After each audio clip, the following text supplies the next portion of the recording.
views expressed on Talk Real Solutions, hosted by Tyrone Thompson at TalkRealSolutions.com, are the views of Tyrone Thompson and do not reflect the views of TalkRealSolutions.com, YouTube, or etc. The content here belongs to Talk Real Solutions and its many contributors. Views and opinions expressed by all contributors belong to them and not TalkRealSolutions.com or Tyrone Thompson, the host, or etc.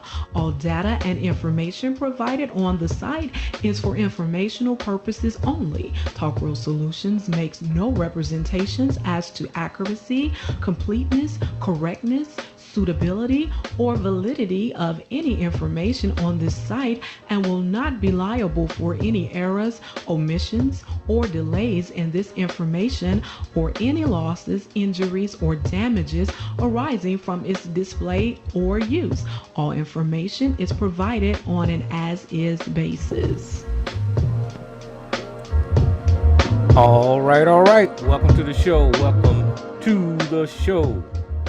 This is Talk Real Solutions, and I am your host tonight, Tyrone Thompson. Today is November the 7th, 2024, 2 days after the election, and the results are in.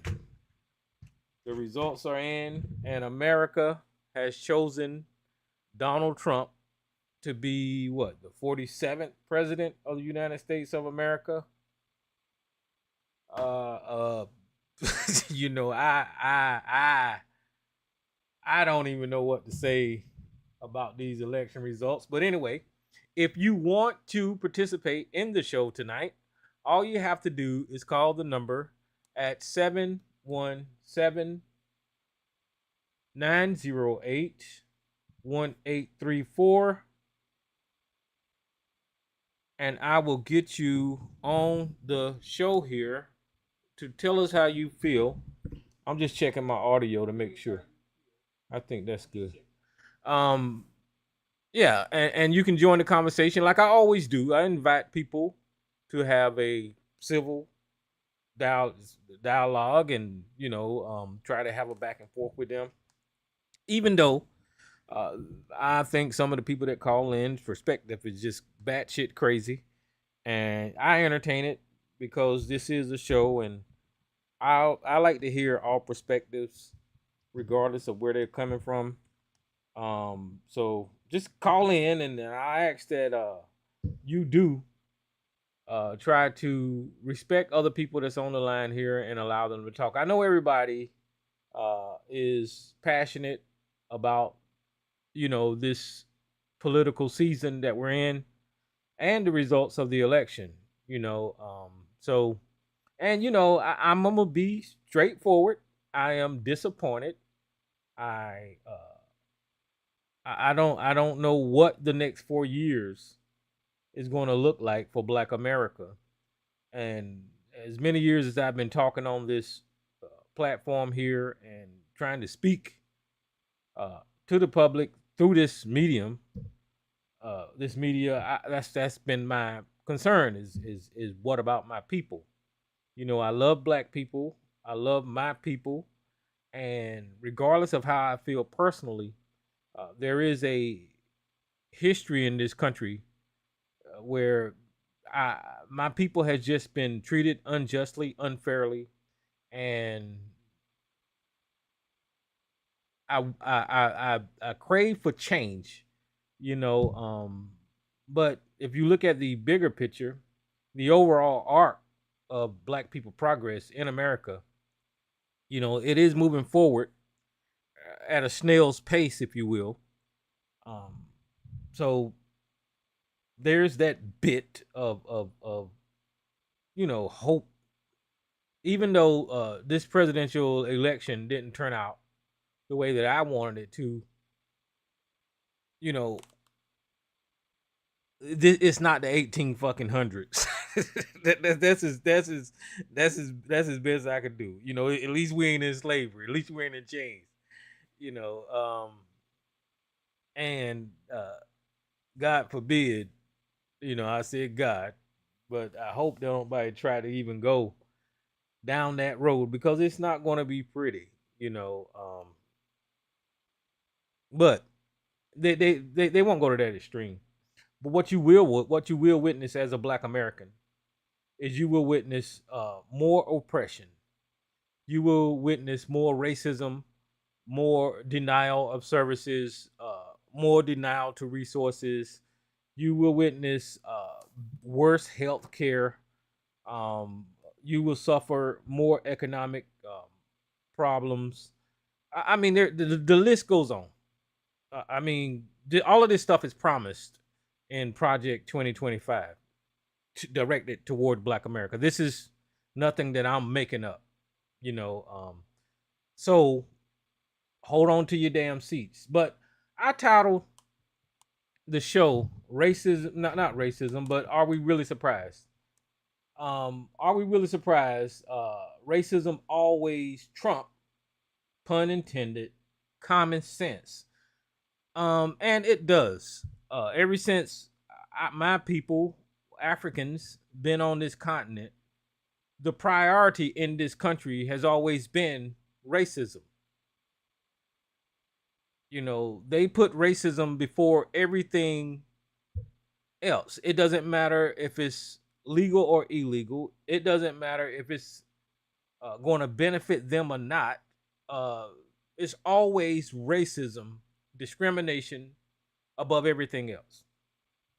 Now, people, when I speak this way, and this is the way I used to speak back in the day, people don't like to hear me telling the damn truth about this damn country. So I think it's time for a little bit of truth telling tonight, right? We see after the results are in how they're blaming the Harris campaign and all of that. That's bullshit. How they're saying that that she should have reached out to this demographic or the next demographic and all of that. But I'm telling you straight up that none of that matters. None of that matters when it comes to these election results.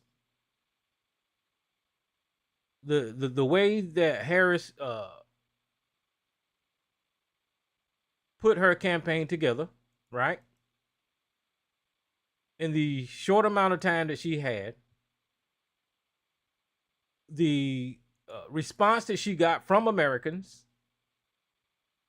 the bringing together of coalitions of Republicans and Democrats and celebrities and gay people and women and the white dudes for Kamala Harris, the white women for Kamala Harris, the $1 billion that she raised in 100 days was never seen before in this damn country by any political candidate. Any other time, that campaign would be classified as one of the world's greatest movements to ever exist in American political history, and it was.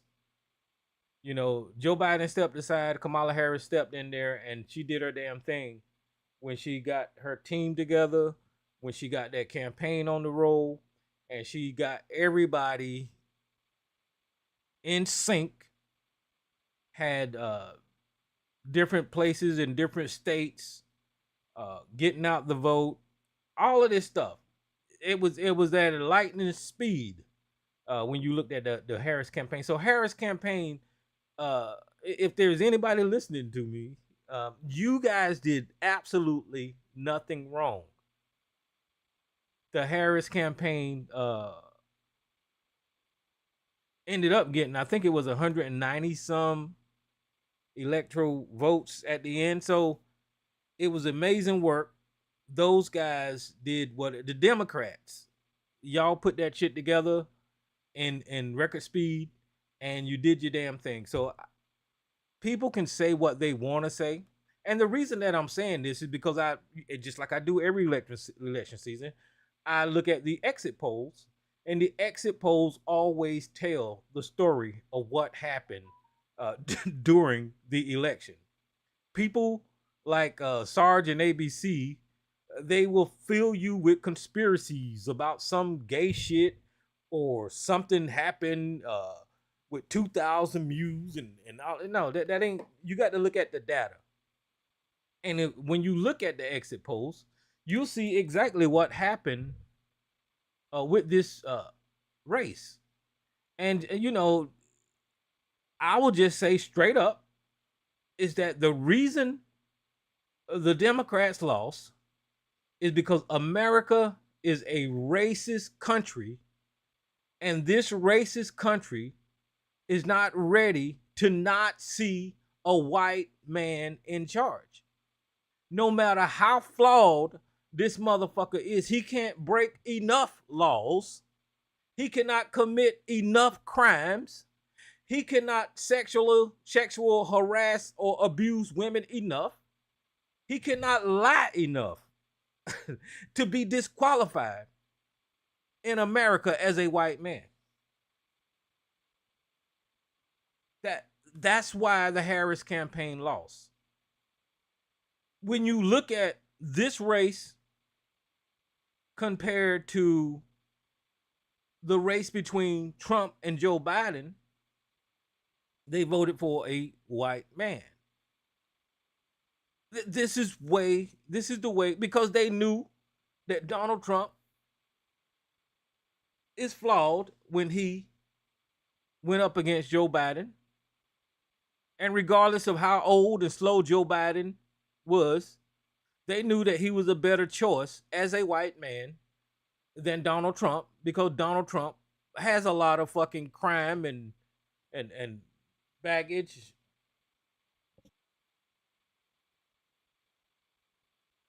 Because Donald Trump has a lot of crime and baggage during that election that people was turned off by, right?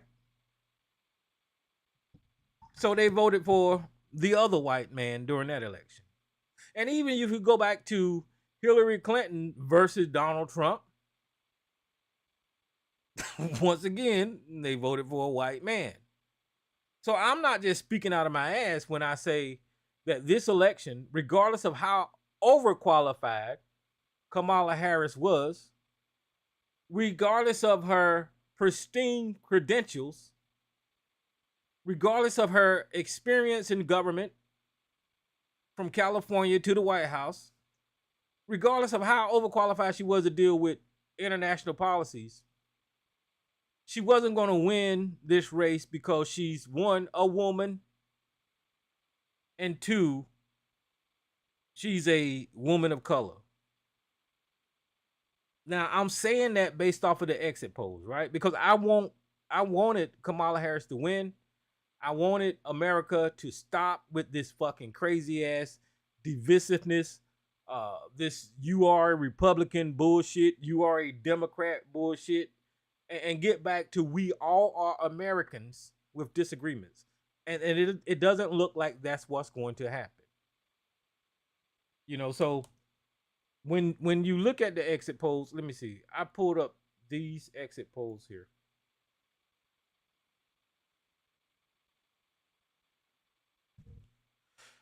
Oh, that don't even fit the damn screen. Do it. Let me fix that right quick for you.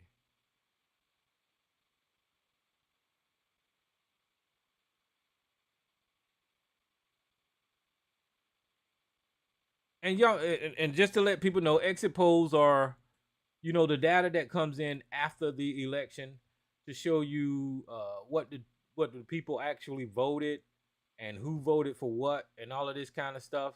And that's where you're going to get the information like the young voters and the African American vote and all of this crap, right? That's where you're going to get all of that stuff from. So this exit poll right here, it says the key states. So this is a exit poll for the key states, right? Basically the states that got Trump over the fucking line. And the first results is men voted for Kamala Harris 42%, and men voted for the Republican 55%, right? And then you see women voted for Harris 53%, and 45% voted Republican. The next category says, are you white, black, Hispanic, Asian, or other? Well, you can see the white vote voted for Donald Trump, 57% compared to 41%. The black vote, um, this looks just like last year's, voted overwhelmingly Democrat, with 13% of the black vote going to the Republicans, right? So all of that stuff that we was talking on this line about black men and black women and all this, it's bullshit. That's some shit that was fed to our community. So we will talk about and be divided amongst us compared to actually look at what's going on. You can see that black people voted. I don't know. It might even be a little more for Donald Trump this year. I didn't have last year's polls, but either way, 85% of the black Americans voted for the Democrats, which tells you that these black men like Anthony and Mr. Solutions and ABC and Sarge and others that come on here and speak against the way we traditionally vote, they don't give a fuck about our community.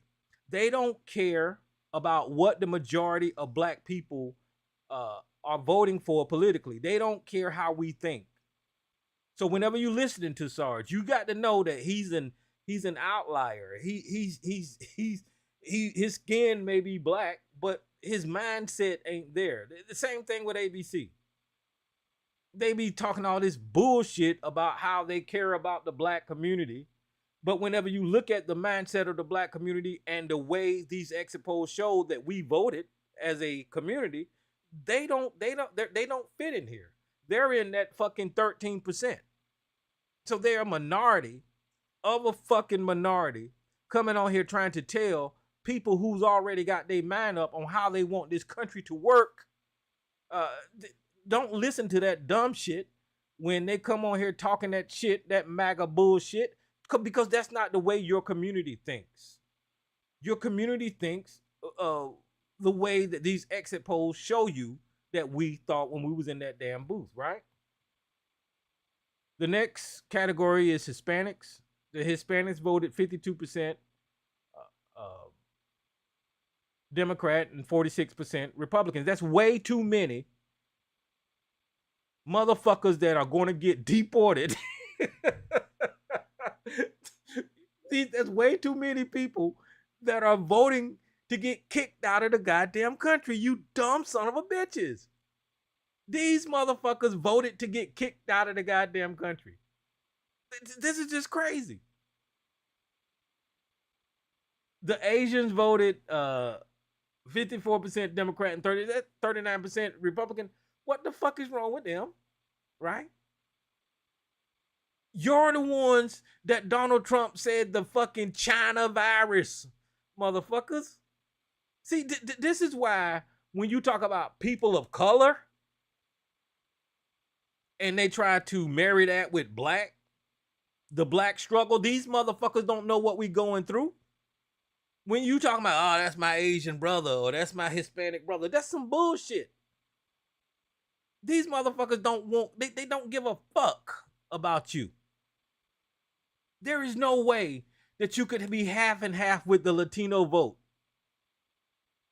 That is ridiculous. And they just called Puerto Rican goddamn trash. They call Mexicans that come over the border fucking criminals and rapists and people coming from asylums and all this kind of bullshit. And to top it off, this man made a campaign promise to kick your fucking Hispanic ass out of this country through mass deportation. It's I don't get it. Okay, so that's that category. Are you white? Are you black? What is this category? Did they just repeat the same thing? It looked like they just repeated. Are you white, black, other? Yeah. Okay, once again, the race. Who voted what?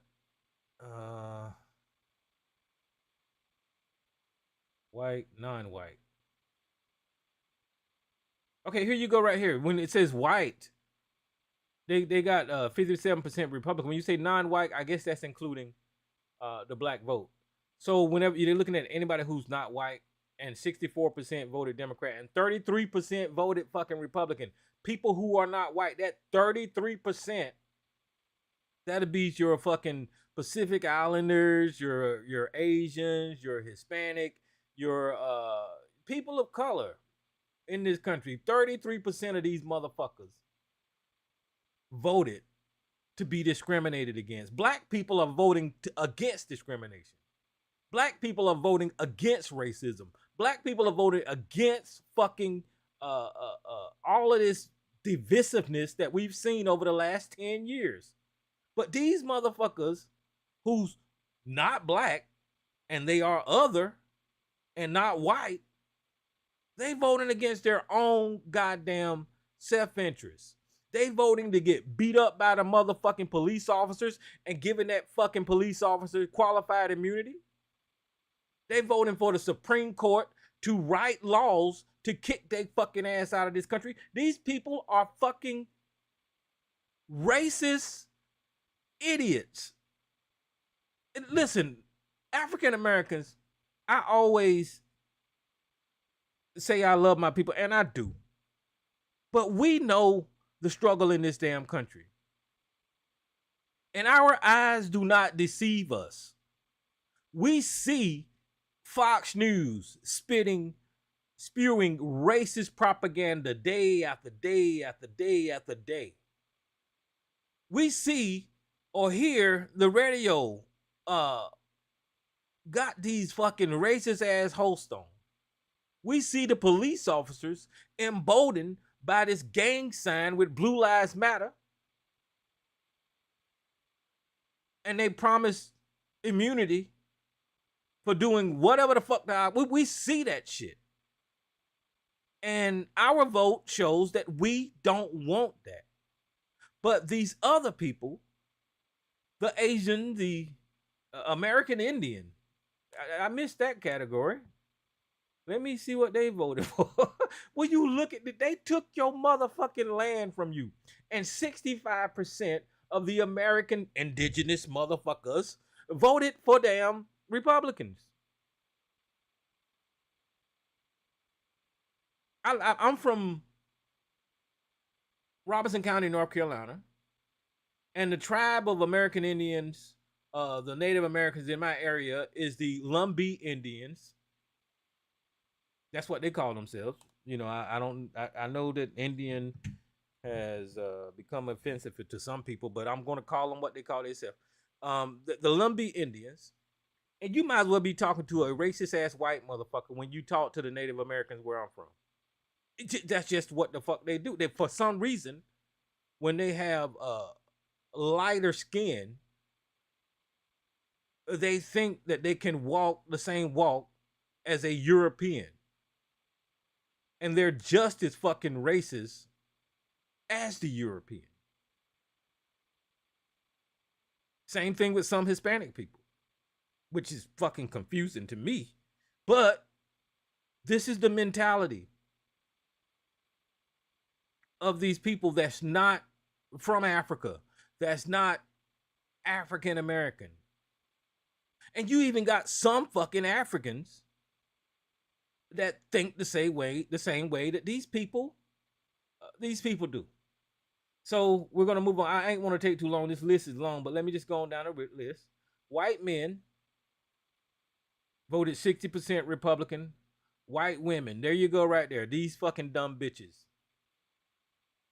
I don't know what else to say. But they voted 53% Republican. Now that looks like it may be less than what it was the last election cycle. But they still majority voted for fucking Republicans. Black men voted 77% Democrat. So this whole goddamn thing, and 21% of the black men voted Republican. This whole damn thing about how black men was going to turn Republican, how black men, that's just bullshit. I knew it was, and I knew because we got some dumbasses, because we got some manosphere, because we got some red bottom he bitches, manosphere niggas in the, I knew that someone was gonna vote for Trump. I knew that. And they did. But you can see black women showed out like they always do. 91% Democrat. Um, and I don't know who these black women that are voting 7% Republican, but you're gonna have that. Latino men, 55% voted for the Republicans, voted to get deported, voted to get kicked out of this motherfucking country, voted for mass deportation. And you know what? I support it. I support it. You know why I support mass deportation? Because these motherfuckers don't give a shit about America. These motherfuckers don't give a shit about the values, the Constitution. They don't give a fuck. They rather be nuzzled up under the fucking bosom of racists in this goddamn country, of evil fucking motherfuckers. These motherfuckers get beat just as much as black people in this damn country. So yeah, kick their asses out. Not because I'm racist and they taking our fucking jobs and all that. No, because you don't give a shit about my motherfucking country.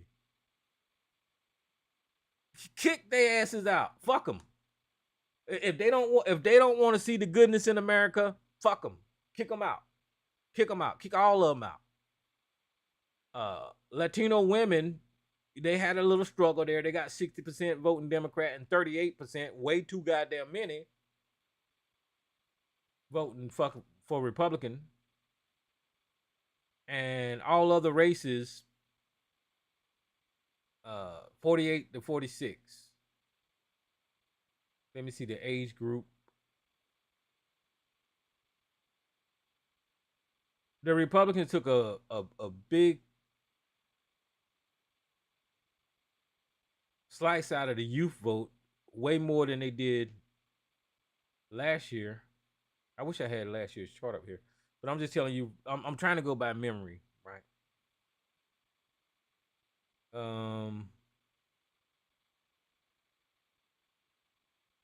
This is the education area. Never attended college. That's these dumbass ABC, Sarge, uneducated fucking bubbas. They voted heavily Republican. The people who don't have access to truthful information. The people who's prone to eat fucking horse pills and watch 2,000 Mules and try to think that that's some valid information. These uneducated motherfuckers showed out for Donald Trump. And that was a part of his strategy. I always say that if you can motivate the majority of this country, which is white, politically to show up to polls, you won't have to ever worry about losing an election again, because they will overwhelm the system and they will constantly win. If you pull the motherfuckers out of the mountains, if you pull them out of their damn wherever the hell they fucking screwing their damn siblings at, if you and they children, if you pull them out of the trailer parks and all, if you get the motherfuckers motivated to vote, yeah, they're gonna win every goddamn time. The uneducated, never attended college, these people will vote for Donald Trump every time because they stupid. They just dumb. They know nothing about international fucking policy. They know nothing about the Constitution. They know nothing about the rule of law. They know nothing about the struggles of how this country got to where it is, and they don't give a shit. They just looking at somebody who's claiming to be a businessman as a politician. They're just looking at somebody lie to them about tariffs. They're looking at somebody that is able to just lie. You know, one of the reasons, and I'm glad I'm on this topic. Let me see if I can find this audio. One of the reasons that Donald Trump won this election because he did this dog whistle thing to where he talked about his beautiful white skin. He did this thing to where he talked about his beautiful white skin, and let me see if I can find it. Oh Lord, I can't get it. Hold on.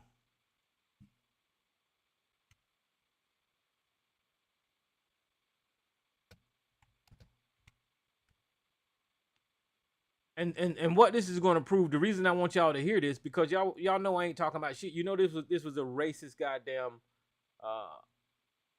a racist goddamn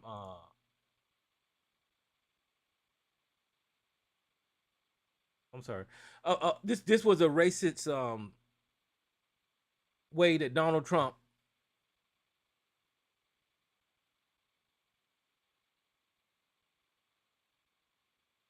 won the election. And they don't think that people like me pay attention to this type of shit. But it weighs heavy whenever it comes to these people making their decision, because there's no way in the world a presidential candidate should be on the stage promoting what the fuck his skin looked like. But this is what Donald Trump said in his rallies. I'm going to play it right here. Somebody said to me, "Are you glad you did it?" I said, "Absolutely, but I could have been on the best beaches in the world." Somebody said to me, "Are you glad you did it?" I said, "Absolutely." I could have been at the Great Turnberry in Scotland. I could have been anywhere I wanted to be. I could have had those waves smacking me in the face. I could have said, that white, beautiful white skin that I have would be nice and tan. I got the whitest skin because I never have time to go out in the sun, but I have that beautiful white, and you know what? It could have been beautiful, tan, beautiful. Now, what you just heard there was Donald Trump telling his fucking racist ass KKK rally about his beautiful white skin. Why the fuck is that relevant in a presidential competition?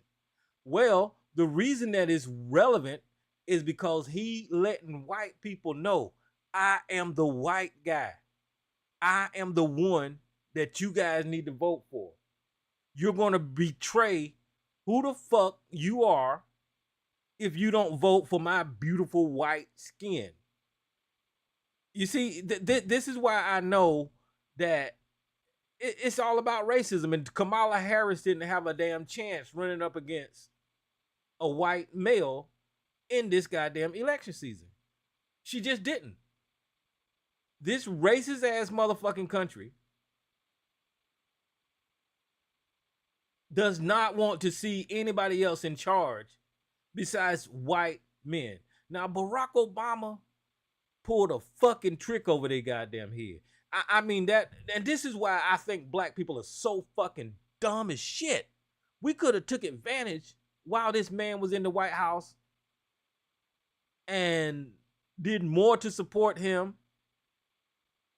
more to counter all of these fucking bullshit narratives about how he didn't do anything for black people and all this kind of dumb shit, instead of listening to the right-wing propaganda about the first black president, right? We heard that he wasn't black because his father was African. He wasn't black because he was mixed. He wasn't. We heard all kinds of the dumb shit about Barack Obama and still do till today, which is the craziest shit. I can't even get that thick shit through my motherfucking head. But the point that I'm trying to make with playing Donald Trump bragging about his beautiful white skin is that was the fucking racist campaign that he ran. He didn't talk about no policies. He didn't talk about what the fuck he's going to do for the American people. He didn't talk about what he's going. Well, he did talk about what he was going to do for a certain demographic, which was the Hispanic population. He's going to deport their ass, and now I support it.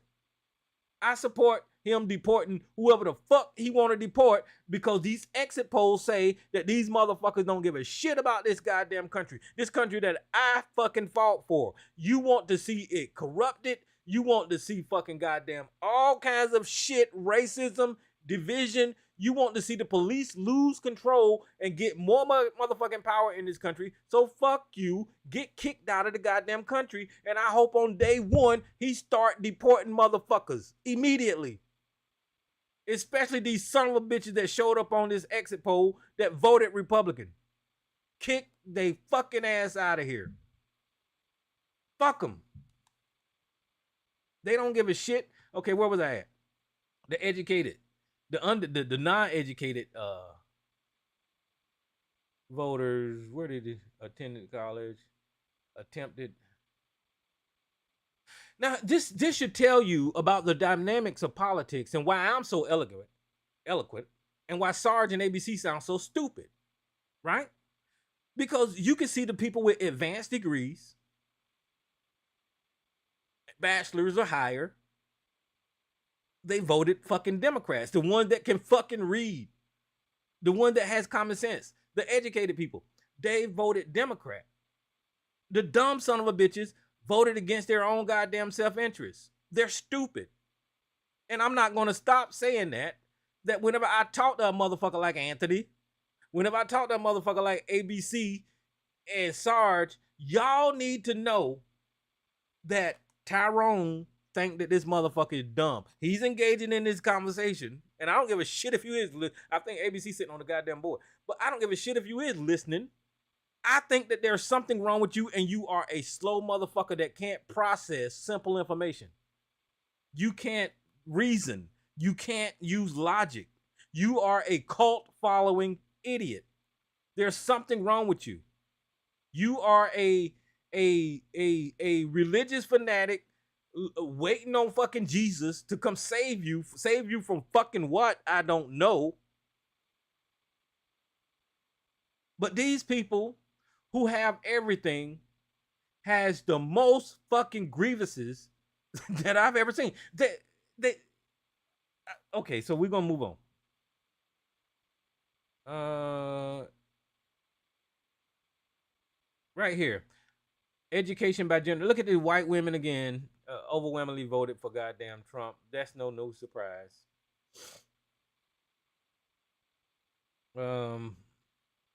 So they was the white women came over a little bit, but I'm not even giving them credit for that.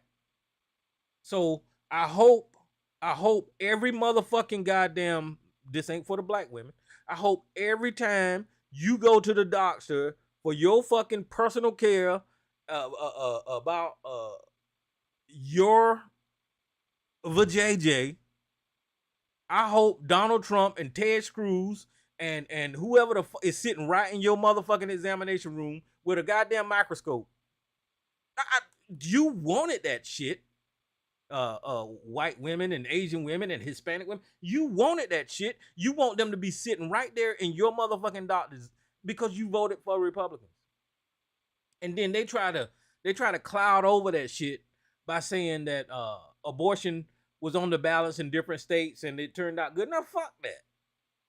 That was a right that was afforded to every fucking woman in America, unquestioned, for 50 goddamn years or so.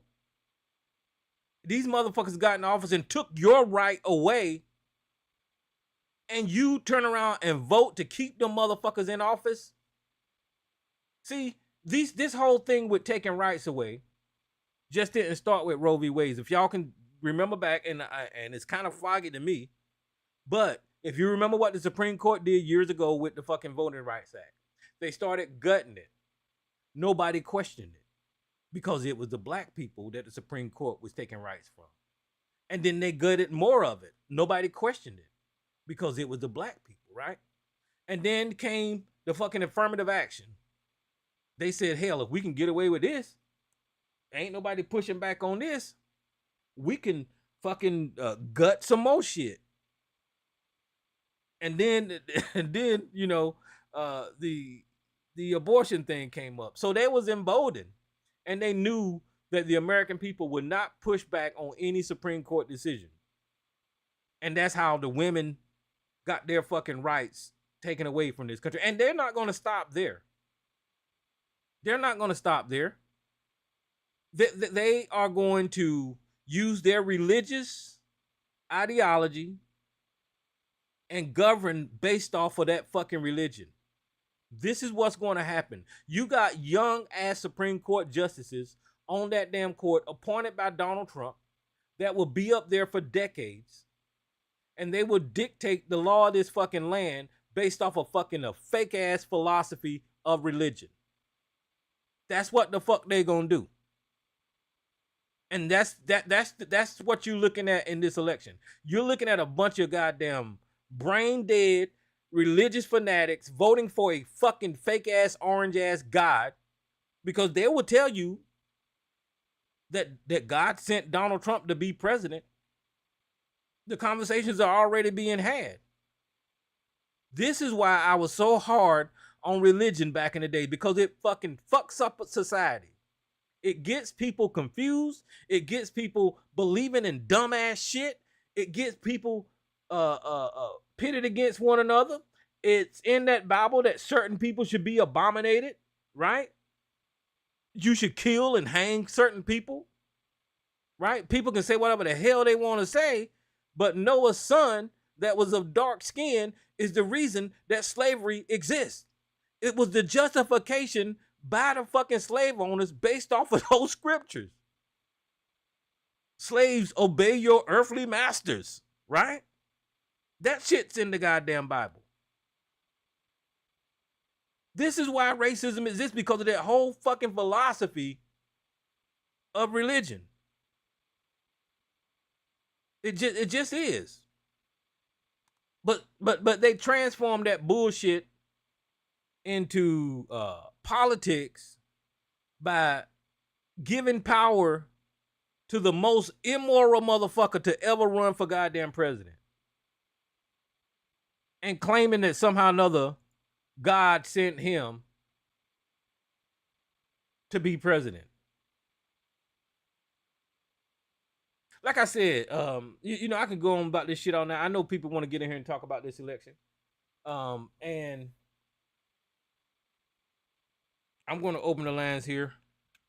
But my view on the election results is pretty much what I titled the show, is that we really surprised, and racism always trumps common sense, because that's what you had with Trump having all these KKK rallies, riling up white America. You didn't see any, or very few speckled in the crowd of anybody of color in those goddamn rallies. So that was the KKK. And they allowed him to run for president for 10 motherfucking years. Over and over and over again. Whenever he left office, we never stopped talking about Donald Trump. So don't blame Kamala Harris and her campaign. The Democrats did an awesome job with less than 100 days, getting the kind of support that they did, getting the backing that they did, raising $1 billion. They did everything right with an overqualified candidate. But racism in this country, it don't matter how qualified Kamala was, she wasn't going to win lose to a white man. No matter how immoral no matter how many crimes, he can't commit enough fucking crimes to be disqualified. He can't violate people's rights. He can't break enough laws. You can't prove how disgusting and a sexual abuser this guy is enough. There's nothing that this motherfucker can do because of his white skin that would disqualify him. The Supreme Court even gave him immunity now as the president, so you know he's gonna go buck wild, breaking any kind of fucking law whenever he get in there, and he's not gonna get impeached. He's not gonna be held accountable for committing high crimes and misdemeanors. They changed the goddamn Constitution based off of this corrupt piece of shit.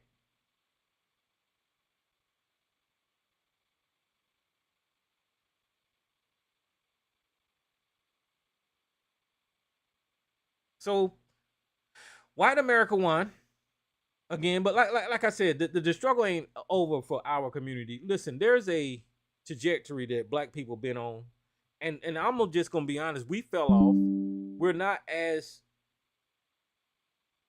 I don't think, and I could be wrong about this, I don't think that we are as politically engaged as our ancestors was, or if we are that engaged, somehow or another we're not garnering the attention that is needed for the message that need to be put out there for Black America.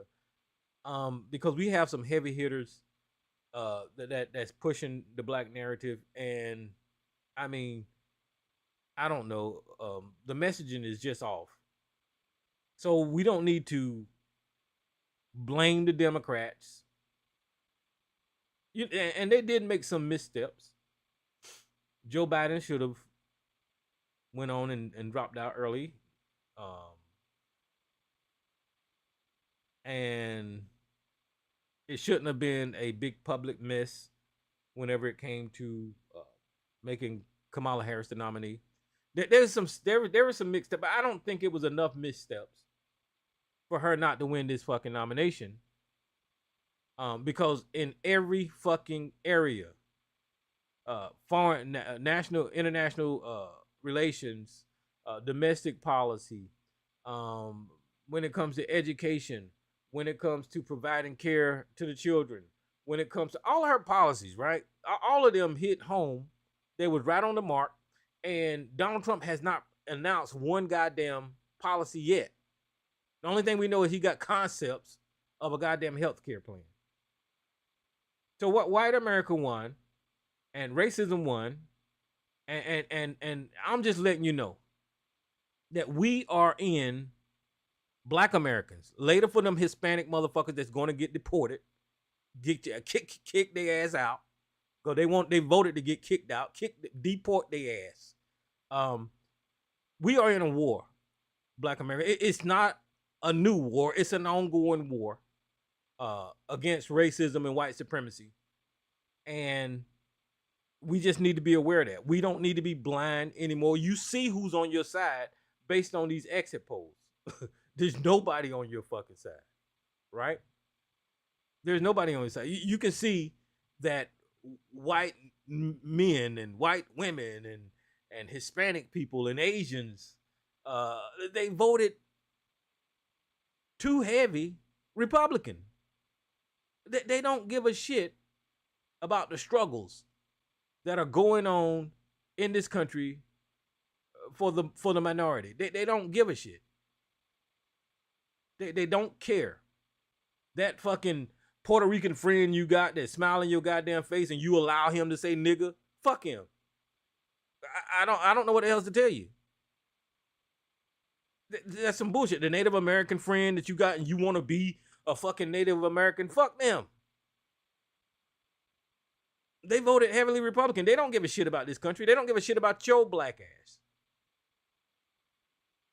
Your Asian friend. Come on. These people, you know, of course, you know, I know white America full of shit, but I'm saying the people of color, supposedly, these people of color, they voted for Republicans. They voted for Republicans. They voted for the world's biggest mass murderer in the history of the world. Donald Trump oversaw tens of millions of fucking preventable deaths under the damn pandemic because of his fucking mismanagement. Because of him trying to hide and lie about the mismanagement of the pandemic. He watched people die unnecessarily. And these people put his ass back in office. We seen pictures of him stealing top secret documents and information in his bathroom in Florida. And these people put him back in fucking office. And speaking of those cases, those crimes that he committed, he's the president now. And there will be no accountability for January the 6th. There will be no accountability for him stealing those fucking documents. There will be no accountability for whatever federal crimes he committed when he was in office.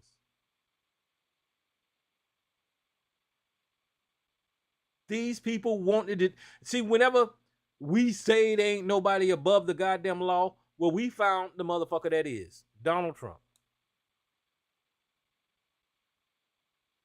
And because this man is in charge and looks like he's going to have the House and the goddamn Senate, this man is going to put people in place that are going to be there for my children and my grandchildren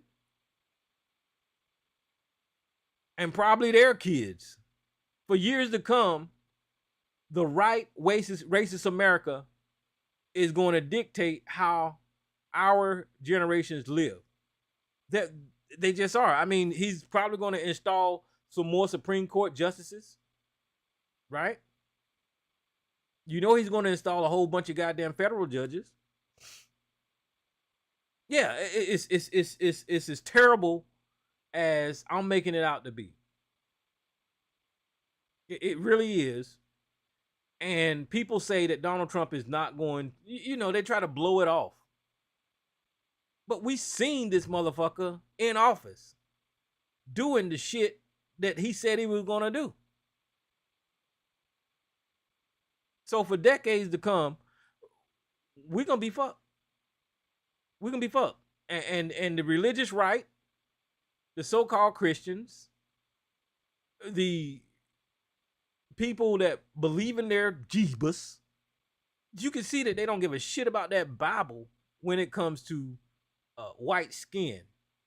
They place white skin over their fucking belief system.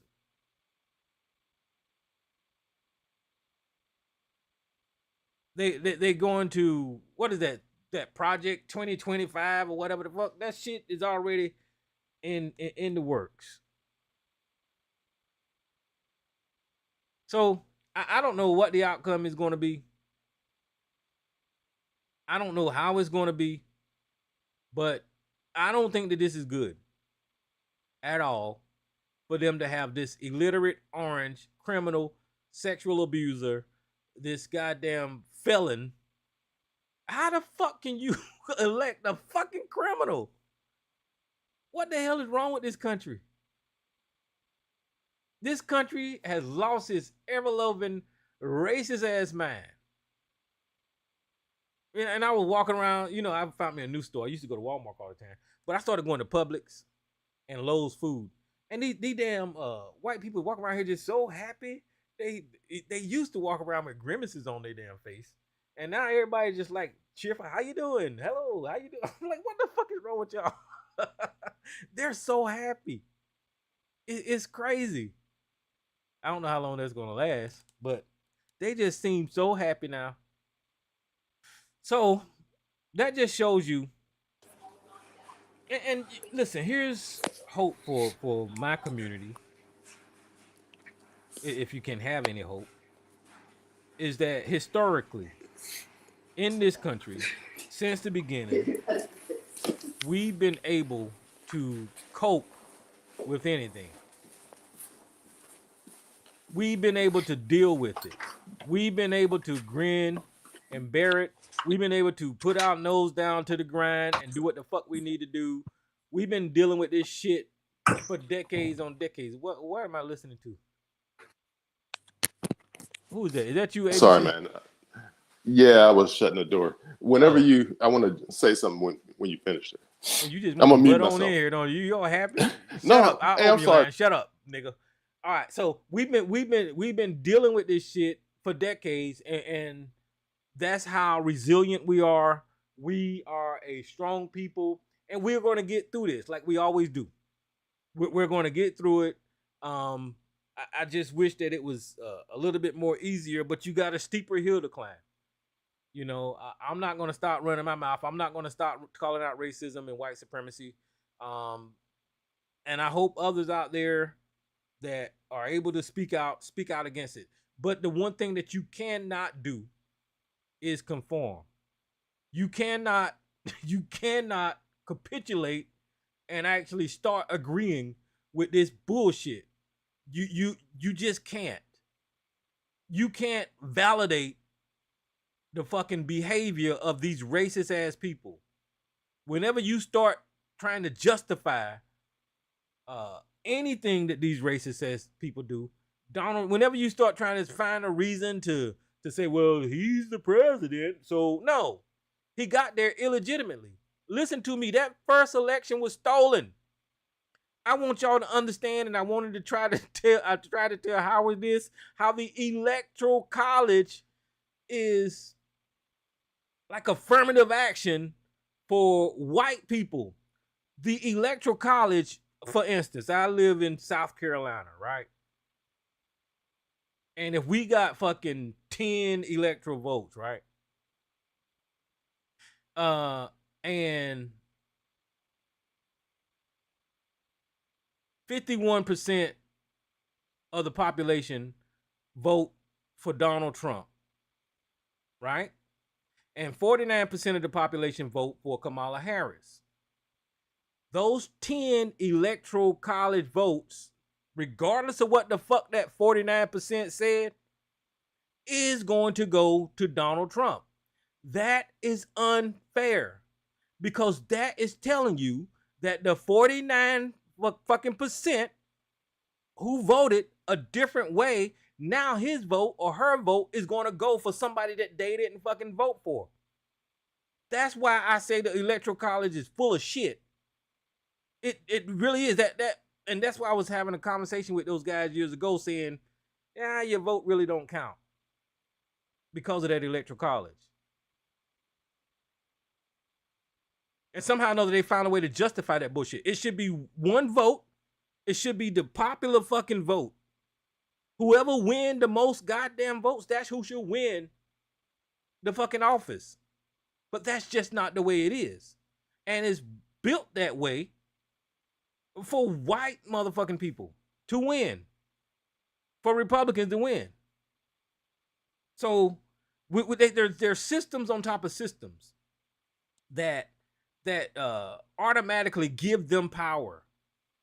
Whenever you look at I think it's in the House. I don't know if it's in the House or Senate. Whenever you you have to have 60 vote majority or 60% majority to win. That's some bullshit. When the hell have you ever had, when did it become not 50-50? If it was 51%, then you win. That's the way the fuck common sense works. Right? But because their policies are so unpopular, they have to give themselves a fucking edge. Just like Donald Trump literally did not win that goddamn election against Hillary Clinton. He did not. And I screamed to the goddamn mountaintop. He didn't win. He did not win. But because of the Electoral College, they gave him the fucking 270. But the popular vote went to goddamn Clinton. Which means more people wanted goddamn Hillary Clinton win than they did Donald Trump. So I don't know what else to say about that. I think it's bullshit. But that's just the way. And that's why it was so amazing that Barack Obama won, because he got the majority of this goddamn country to vote for him. You see what I'm saying? When Joe Biden won, he received the electoral vote and the popular vote, right? When Donald Trump won this time, he received the electoral vote and the popular vote. You see how it works out for them? It's, I don't know. So, guys, I hold on to your goddamn. I'm refused. I don't want to go through another 10 years of talking about Donald Trump. I am so fucking tired of talking about Donald Trump. You remember one more thing? everybody used to scream at the goddamn Democrats about fixing Israel, right? About Joe Biden doing something for the Pakistan people and all. Okay, so we never heard that type of vitriol going towards the Republicans. So I'm waiting for them to tell Netanyahu or whoever the fuck his name is to stop genociding people over there, because I don't agree with that. I think all wars are bullshit. And another thing that's going to happen is Donald Trump is going to give the Ukraine to fucking Russia. That's going to happen. I know y'all saying, well, Tyrone, you don't know that. Well, I kind of do. He announced it.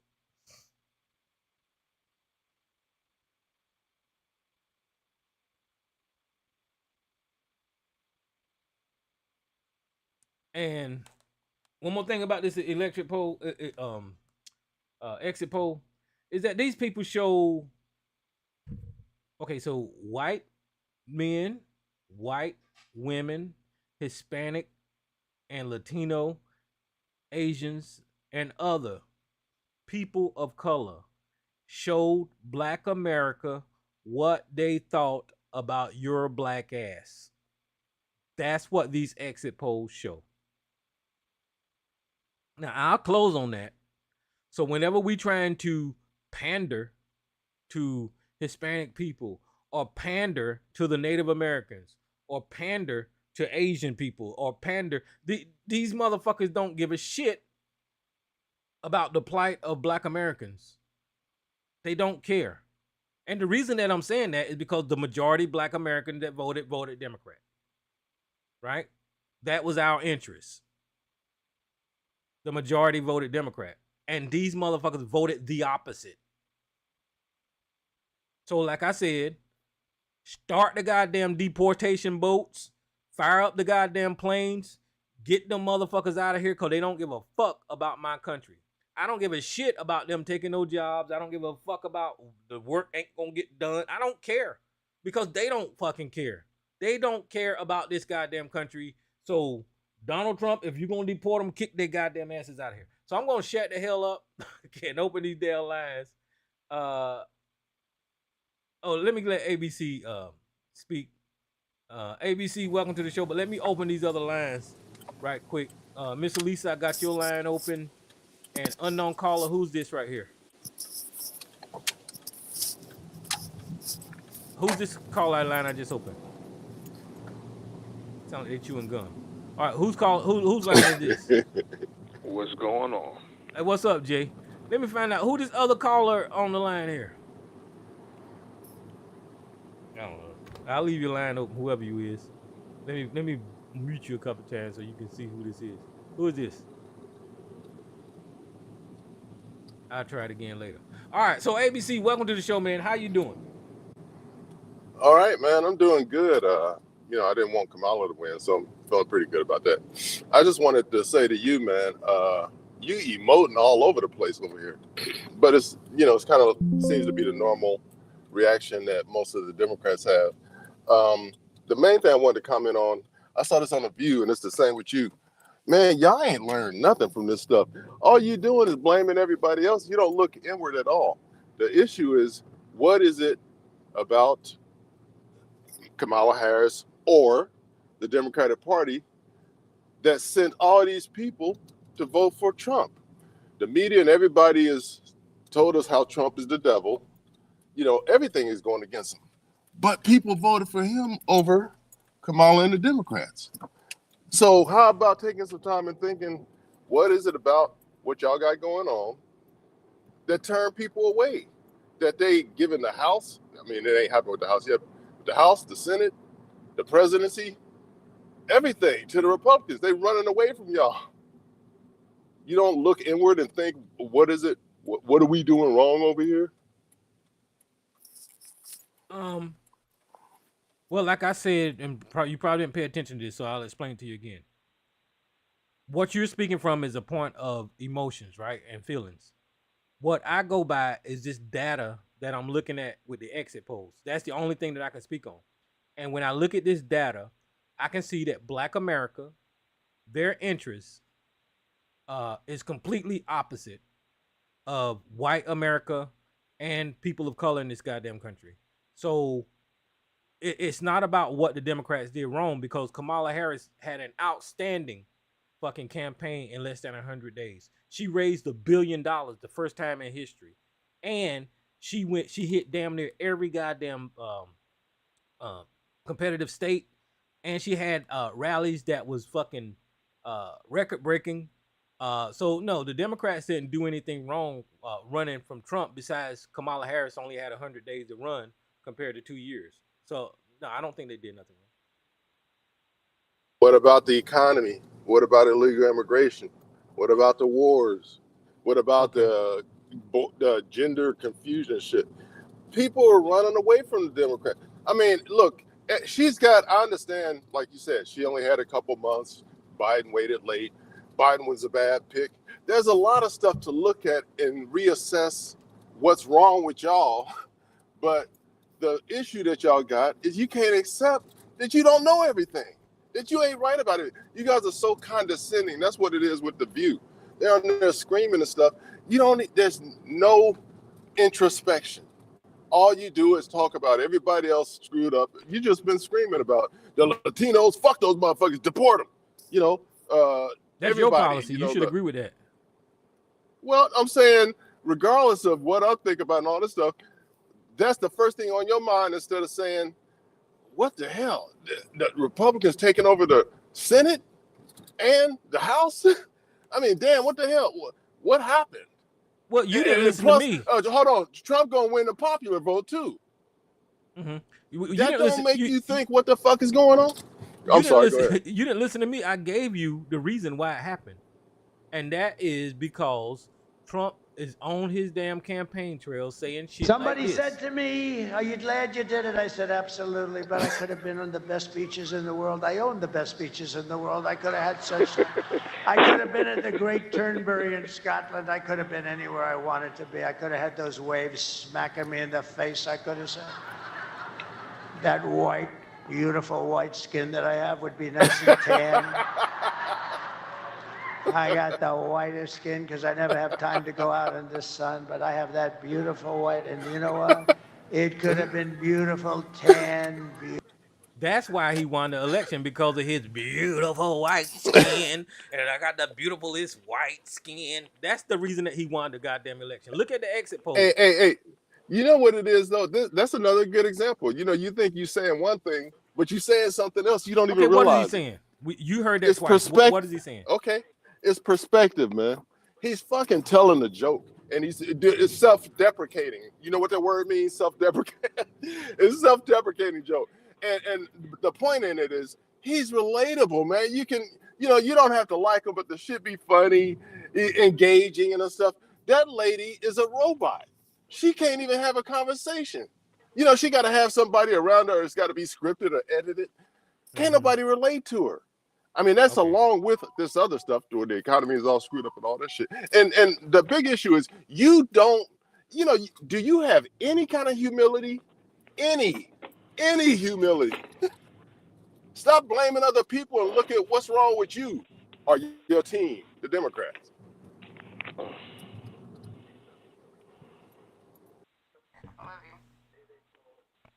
All right, love you too, baby. All right, not you. I'm talking to my daughter. But listen, nigga, I don't love you.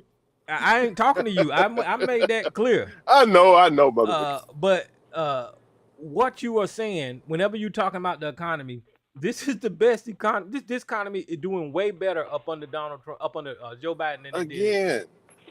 Huh? That's what you say, but people didn't buy it. If it was like that, they would have voted for him.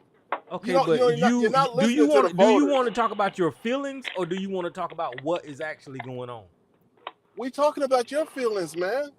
Why did people vote for Trump if the economy is brought doing that great? up as an issue, and I was trying to address it, but you don't want to hear reality. You want to hear what they told you to believe, is that this economy sucks, and it doesn't. So I don't know. See, you're programmed to believe what the hell they say.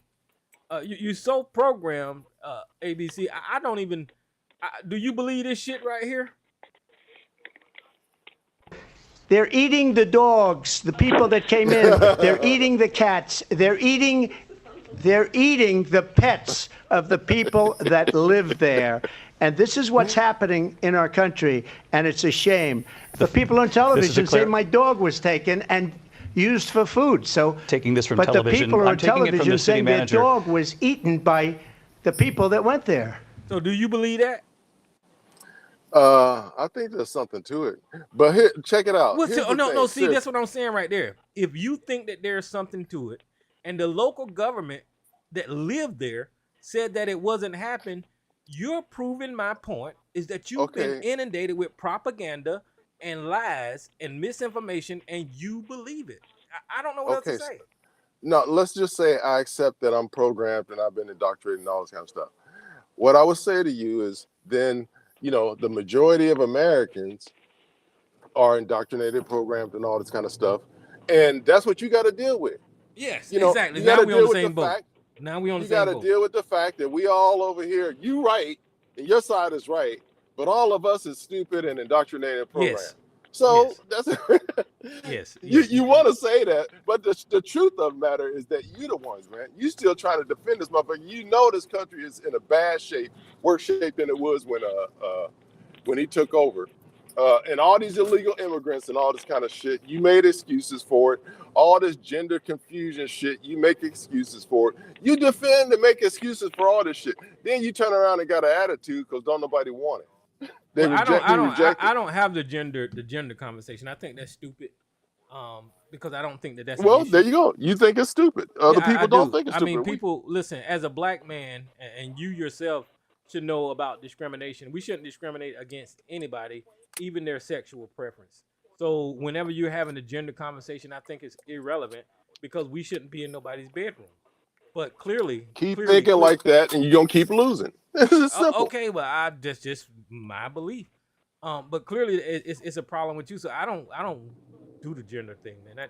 I ain't trying to spend all the time on it. I'm just saying all of these are areas where the people reject you. You people seem like you're crazy, man. Like you're nuts. There's weirdos. Okay, ABC, listen. You're in a cult. You literally took horse medicine for a virus. I'm talking to you. So did Chris Cuomo. Chris Cuomo took the horse medicine too. I don't give a shit who took it, but I'm interacting with somebody who actually is fucking programmed and in the cult that actually took a physical action, came on here and told us about it, and you thinking that it's all right. So there's no getting through to you because you took your damn ivermectin or whatever the fuck. Okay, look, nigga, my PCS minutes is about to go up. And I don't know if I can do a show Saturday because I'm running out of minutes. But I want to say this, though. Man, let's stop talking about each other. Just talk about the issue. All these people voted Trump back in after everything. The felonies, the indictments, the media every day talking about, he said he going to kill everybody on earth. He hates all Americans. Y'all done put everything on him. You done everything to him. You done said everything about him. Grabbed by the pussy. Just everything. And none of it worked. He actually came out stronger this time than he did last time. Maybe you need to look at yourself. Look at what y'all doing. Maybe it's y'all, not us. Well, see, that's why we got the label coon, because you blind, you put on blinders when it comes to how divisive and racist this goddamn country is. Whenever we look at Trump rallies and we see them filled with fucking white people, no diversity whatsoever. When we hear them talking about calling Puerto Rico an island of trash, we hear all these racist ass shit that Donald Trump be saying about Mexican people, about deporting them, about the Haitians eating dogs. Not one time has he said anything negative about any group of white people. Not once. ABC. All right. So hey man, you ain't helping us. You ain't helping black people by doing that shit. Making everything race. I'm gonna stay. We ain't learning nothing. I'm gonna we just the Tyrone cult. Everything is race. Black, white, black, white, black, white. Okay, well, I don't know what the hell to tell you. Look at the exit as you poll. live in your white suburb and shit. Getting Look at the pension from exit this poll. evil country. Look at the exit polls, and you can see the difference right there. I mean, white people voted for Donald Trump, and black people voted for the Democrats. That's just what it is. ABC. I don't know what to say. All right, so Well, shut black up, people nigga. are the I'm most done with you. indoctrinated to anybody. Yeah, You're I'm finished too. you. My minutes are up. I'm gone. What the hell you mean your minutes? You got to pay for minutes. What you got? Straight talk? Control PCS, nigga. Leave me alone. Why don't you get a regular phone plan? What the fuck? All right, so I'm gonna shut up. I guess I don't know if Elisa want to go. Or let me see who this call is. Who's this unknown caller? What's up? Not you. I got your line open, Okay. Jay. Who's this other caller? Big Will. What's up, Big Will? So let me see if Elisa want to go or Jay New York. Elisa, you want to go? At least if she want to go, yeah. Yeah. Hi, Tyrone. Hi, Hey, guys. what's up, sis? All right. How you all? Yeah, we back here this Thursday. Bad circumstances, but I'm not gonna harp on it. And I don't know how long I'm gonna stay on tonight because if too much foolishness gets going, I just don't have the patience for it. Let me say this: I agree with you, Tyrone, and I agree with a lot of people once it comes out in the rent. What went happen? Because the person who called before, that person is filled with misinformation and different things like that, and I don't have the patience to go back and forth with that with people with that. I'm not doing that anymore. It is what it is. It's not about. This is not anything to do with Kamala Harris. Not anything to do. The woman ran a brilliant campaign. She broke all kinds of records and did all kinds of other things that other politicians from the past who's won did not do. She broke Obama records for campaigning and rally sizes and things like that. So it's not about her. Basically, kind of not about Trump either. The Democratic Party, as you stated, their biggest mistake was allowing Biden to announce he was going to seek re-election a year or whenever that was, a year or so ago, when he announced it. That never should have happened. He should have just been an interim president and then allow some new fresh to come in. That's what should have happened. He was too old, and he should have never sought re-election. And that would have given the party the chance, whether it be Kamala or whoever it is they chose, that would have gave them a longer length of time to do something about the disinformation campaign that was out there. They didn't have enough time to deal with that. So that was the mistake that the Democratic Party made, and a few others. But Kamala did nothing wrong. She ran a brilliant, damn near flawless campaign, broke records. It's not about her. And for anybody to say it's her, they just, they're either misogynist, ignorant, misinformed, and bottom shelf on the education totem pole. That's just what they are. That she doesn't know how to talk to people. That's just complete ignorance. It's asinine. Yep. Or she's not this, or she has this. I saw so much of that. She's ignorant. She can't even speak on her own. She is a brilliant damn woman.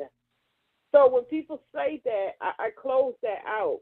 They're not being disingenuous. The people that we try to be nice and so you're just being disingenuous. No, you're lying. Call it. Now, as far as I'm concerned, I underestimated some things for the reason why I thought she had a chance. Because I honestly did. But I underestimated white women Right. still was going to do what they always have done. And we could take it back to the 80s, voted and did, because back in the 80s, they had groups that did away with the ERA and different things like that. They've been doing that since Reagan, and so the white women, they held to their shit. They did.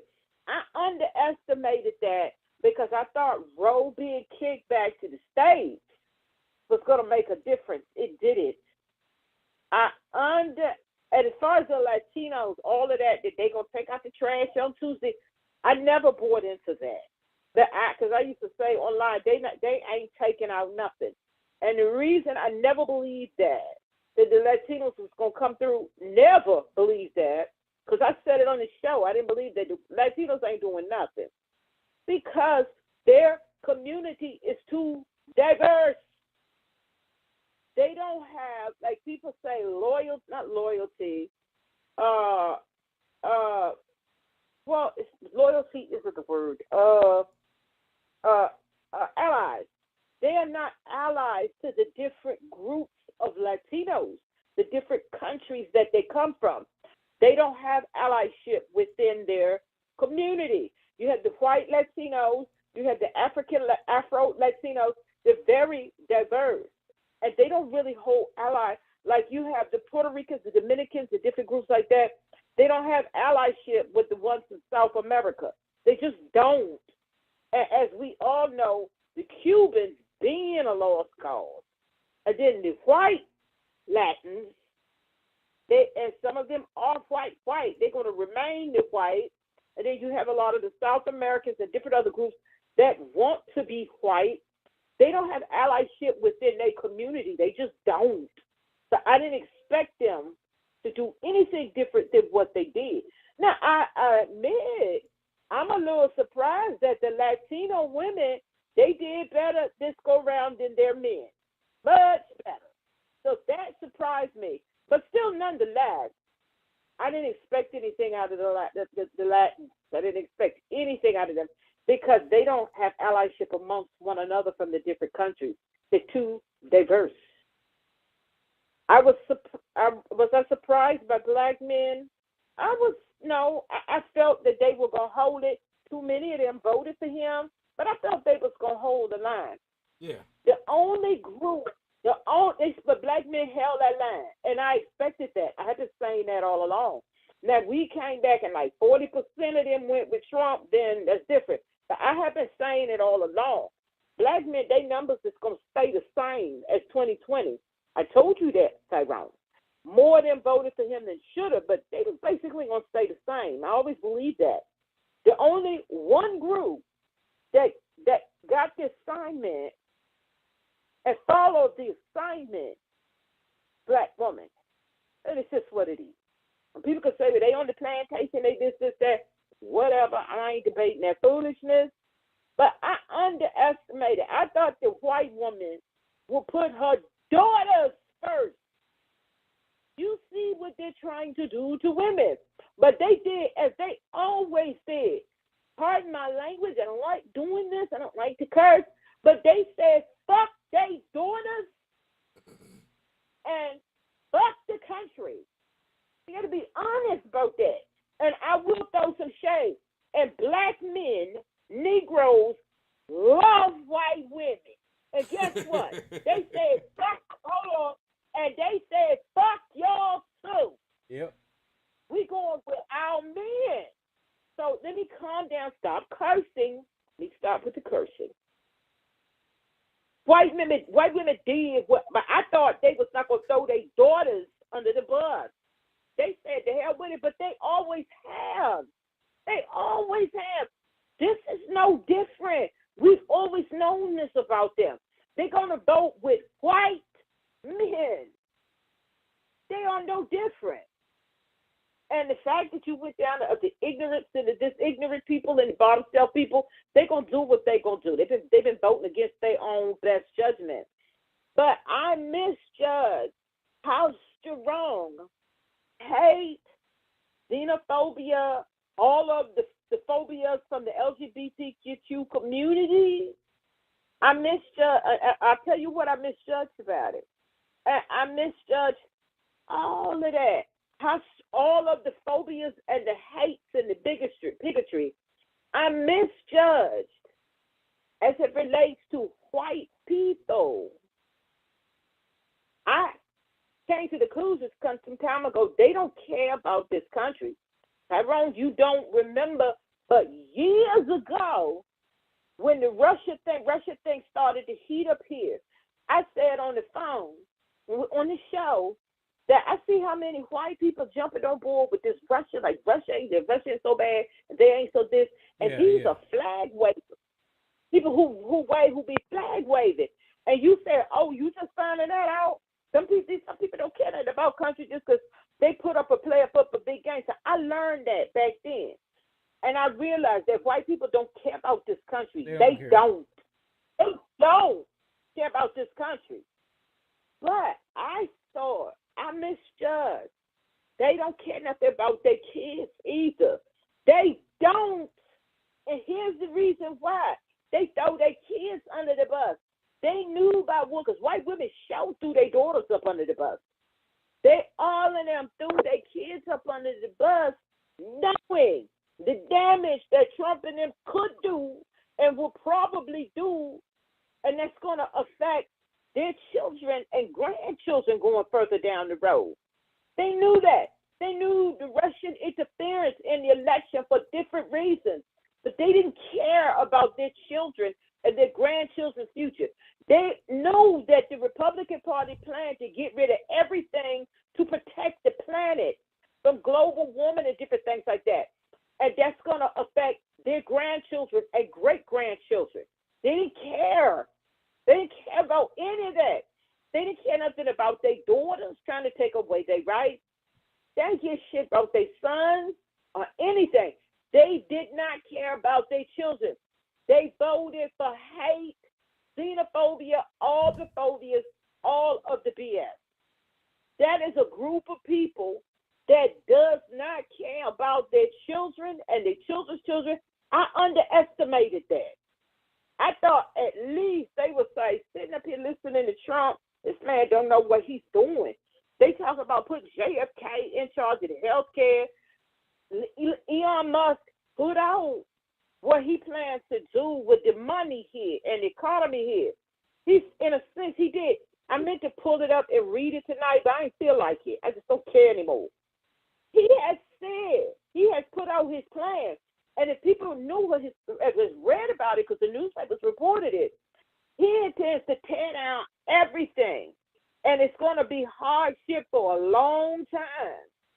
And then it'll start to get better in the rent. Maybe before I get off the air, I will pull it up and tell you what his plan is, that they're going to let him run roughshod through the American economy, the American money. They're going to get rid of everything. That's what he intends to do. And these people heard that. They know that. They know that taking care of planet is over. They know Elon is going to screw our money and economy up. And JFK is basically going to be like, hello, polio, you're back. That's what's going to happen. That's what these people are. And they didn't care. They didn't care because I didn't do this fight for me. I had a good run so far, and I still have an even longer run because I'm not an old elderly person. So I still have a nice run to go. But I did all of this because I don't have children. Because I can say, screw all y'all's kids too. I never wanted any because of stuff like this. But because my brother has children, and they're going to have offspring, and I did this for them, and I can still call like names. That's why I was like huffing and out doing the thing and trying to get out the vote for them, other people's kids and y'all's kids, because they have a right to grow up in the world that's some resemblance to what the one we had. They have that right. And I look at them and I see them and I feel sorry because I know what it's going to be. I did this for them. But now, just like the word has gone out to black women, take y'all's rest. Let it do what it's going to do. It's time to stop. I'm done. I am a black woman. I am done. I don't care what happens. I care about me and mine. And the only good things that I have been hearing that has come out of this election, the only good things are salvation. Jay up there in New York, so he all right, man. And whoever else, all of us because the blue states are the states that make the money for the United States. The blue states is the one that helps the United States overall GPA much more than these red states. The average red state is post. And I see what's going on in my state, different things that was on the ballot to enshrine abortion, different other things, because our government is working it because we're going to have to take the Republicans at their word that it's all about states' rights. So I live in a progressive, lazy blue state. So our governor and the people, they are getting things ready, putting it in the states. The states, because each state has one that the national level. Each one of the states, they're putting it, they enshrining stuff, they're getting things ready. And at our election, local, we was picking a new senator, and our old governor, Hogan, who was going to run for president, who we voted in for twice, he wanted us to send him to the Senate as a Republican. And the people of Maryland, I'm so proud of Maryland, they was like, Hogan, you did a good job as governor. You protected us during the COVID. You did. But ain't no way we sending your Republican ass to the Senate to vote for everything for us. They denied his ass. He lost, and the black woman, Angela, won that shit. Marylanders had enough thought. And I was afraid they was going to, Hogan did a good job as governor. He's no longer governor. He can't be it anymore. We cannot afford to send him to the Senate with a Republican vote. And my state denied his ass. We got the assignment, the state of Maryland got the assignment, and we followed it. And I will say, all of us in blue states, if you have good governors, and because New York is doing all kind of things, and Gavin Newsom out there from California, different things that he's calling sessions back. Our governor said he gonna call a session, and certain things they gonna do before Inauguration Day to shore up the state's rights and to put things into the state's constitution. So I feel that I can breathe a little because of where I live. But you all in these red states, woo-wee, I don't know. I don't pray. I'm not religious, but I'm praying for y'all, and that's all I have to say. I'm praying for you all in red states, and I am so happy I live in a blue one. Well, I'm done. What about you, Jay, New York? All right, Jay, you there? Yeah, I'm here. Well, before you go, let me see if this caller answer his line. Big Will, I got your line open. You can go after Jay. And caller, who's this line right here? All right, they still ain't want to answer. Go ahead, Jay. What's up, man? All right. So, first and foremost, I got to correct myself. I had so much confidence, and I was saying that she was going to win. I was wrong. So let's clarify that I was wrong. Too. You know, what, so okay, but before you say that, listen. Yeah. You don't have to correct yourself. We was right in our thinking. We just didn't. Yes, I don't think that we considered racism being as strong as it was, and how Trump has capitalized on racism. We didn't get that. We underestimated. Hey, go ahead. I'm sorry for interrupting. Yeah, go ahead. We underestimated that, but we was right. Yeah, I mean, you know, again, I know what would end up being the outcome, which the reason why I thought, you know, I would say that I was underestimating also this country. I thought it had matured a lot more. I thought, you know, I was more confident in the country. I thought that it had, you know, progressed a little bit. You know, I know there is baby steps with this country, but I thought that, you know, it had evolved a little bit. And I understood that, you know, with this, it hasn't. Now, you know, I could keep going and all the stuff. I'll say the two things that played a role, I would say, you know, is racism and sexism. You know, I think that this country obviously is racist still, and it's sexist. It doesn't want a woman and doesn't want a black woman. It doesn't want a woman running this country. They showed it with Hillary. I thought it was going to be different now. Again, that, you know, the country had matured. All right, cool. Or not cool, but that's just the way it is. I looked at all the stuff. I give her, you know, props on everything she did. I think she did everything that she could do, at least in her physical power and whatever that, you know, she could implement.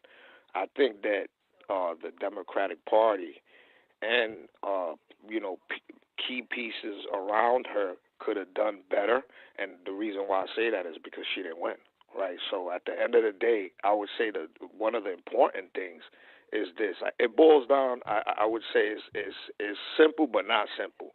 Is you have to be able to convince the people, right? So you have this guy that was able to convince, what we a lot of people consider some ignorant people that are, not to, insult anybody, but lack of information, misinformation, or going by whatever it is that you see online and things like that, and not having fact-based resources and things like that, right? But he did a good job to convince those people to come out and support him, whether they were, originally Trump followers. And again, I think that he has different categories of people that follow him, whether they be fans of him as a, entertainer, or they're a fan of his racism. Different dynamics. Just people that end up following him. But he was able to convince a lot of people in this country, to vote for him. And I would say that on, the Democratic side, or the people that are Democrats, or the Democratic Party, has to be able to do that better. And in the sense of convincing those with truth, right? So there's things going on where they say, well, what won this race was not, positivity and, kindness and stuff like that. It was more of hate. It was, scaring people, insults, things like that, and that, and that got the crowd out here. So we have to, I'm gonna say we have to, but I accept that there are people in this country, whether I like it or not, that think that way, and there's a large portion of them.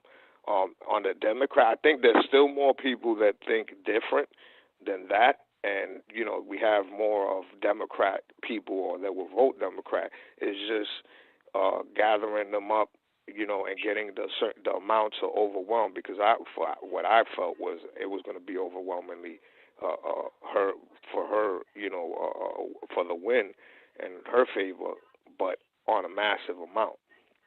And when what happened, it was like, wow. So again, I'm looking back and say, well, she lost, and he won, right? And so, that's a portion of this country that is, and then there's a lot of different structures here with the Electoral College. So I was looking at the map over and over, and I heard Simone say some stuff, and another commentator that speaks on, they know about how this voting thing goes. And what she explained, she said, there was a lot of money that didn't get put, again, like the way Hillary didn't get put in certain places to strengthen those areas or whatnot for the support, right? And that was one thing that she had said, she was looking at and analyzing. And, I respect a lot of what she says. She's real critical, and she don't be playing. So, that's why a lot of people don't like her. And so she had to, acknowledge, like, what was it, they did this, they put all these barriers, because we know that there's a lot of obstacles that they put and to get it this way. So what was it that could have been done better? And she said one of the things was they had to put more money. All the money that was coming in, there's still some money that didn't get put in certain places that could have helped or possibly helped her win in those places that she didn't win. Now, when I look at the map, another thing that they was showing it, and then this guy commented on it. You look at the map, all the way from Middle America down, top from north to south. A large portion of America voted red, right? There's a large, Midwest, the top, all the way up to North Dakota and all these places, all the way down, and then even some places hitting, going towards the East Coast in the north, very close to New Jersey. Jersey, the numbers didn't do well. And again, so I just say that there has to be and I know they're going to do that. I'm not a professional. I know they acknowledge that, but they have to be, not be stubborn and revisit stuff and say, okay, you know what, we're going to have to do work on this. You know, because, again, I give her props on everything she did. She had a little bit amount of time to get this going. She had a lot of odds against her because of the way, again, the main thing for me was racism, sexism. A lot of men, you know, and and we also have to acknowledge that, again, you mentioned the Latino community, how they not all together, and I have a portion of family that's Latino, and it's the same shit. This is real shit. So this is not no trying to you know, maybe, you know, we're talking from what I heard. No, this is real life shit. So I understand that, and I also see that, you know, that there's a portion of this country, right, whether they, I would say non-white, so whether you fall in, you know, Black American, or you fall into any other person of color, even Asians, right, that they are born here, citizens, and they feel this comfortability like they're Americanized, and because they're American, right, they are true Americans, but they forget where they come from and feel that they're like white. Like the white person has fully accepted them because they are white American, and they might agree on a lot of the Republican white structural things, you know, and they feel, oh, well, you know, and then you have what's going on now with this immigration.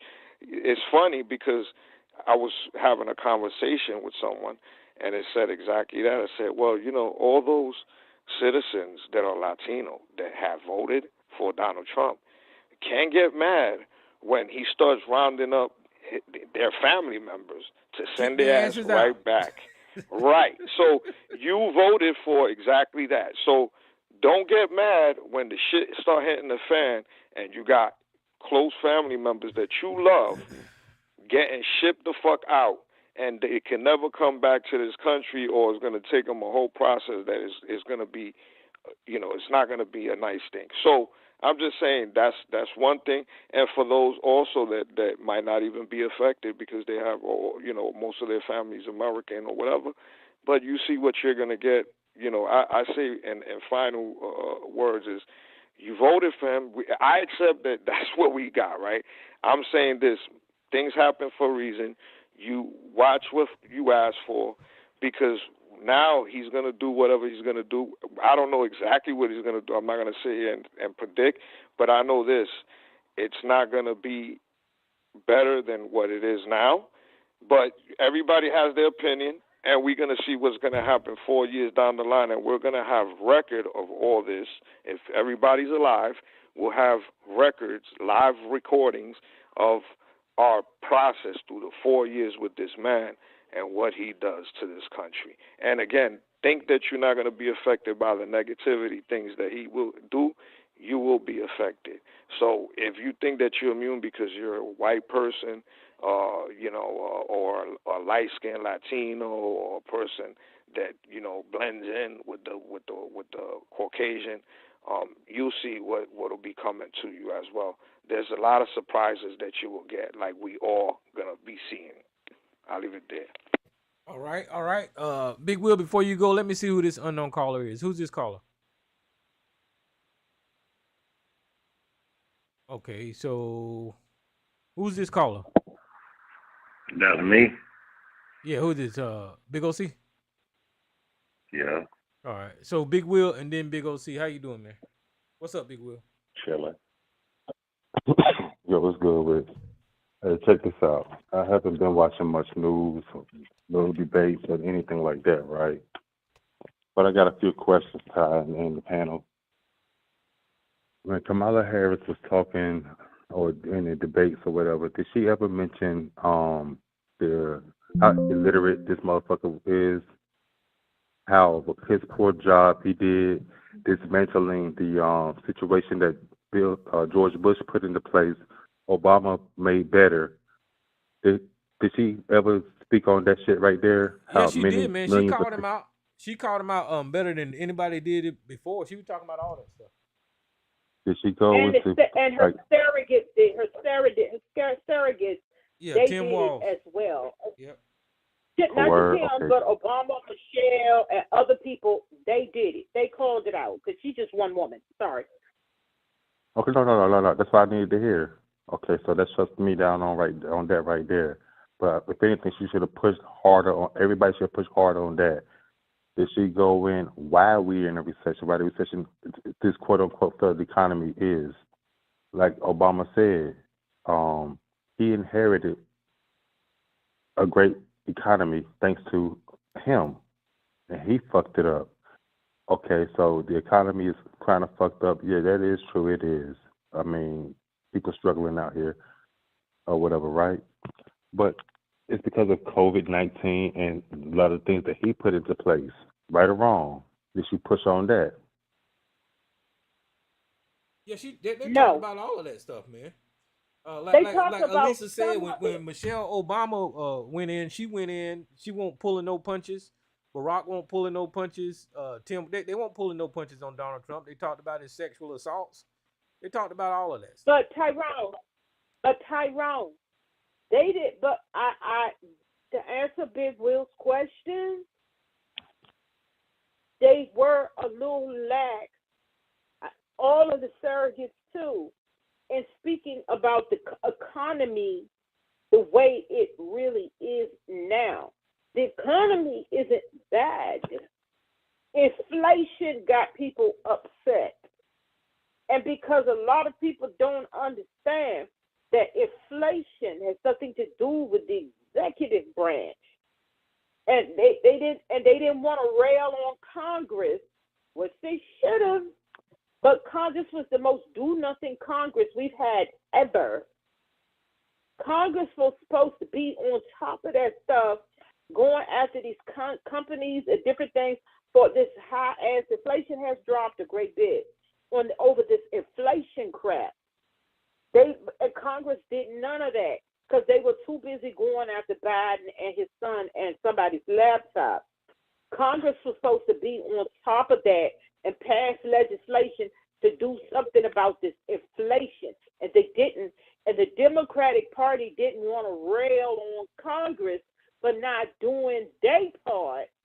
And they allowed the misinformation to go a little too far with saying the economy is bad.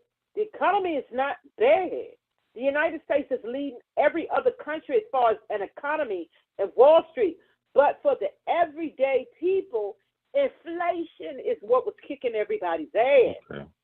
And they didn't handle that as strongly as I think they could. If that helps answer your question. My thing is, what I'm about to say is gonna sound crazy, but the fucking Democratic Party gonna have to get ignorant. They're gonna have to start getting petty as fuck. I mean, yes. they don't have to. I mean, I seen something. I try to watch some of the debate. That rally he had here in North Carolina. The shit literally gave me a fucking headache, and I couldn't do it. And he literally had niggas, talking about the whole must go. Like, yes, a coon ass jive time turkey, whatever the hell you want to call that motherfucker. Walking around with a sign of red and white and blue flag, fucking t-shirt and a bandana, talking about something the whole must go. In the hood now. I'm talking about just like a hood where murders really happen. You feel me? But back to what my main point was, man, Democrats got to get petty, bro.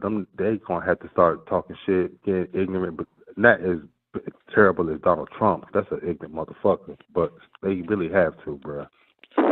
And what Kamala and her team should have done, like I said, they should have pushed. I mean, scratched, motherfucking gouge out eyeballs with all the fucked up shit that Donald Trump did while in office. Like I said, dismantling the plays that the homie Obama put into place. So what happened? It was like, I can't remember where it was, but some shit popped off in Africa, right? First thing Obama did was give his people, hey, shut the borders down. Can't nobody from that place come here. He had doctors, scientists, nurses, have you. Go to that part of Africa. I think you're talking about Ebola. Yeah. Was it Ebola? Yeah, I think so. Yeah, as soon as the people came back to the country, what he do? Y'all in quarantine. Y'all can't do shit for like 14 days, 30 days or whatever. I said the quarantine, they were free to roam the country because of Trump's ignorance. How many people died? How many people were affected by that shit? Infected by that shit? Lost jobs, businesses went away. I mean, they should have pushed like I said. They should have. Man, they should have been. They should have got grimy with that shit right there alone. That shit. That's how she could have won the hearts and souls of the quote unquote white people. I'm not blaming the brothers. I ain't gonna blame the Asians or the Latinos. From what I saw, I don't know how true that poll I posted in the TRS chat is, but I already knew you're gonna have some Sambo ass niggas, a few. You know what I'm saying? Say fuck that. We're going for Trump. But she should have really put within on about that shit. My sisters, I already know what time it was. The pearls and chucks, hey, shit. I ain't gonna wear no pearls, but I bought some Chuck Taylors in a minute though. Feel me? But still, she shouldn't pander just to the black people. She should have pandered to white America as well. She should have been hard about that shit. And that's all I gotta say, fam. All right. I agree. Big OC, what's happening, man?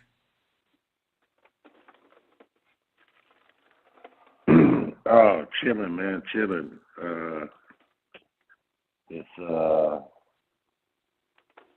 Hey, the outcome's the outcome at the end of the day, man.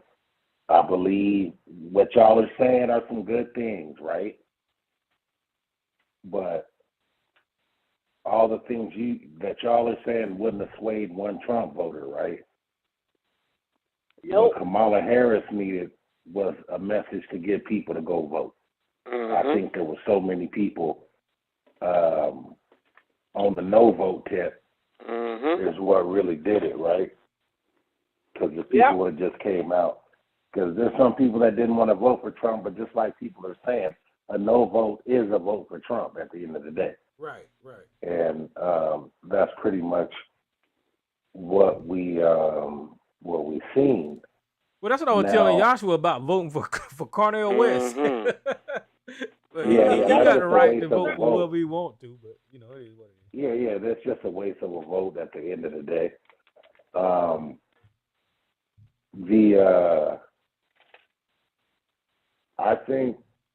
I don't know what black men, I guess about 20%, 23% or something voted for Trump. But my problem with that is everything that black men would always articulate didn't originate with black men. It was just one of the white talking points that the RNC put out. So all I was ever looking for from black people was is your nigga black ass voting for Trump? Because I can give you a lot of reasons why you shouldn't, and a lot of that was based off rhetoric and things like that. And as black folks, we usually don't fuck with motherfuckers that talk crazy to us, but I guess something has changed. I still want to know what he said to black men that they said, oh yeah, we on the Trump train. Well, he put 50 black people in his cabinet. He put I didn't see none of that, so I'm trying to figure out. You got Yvette Cornell, Tariq Nasheed, Boyce Watkins, Umar Johnson. You got all of them people out there convincing black people with this Russian propaganda bullshit about the Democrats. That's what they're doing, and a lot of them feeling it. You got the Advice Show. Right. You got a lot of people that are convincing black men on social media with Russian propaganda. Okay, but look at this now. Trump has changed our politics, right? And let's just take it away from the mainstream media. We've seen a lot of alternative media platforms get their rise since Trump has came into effect, right? And a lot of that has been on the Republican side because if any of you peruse YouTube at all, you see it seems like their footprint or their brand of politics is out there more. And I'm saying with the Joe Rogan. Yeah. Joe Rogan is big. And all the white boys that be screaming, all the time, right?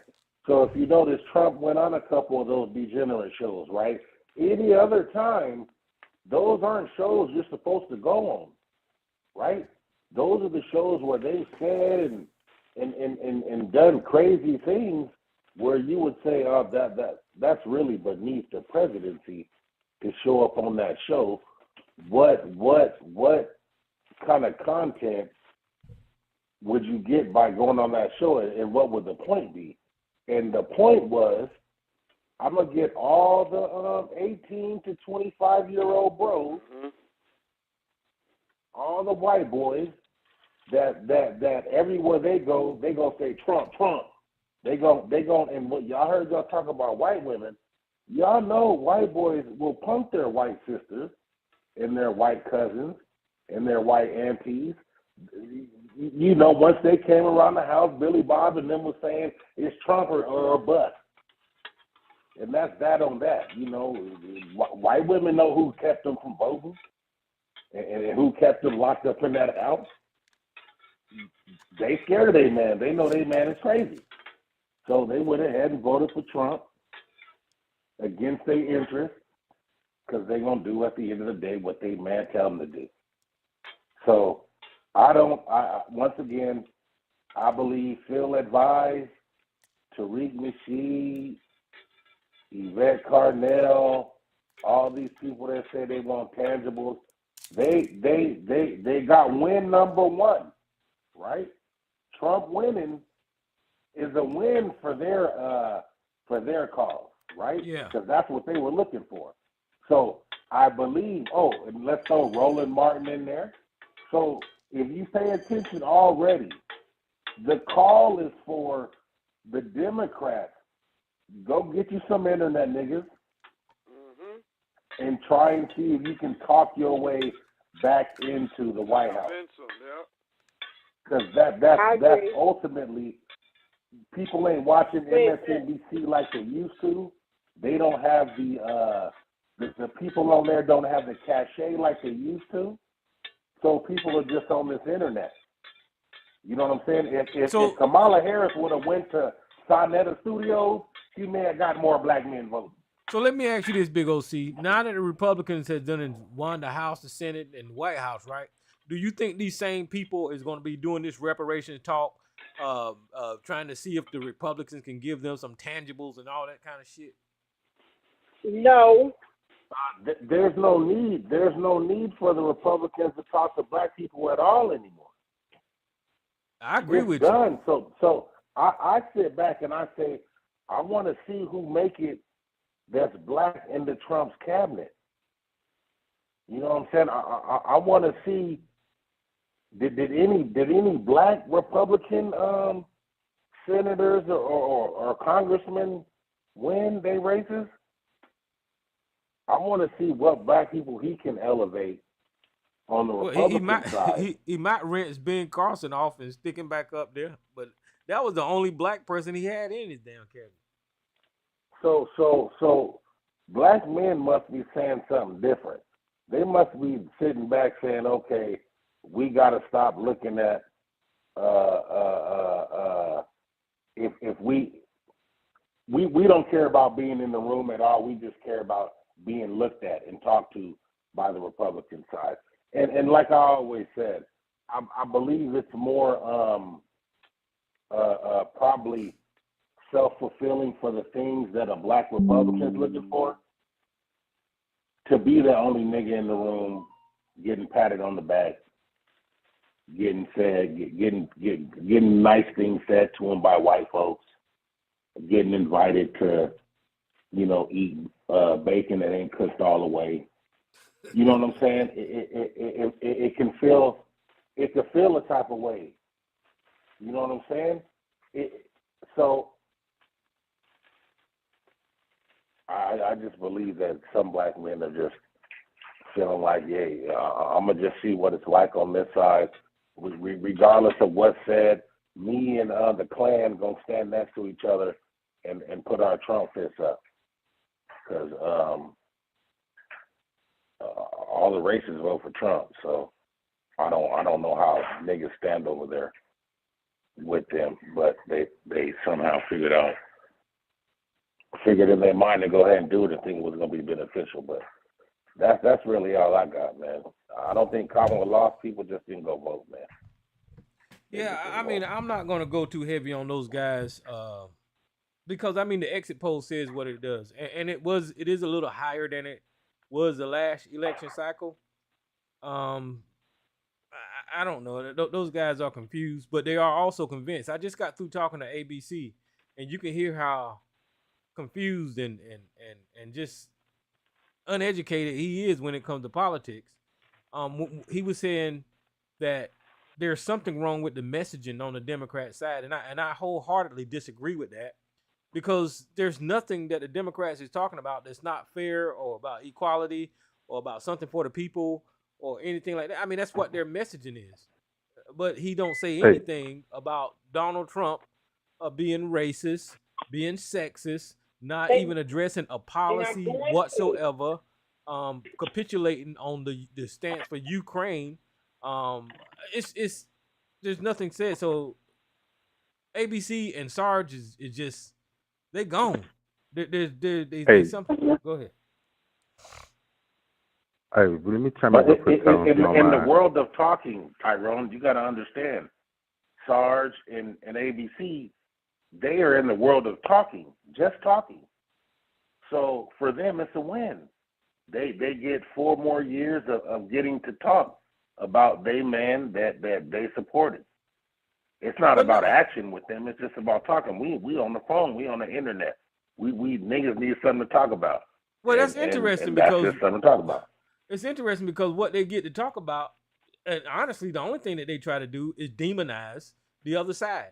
And that's what their whole agenda is to talk bad about black people or to talk bad about a Democrat. That's all the fuck they do. That's it. So I guess they do get 4 more years of saying that. I got to agree with Big OC on something also. I'm 41, soon to be 42 in a couple of weeks, right? And before I got on, I said I don't watch the news, I didn't watch the debates and stuff like that. But I've seen things here and there. At 41, soon to be 42 years old. So if I'm at this age not watching news, sort of whatever, most of my gems come from social media. Guess what that means? There's a big possibility that the generations behind me are not watching the news. Exactly. Yeah, I know they are. That's facts right there. That is facts. So with, like ABC said, he went. I saw something and I was like, "Damn, is that edited?" And I just kept scrolling because I ain't watching no shit from Donald Trump. Fuck that bitch.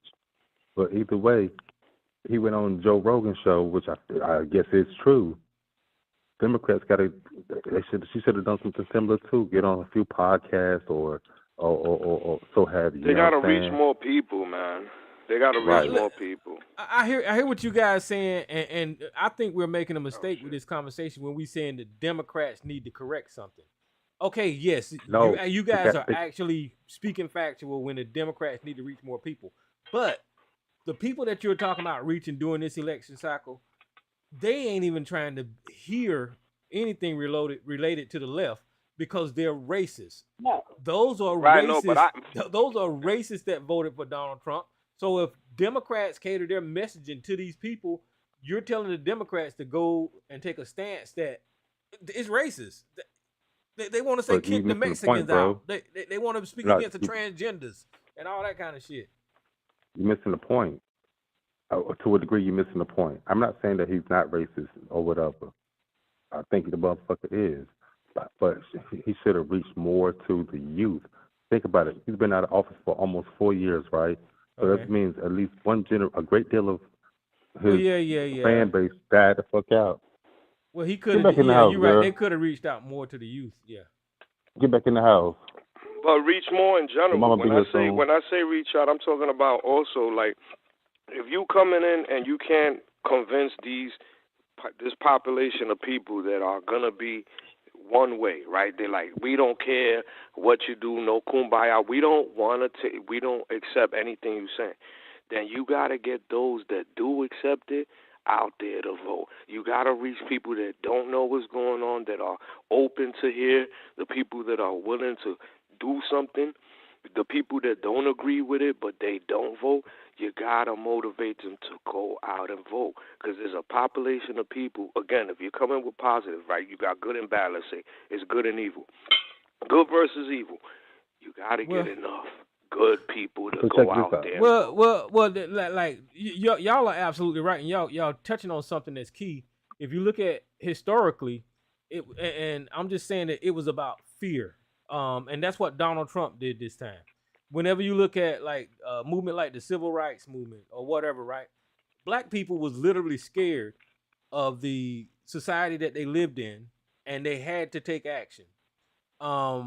If you look at what Donald Trump is preaching, even though it's a lie, he's putting fear in these people about the Democrats doing all of these anti-Christian things, about the transgenders being on their daughters' teams.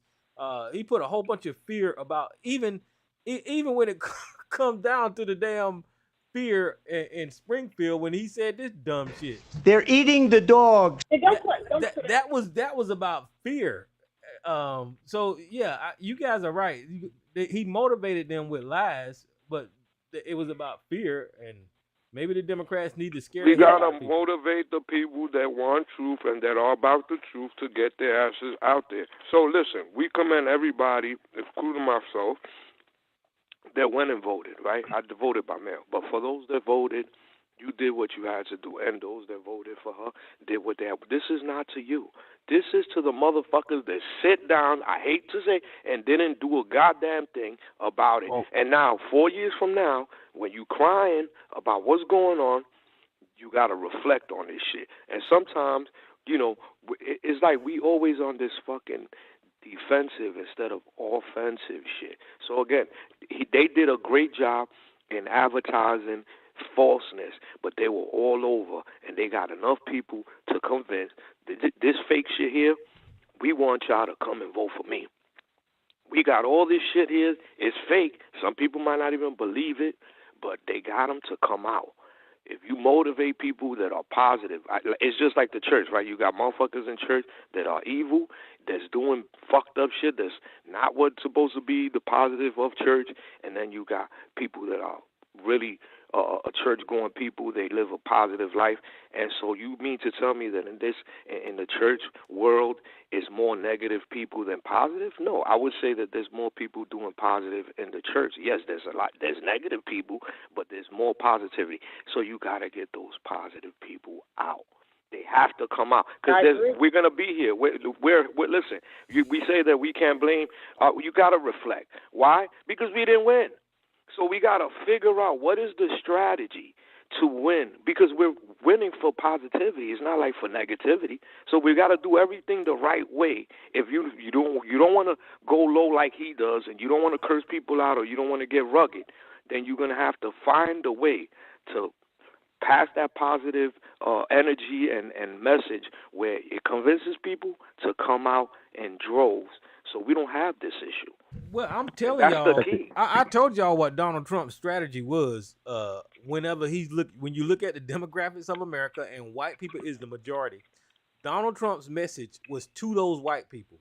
That's why he didn't really talk to black people, or he talked shit about Hispanics, or he talked shit about the Asians. Hell, he even talked shit about the damn Jews. He didn't give a fuck about none of those demographics. He's seen that big old number of 70-something% is white, and that's who the hell he spoke to. Now, if y'all saying that the Democrats need to speak to that demographic to win, I don't know what the message is besides it including racism. The racist shit. Yeah. Okay, so check it. I'm a racist white man, right? And my brother Jim Bob, who's really my nephew's, anyway. If I'm a racist, and my brother Jim Bob died from COVID, right? If the Democratic Party would have pushed his ignorance on his handling or mishandling of that situation, that would have got me in my feelings as a racist white man from, I don't know, West Virginia or some Kentucky, some Alabama, wherever the fuck, right? But damn, he did mishandle that shit. I did go 7-8 months without fucking income or whatever, because I couldn't work because my plant got shut down. You feel me? And I'm in this small hold on town or whatever the fuck. That shit right there probably would have done a lot. They would have got more votes right there. Two, let's go back in time. Let's go back in time when the first presidential debate was aired on TV. I forgot who it was, but whoever won the presidency, I think it was Reagan. He was an actor. He was trained and taught to be on camera and this or whatever, how to maneuver this or whatever. The dude that he went against lost, if I ain't mistaken. Yeah, he lost pretty damn bad because he didn't know how to fucking. He was nervous. He was scared. The lights was fucking making him sweat and all that shit. Yeah, but Donald Trump is a what paid I'm trying actor. to say, Donald what I'm trying Trump to say sad. is in modern Remember. day, Trump has changed the game. You're absolutely right. The way they used to politic, the way they used to prepare, the way they used to present themselves, all of that stuff was etched in stone, and that's how every politician did it since. But when Trump came in, he changed the game because he didn't disavow David Duke. He said that there was fine people on both sides in a racist rally in Charlottesville. He, as a matter of fact, he embraced the racists. And that gave white people a reason to secretly support Donald. Well, it ain't so secret to me, but they gave him more and more white people a reason to support Donald Trump for his white skin. And I played y'all the audio of him just casually talking about his white skin at his rallies. Why the hell would he talk about his white skin at his rally if he ain't trying to get these people to realize that, hey, we white, we need to stick together. We're right. Yeah, well, Tyrone, check it out. Go ahead. It's like, go ahead. You know, what happened is, and I would find myself, you know, thinking this way too. Like, why am I not voting for Trump, right? And it would be something I could think of that just happened 30 minutes ago, something that he said 30 minutes ago. But really, there's 100 things. Yeah. But there's been so many things, you got to a point where you're like, man, I just can't fuck with it, you know? And just the lies were just, if you just go back and look, remember there was a time when he said he didn't know who David Duke was? Yep. But then there's a case or something that happened a long time ago when I guess David Duke joined some kind of club or something, and Donald Trump, he left because David Duke joined. Yep. They were touting that as him not being a racist. When was that? Does somebody have any information on that? No, but I vaguely remember what you're talking about. Because it just lends to him saying he had no clue who David Duke was, but decades ago, he apparently showed his non-racism by I don't leaving some club agree or something, with him. Yep. leaving some club because David Duke joined. And for me, it's like, man, you knew exactly who he was. Yeah, so by him not disavowing meant that, you know, he wasn't publicly going against a white supremacist. So people seen that and they read into that. You know what I mean? Any other politician before that time, of course, they would have disavowed the KKK. But Donald Trump didn't. But he couldn't afford to disavow and hurt go against anyone under that tent. And them David Duke type people is under his tent. So he knew what he was doing. But I wanted to address something that just said. The first televised presidential debate was in 1960. That was Nixon versus Kennedy. And because it was televised, that helped Kennedy. Yeah, I believe Nixon was the one that was sweating, Big Will. Yes. Kennedy was charismatic. He was what the women consider handsome, and he was a bitch, and he knew how to speak. Nixon was never the best looking person. The women didn't attract to him. and he was sweating on his upper lip and all across his face, and people looked at that, and it just didn't work for them. So that's why, and then Kennedy won. They didn't think that a Catholic and different other things that they were could pull that off, but he did. The first televised presidential debate, because people were able to see them, even though it was black and white, people was able to see them. So that's what helped them. But I do agree with what everyone was saying about like the podcast and the bros and the this and that. Kamala did some, but they just, what they needed, what the Democratic Party need, or any party, to be able to combat their hate, they needed a machine to do something about that disinformation that was put out of this. Because not only did you have the Republicans that were doing it, I mean, they just lied 24/7, and you had Fox News to back up the lies, and you had Newsmax, then you had Russian propaganda, you had Iranian propaganda, and then you also had, Russian, Iranian, and I forget there was somebody else over in the mix too. And then CNN, MSNBC letting that shit ride too. Like, this, that, the other. And they let it fly. The legacy media let it fly because they was getting coins from advertisement, keeping people engaged. So they didn't bother. They didn't do their job. Legacy media is compromised. I've been saying this for the longest time. Once your media is compromised, you kind of done. We kind of done as a society. Because you own now. But they, but they needed a machine to do something about the misinformation and the lies,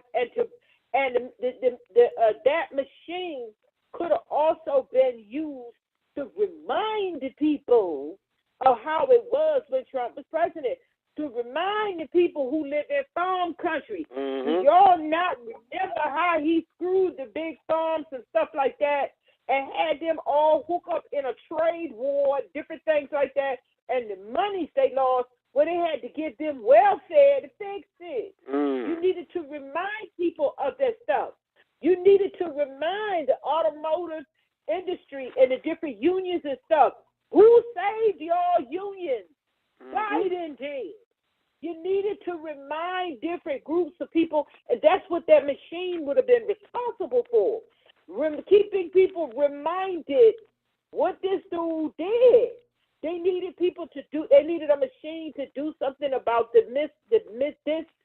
awful information and lies. Kamala ain't had enough time for that. She didn't have enough time for that. The Democratic Party should have, not the Democratic Party, but they could have allowed surrogates, not necessarily the party, but with the PACs and stuff, because they got money too. The PACs and stuff to build this machine that would remind people of stuff, to build this machine that would do something about the misinformation and lies that was just swirling around. They couldn't do that. And I do agree that the campaign probably needed to deal with more of the bros community, and I'm going to say it, white bros community, to try to reach out to the incel community because they are huge in the best way they can. Maybe not them themselves, but build an apparatus that could have done that. It just wasn't enough time, and the Democratic Party had been slacking. They've been slacking the whole time. And this is another thing. What I mean by they were slacking. They were spying on Trump and all them. They were spying on them. They're spying on them now. They knew what all they was doing. They knew that he was in cahoots with Netanyahu. They knew that he was in cahoots with Vladimir, Russia, and the different other, and what's the guy from this country that's just tore upside down right now. A lot of their people are here too. With him, that dictator, and different things like that. They knew he was in cahoots with them. They knew all of that because they were spying on him the whole time. And y'all know they were. They were spying on them, so they knew all what they were doing. But did they use what they had in place to do anything about it? No. Did they do anything to put out to the party? We got to use like people say, we have to outsource to pay for an apparatus to deal with the misinformation.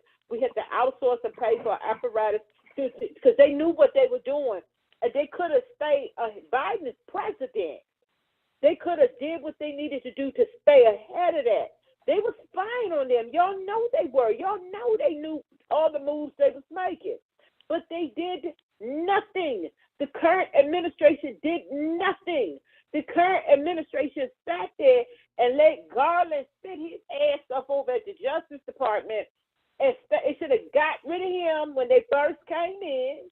And they should have brought in somebody that could have started charging Trump with some of this stuff, and he would have been convicted probably. They should have impeached his ass. Yeah, they should have convicted of him. Could have convicted him and do it and have him up under house arrest or what they was going to do if they had the right person at the Justice Department to make him a non-issue. But did they do that? No, they made him a bigger issue. They sat up there and let Garland do nothing with the Justice Department, and near the end, then when they knew time was running out, we're gonna hire a special prosecutor, and hell with that. They should have been doing that first year in, and we never would have been talking about Donald Trump right now. They could have immobilized his ass, but the administration did. They trying to do fair, we're gonna just, and they let them tear up his son. I hope Joe Biden at least pardon his damn son before he leaves. They sat there and did nothing. They did nothing. Yeah, and it's too late now. They done changed the law. They done changed the law to where he can do whatever the hell he want to do in that White House. And now and during the time when the SCOTUS basically said, well, y'all can have a king if y'all want to, when they changed the rules, Biden had the same rules too, because he's currently the president.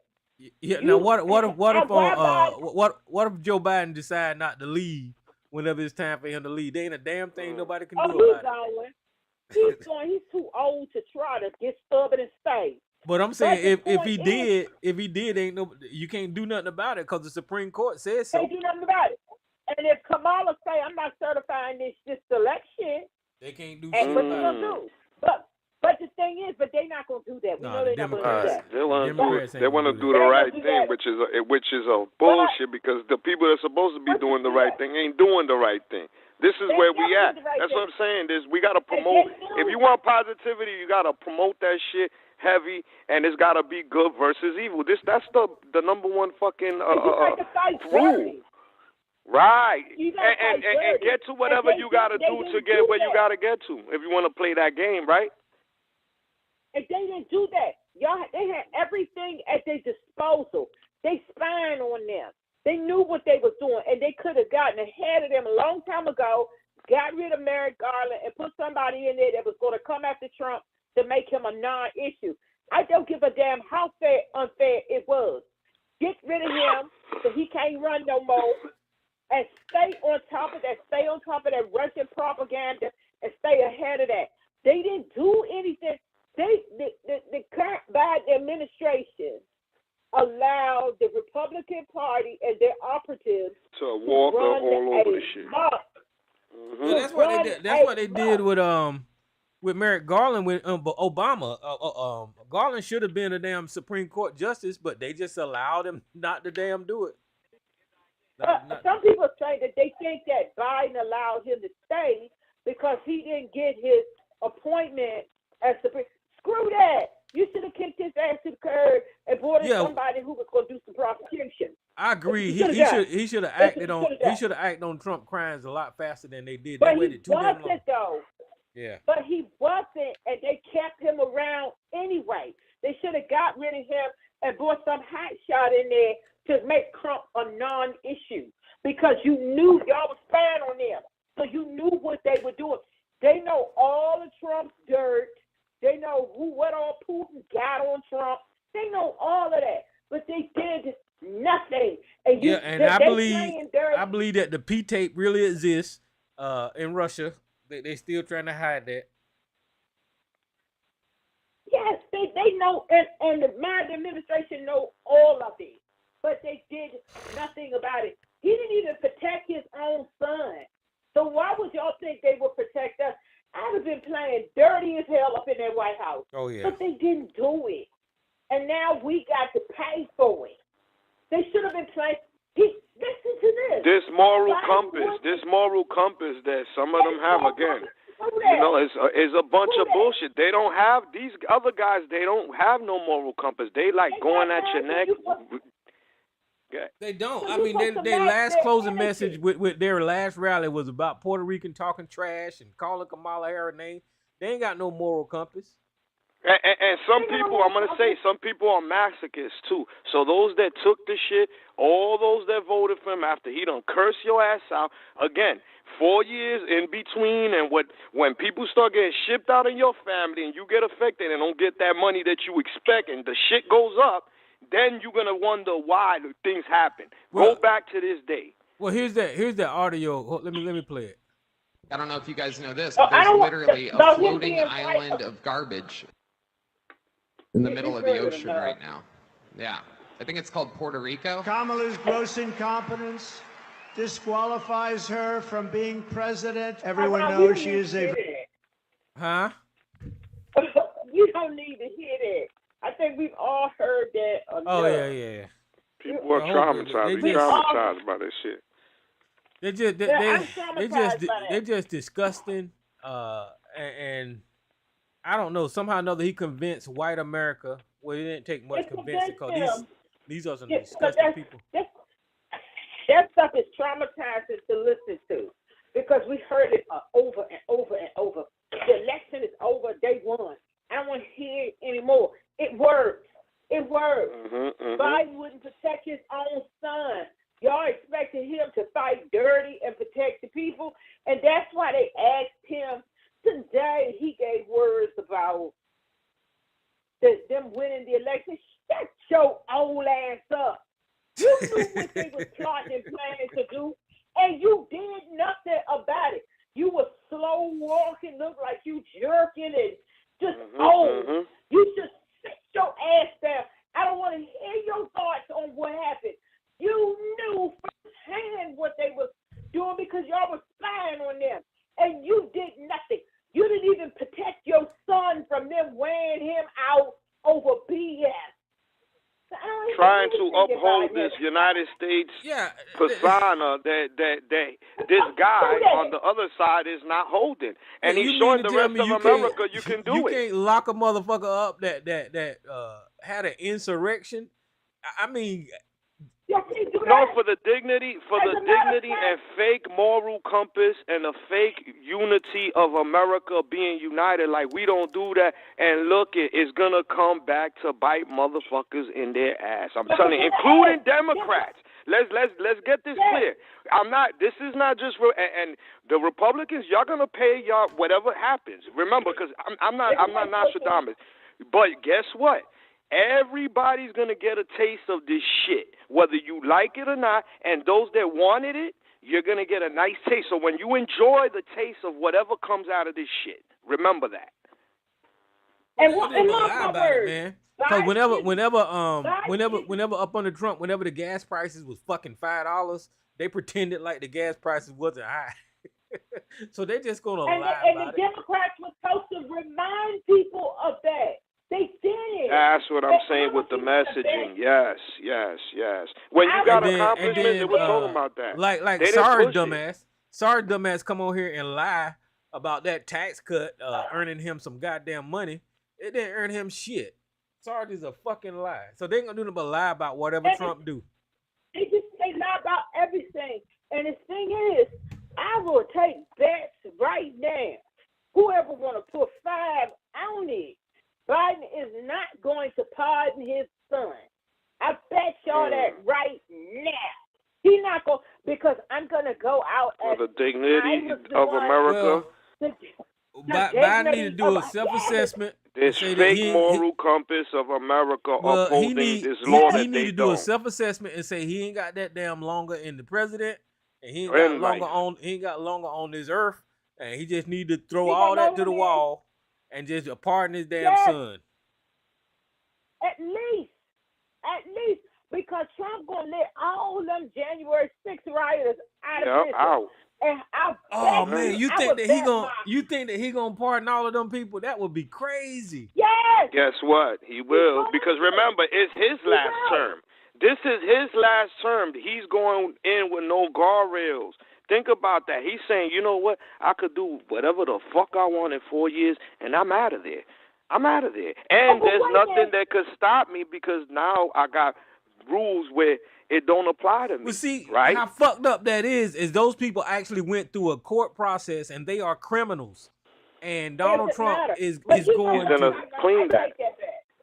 Donald Trump going to turn criminals loose on the street. He talking about criminal Mexicans coming across the border. He turning criminals loose in the United States of America. What you take back, Elisa? What you take back? I'm gonna take that back because I said it like 100%. He gonna let them go. I'm on it's the possible. It's a strong possibility. It's possible, and the reason why I'm Miss saying it's a possibility.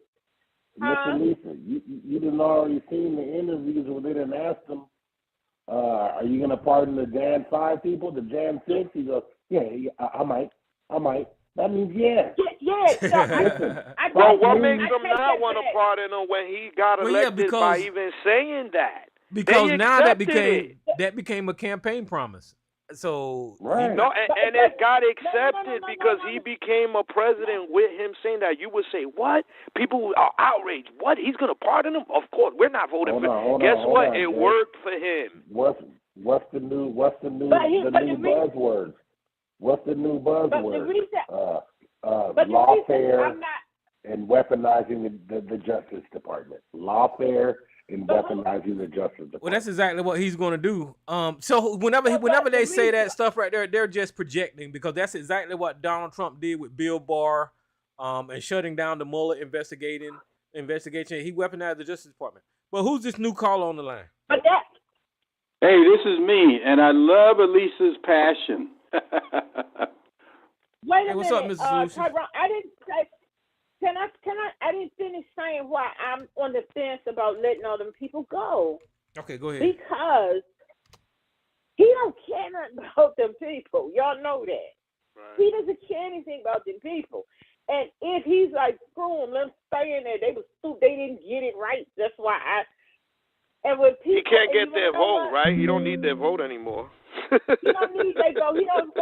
He don't need anything from them. Yeah. And he got what he wanted. He got what he wanted. Wait a minute. He got what he wanted, and his fans, they not going to remember that he had that. They want them people. They ain't going to remember what was said or what was done. Them people just going to serve out their time. He no longer leads them anymore, and he know his people aren't going to remember really what was said about any of that. So that's why I say I pull back on saying, yes, he's going to pardon them. He don't need nothing from them anymore. He might just let them sit.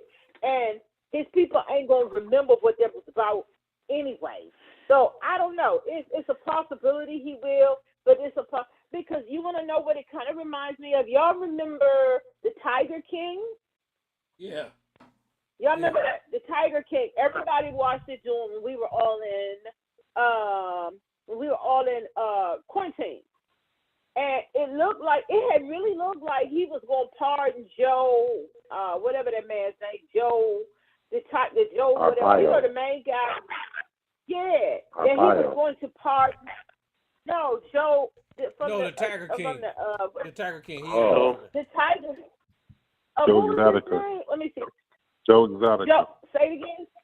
Yeah, Joe Exotic. Joe Exotic. Yeah, and everybody thought he was going to. With the animals, Joe Exotica. And Joe Exotica is MAGA type people and stuff, but he's homosexual. And I wanted him to pardon Joe Exotica because I think he got a raw deal. I felt that would have been the right thing. Yeah, I think that was the right thing for him to do. So I was disappointed when he didn't pardon Joe Exotica, but Joe Exotica was not going to bring nothing, couldn't do nothing, anything. And he was like, F you, and pardon Kodak Black. That's the kind of stuff he do. That's the kind of stuff he do. And did his people say, "What? I thought he was gonna pardon Joe Exotica." They forgot all about that. And Joe Exotica should have been pardoned. So that's why I'm on the fence about whether or not he's gonna let them January 6th people out. I'm on the fence with that. He might not. It's a good chance he won't. And I'm going by how he's done things in the past. Other people that they thought he was going to pardon, he said screw them, and he pardoned Kodak Black and other people like that. So it's like kind of all over the place a little bit. But that's all I want to say. Thank you, Sarge, for liking my passion. Hey, Tyrone, we do know Puffy P. Diddy gonna get exonerated. I think so too. No, he ain't gonna he will too. I don't know about that. No. He might. Can he get something out of P. Diddy? Listen. The thing is that Donald Trump has a pattern of doing stuff for you when he gets something out of it. I'm saying I'm just dipping my toe in this Puffy stuff, and that stuff is deep, man. There ain't no way in the world they're gonna let that guy go. But what's up? Go ahead. Well, you, Mr. Solutions, you can go right out to Big Will. Go ahead, Big Will. Puffy is still useful. Puffy can still be useful. He can. Because we don't know where all this stuff is getting buried. He's the CEO. He's the CEO of hip hop business, right? Company. He's still useful. And we all know. So I see. And we all know. Probably would. Yeah, I can see it because think about this. He's hip hop as well as both of them are hip hop. He's part of the hip hop culture. Think about it. A lot of his names were in the hip hop songs. Yes. Hell, he even he was on a track for somebody back in the day, Method Man or somebody. In the Bobby Brown video. And he was in all of their songs, different things, all the way from Jay-Z to all of them. Puffy is still useful. He is. He's still useful to a lot of people. But and they both New Yorkers. And they the New Yorkers. And after Puffy is convicted, I can see Donald Trump giving him a pardon. Because it won't matter that the white women ain't going to get the uproar over it. They threw their daughters up under the bus. But well, I don't think. Wait a minute, hold on. I don't think Donald Trump can pardon Puffy, can he? If those are state crimes. No. Federal, yeah. No, he's in federal right now. This is federal. That's a federal case. Federal crimes is what they're charging him with. He can pardon him. Yeah, for federal stuff. Because it's state across state lines. That's why. Well, let me see what Mr. Solution is talking about. What's happening, man? Oh, not too much. I was just enjoying Elisa's passion, as I said. This was Solution, not Sarge at this point. Oh, I'm sorry. I take it back then. I thought you were Sarge. Go ahead, Joe. No problem. Look here, I think Hunter Biden will be pardoned, but Hunter is in some serious trouble. The tax trouble, the weapons violation. He lied on that weapons form. So he did some pretty distinct crimes, and but I was dumb. Distinct crimes. What you just say? Mr. Solutions ain't got no gun. Well, yeah, I believe in the Second Amendment, buddy. But the thing is, he shouldn't have done what he did. He lied on that federal form. Like everybody else does. Well, but they caught him, okay? That's just like if a cop does. Just like if a cop smoke weed. Hold on, it's my time to speak, buddy. Just like if the cop you speeding, you can say, well, look at all those other people speeding. That doesn't excuse you. But nevertheless, they did catch him. And he's kind of wasted his life. He hasn't done well with his life, Hunter Biden. And so, but I think his dad will pardon him on the way out. I think he'll get a pardon. Is he still an attorney? Is he still an attorney? Let me say this about Hunter Biden, if y'all don't mind. I want y'all to look at where this started. This started with a conspiracy about a laptop and connections to foreign involvement with money and connections to Joe Biden and how that influence made the decision and lost Trump the election and all this kind of stuff. And what we landed on was a crime that if he wasn't Hunter Biden, he wouldn't even be charged with of not writing his name on a form. And that being a federal crime because he was using drugs. So it's one of these things to where, I don't know, it's a wasted conversation at this point. We know what politically motivated James Comey to go after Hunter Biden. And it's just a waste of goddamn time. So, I mean, whatever your point is about Hunter Biden, Mr. Solution, I hear you, but it's just stupid at this point. Well, you guys were talking about it, so I guess you're stupid for talking about it. But look here, it is in the news, and I don't think it's stupid because the majority of the case that they made against him was from the laptop, all right? And what is his name? The CEO of Meta, Zuckerberg came out and confirmed that they did hide information that would have been detrimental to Biden. And they hid information. They didn't disseminate it. Like what? Well, no, like, hold on. He said that, so let me say this right here. The motherfucker's damn near dead. Well, listen. The information on the laptop. Hold on. Let me say this right here. Zuckerberg was not in possession of the hard drive. And what you talking about, Zuckerberg had the ability to hide was what was posted on Facebook. Messages. So if it's out there, then Zuckerberg got the ability to release it. So whatever. Well, he hid it. He admitted it. Okay. Let me finish. Whatever this information is, Zuckerberg admitted hiding information he covered up. But what I'm saying is all the information that they used to prosecute Hunter came from the laptop. So the laptop was not a hoax. It was valid. Okay. But anyway, if you don't want to talk about it... Wait a minute. So you lied again. The information. I didn't lie. You lied. Shut up. Listen. The only thing you shouldn't call people to lie, you little sick bastard. Okay, well, I can't do this with you.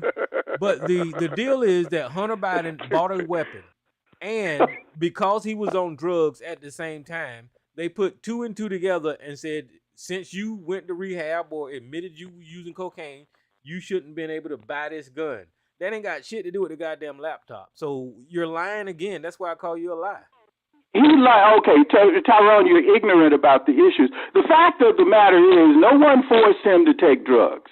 He did a bad thing. He put himself in the situation, okay? And his lying on the federal registration form, he wasn't supposed to have a weapon.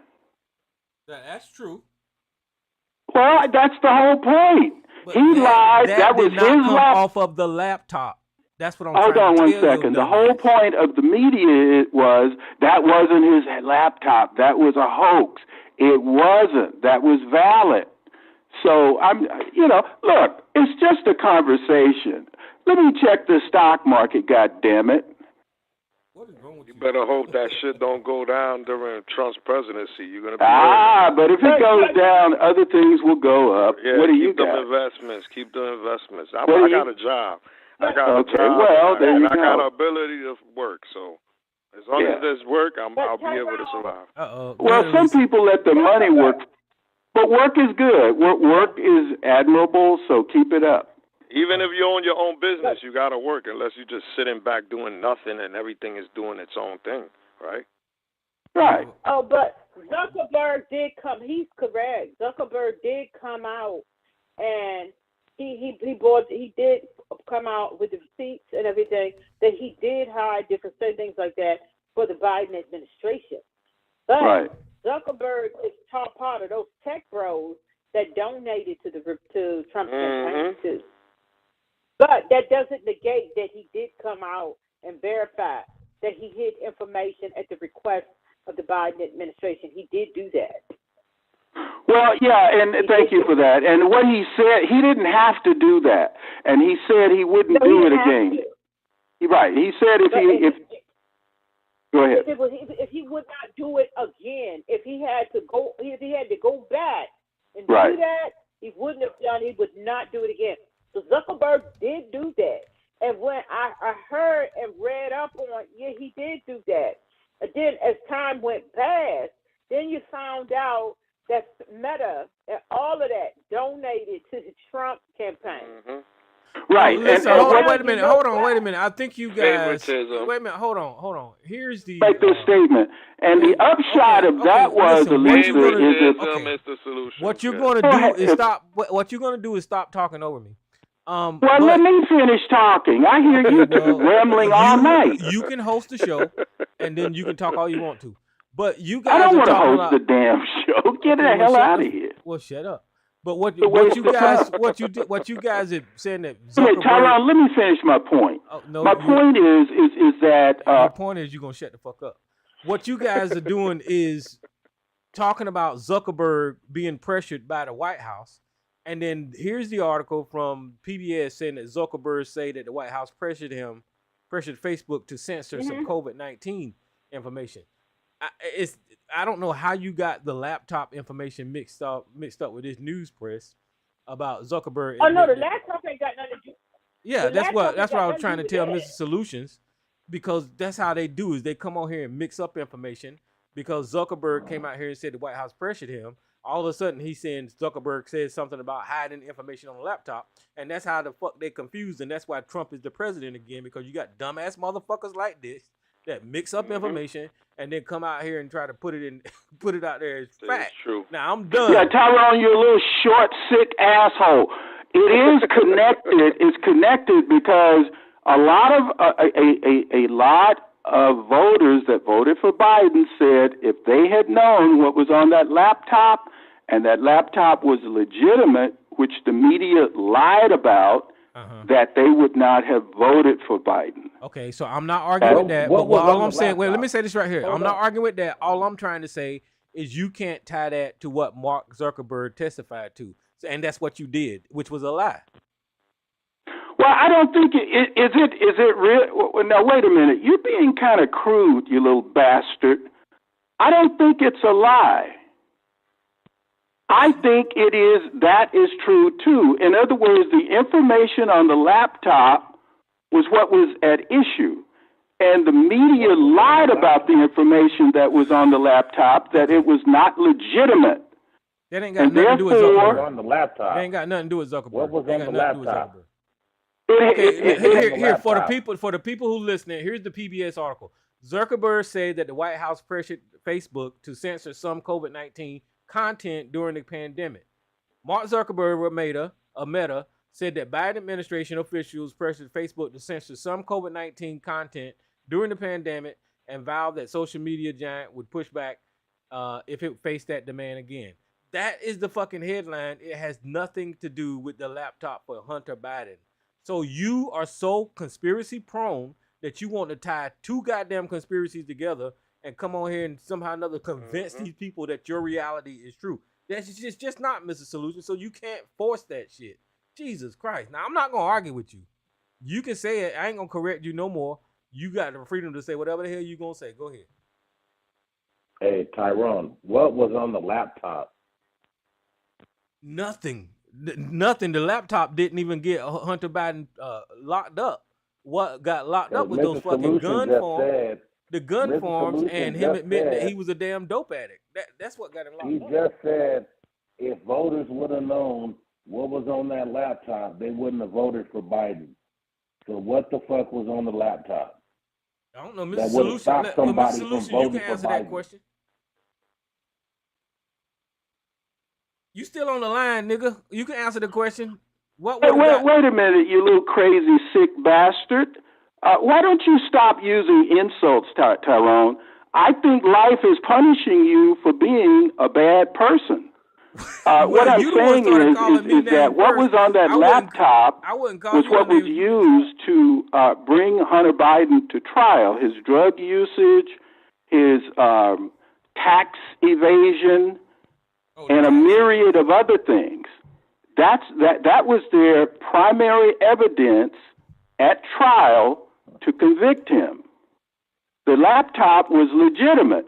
And the whole point was what the media did during the Biden administration, because that came up, was that the laptop was not his. That was some sort of Russian hoax. And it wasn't. That's what I'm saying. And Tyrone is just being, but Tyrone, that's you. You're very crude. And I'm going to tell you, that builds up negative energy that makes you sick like you are in the head too. Well, yeah, like I said, I don't think that Hunter Biden's laptop got him locked up. Well, read up on it. There's no law against informing yourself. You don't have to be stupid. Where's the charges? Go ahead, let what were the Alicia charges? As it relates to Hunter Biden's laptop, Hunter Biden's laptop proves that he had issues. It proved that he did some things that he shouldn't have done. So the Hunter Biden laptop basically screwed Hunter Biden.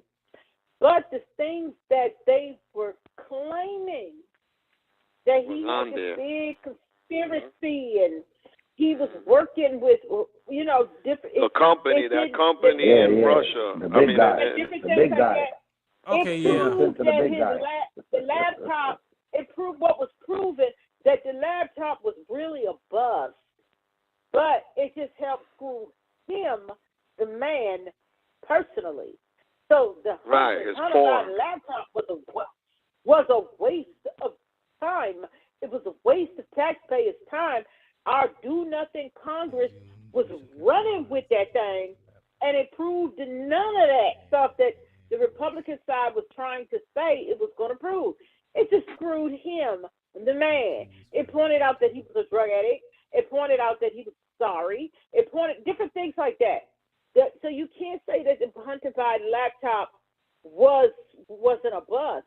It was a bust because they were never able to pull anything from it that didn't just screw him.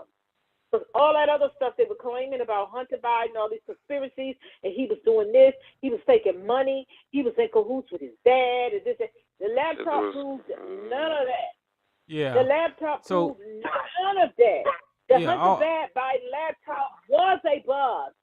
It's because it was the Biden crime family, crime family, his connection to Ukraine, and all this kind of crap. The big guy got to get a cut.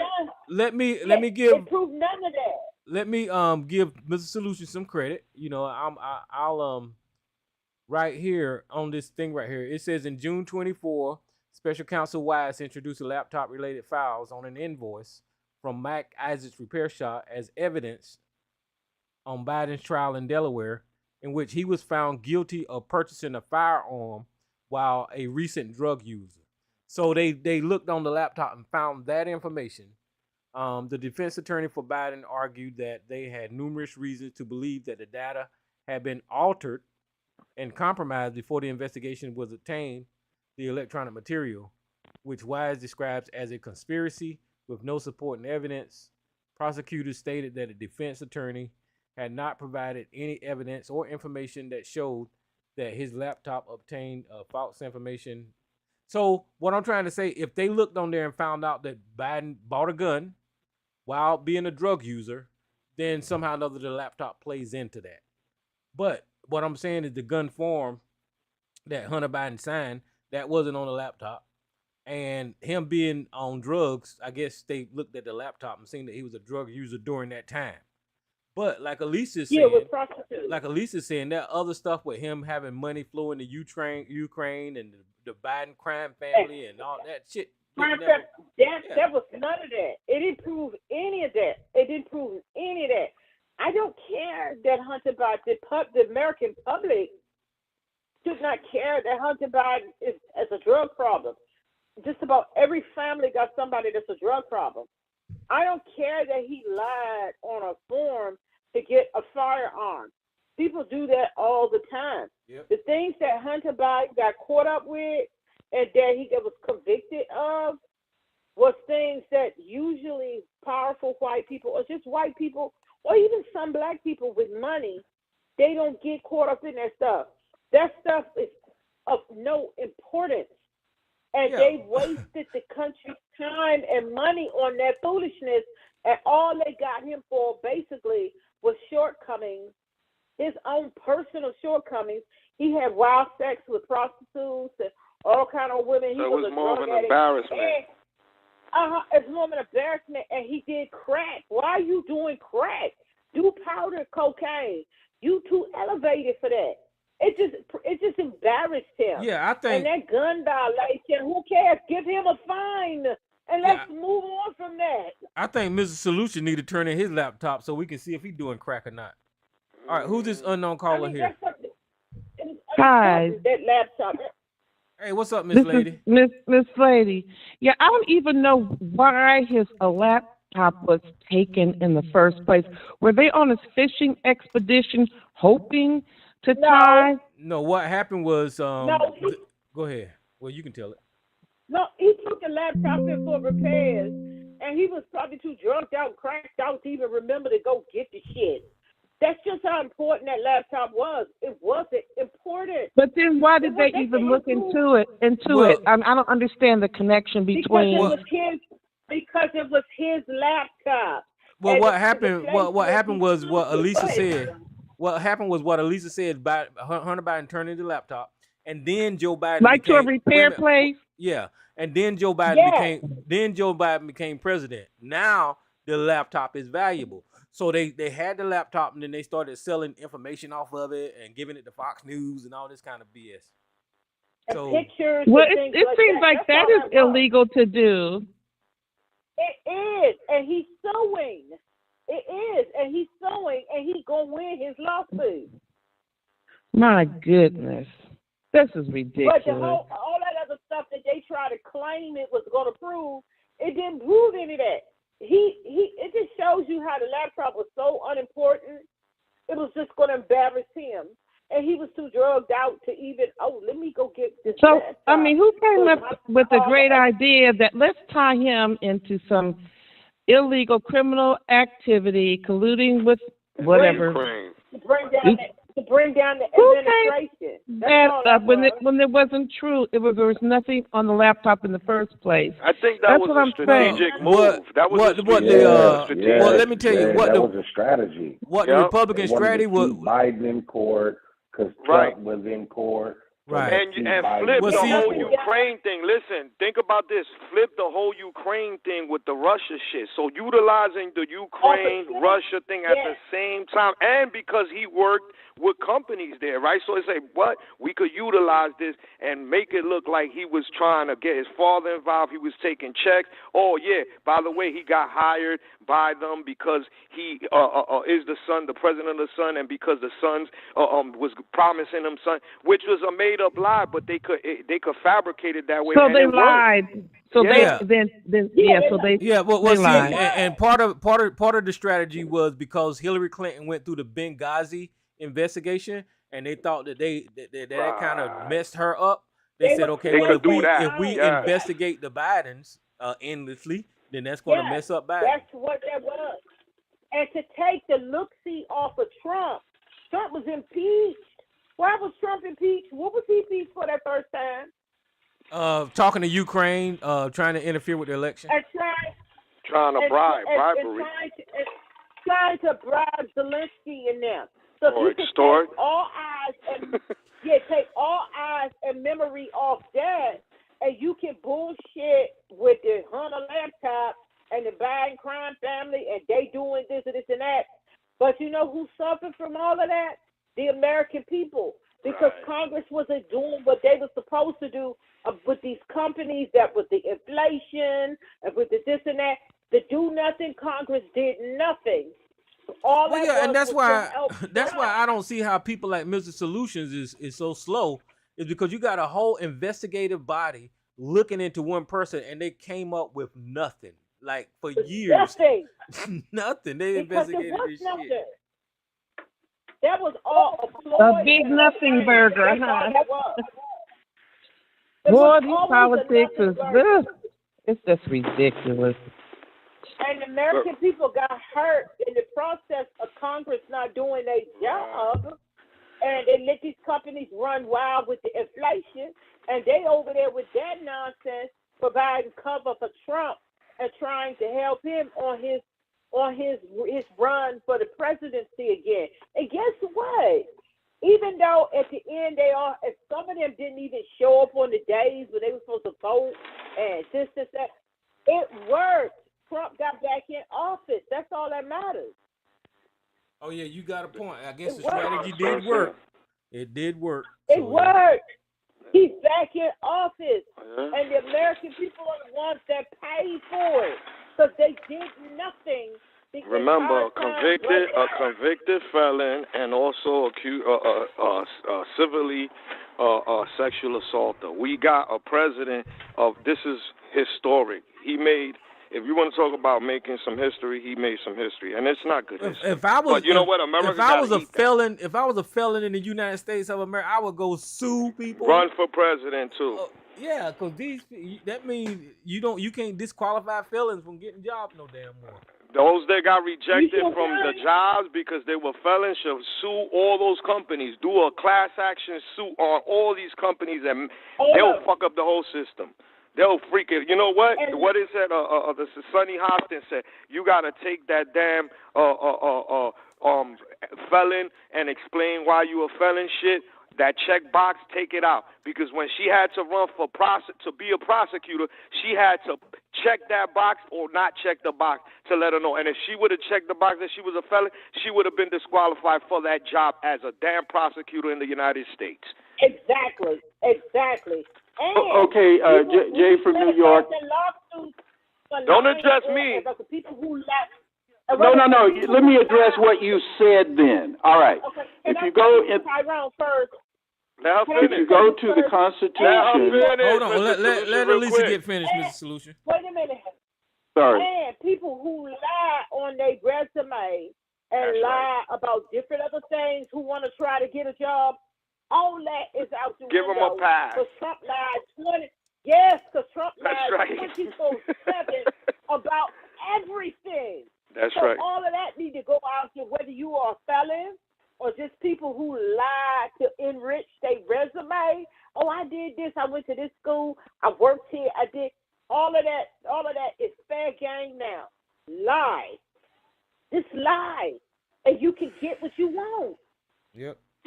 Well, okay. It sounds like that's the American way. That's the message that they are projecting. So they can't get mad when it starts happening. Hold on, let me respond to that. But go ahead.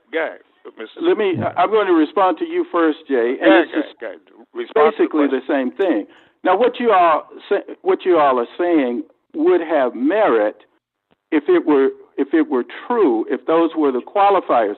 But you go to the Constitution and you look at the qualifications for being president, and it doesn't have that particular qualification or disqualification, as it were.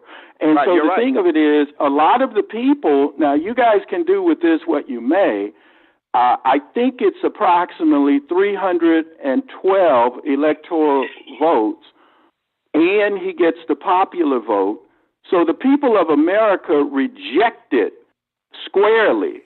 They saw that as lawfare. They did not see that as serious, because had it been serious, you're right. You're 100% right. But people have a vastly different idea of lawfare, where people just make up crimes and charge someone with it. But I think the real point that I'm making to you is you guys are dealing with dissimilar situations. That's not a qualifier for a president. He has to be at least 35 years old, a natural-born citizen, and there may be a few other qualifications. But so I wanted to make that clarification. No, you're right. You're right. So let me say this right here, and I really have to. These crimes were not made up. Trump was found guilty on 34 fucking felonies. So it's not lawfare when you have a jury of your peers or a judge decide in a court of law that you are guilty of whatever fucking crimes. So just because you were convinced that the crimes were fake doesn't mean that the crimes did not exist. All that means is you're a cult member. But go ahead, Jay.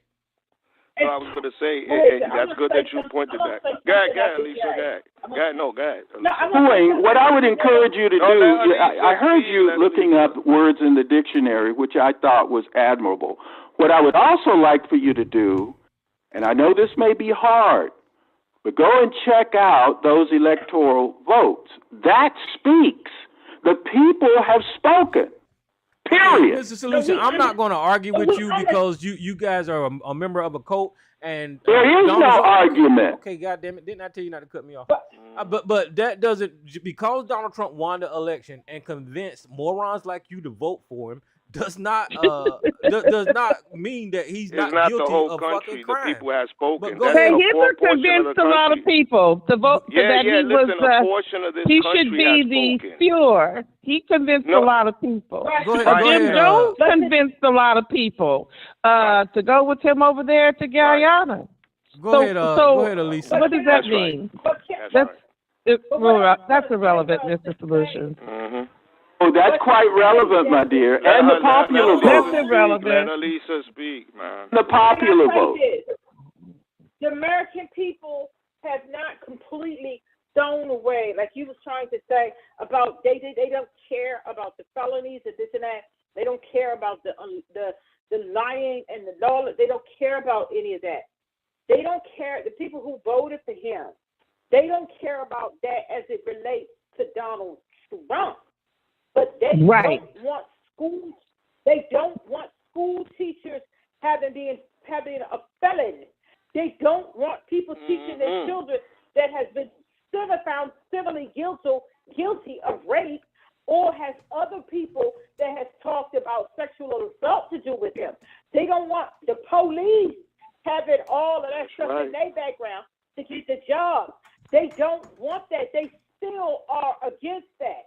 They just don't care about it as it relates to him and him only. So that's unfair for you to say. The American people say that doesn't matter. And a lot of American people didn't want him. They did not vote for him. And you're a hypocrite. And you're a hypocrite because you called in here talking about Hunter Biden felons. If you didn't give a fuck about felonies, why are you even bringing up Hunter Biden fucking felons? I mean, shit. Why does that matter? That shit matters. Oh, wait a minute. I know you don't understand the word context. Maybe you need to look that up, too. Okay, you're an idiot, Tyrone. An idiot. Hold on. This is a different room in the House. It's not the same room. I know you have spatial challenges, right? This is different context. A felony. What are you talking about? A felony is a felony depending on the context. Now, look, a lot of... Oh, God. With that case he was charged with in New York, with that misappropriating his property or misappraising his property, there was no victim in that situation. Now, I've purchased...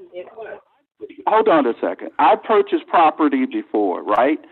The bank sends out an appraiser. It's not like what I think or what one party thinks goes. The bank does their own appraisals, and they said there was no crime.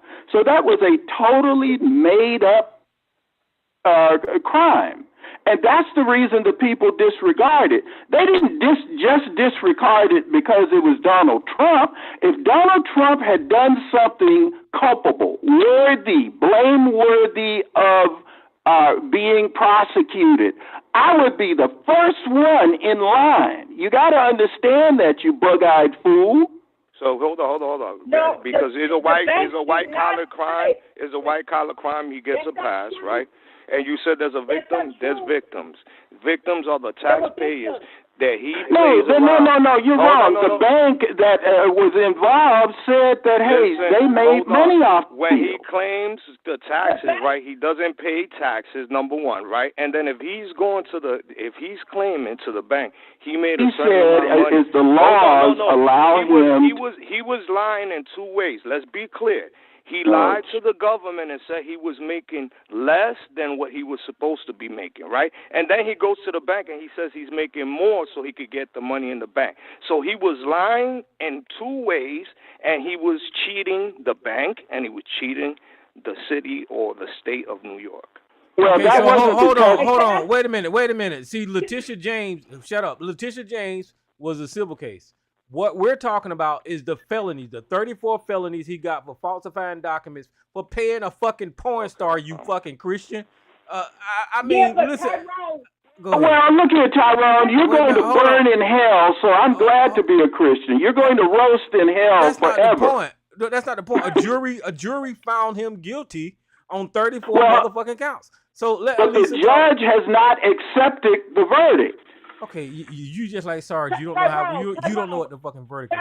Go ahead. You know what I would say in the world. Will you get out of your goddamn feelings and let Miss Elisa speak? You are a lightweight and a panty waist.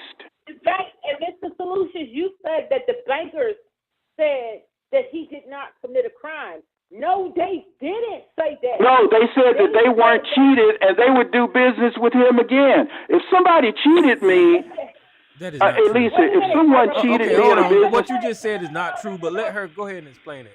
You lying. If someone cheated me in a business deal, I wouldn't do business with them again. The bank said that they would do business with him again. There was no victim. No. You started out by saying the banker said that he did not commit a crime.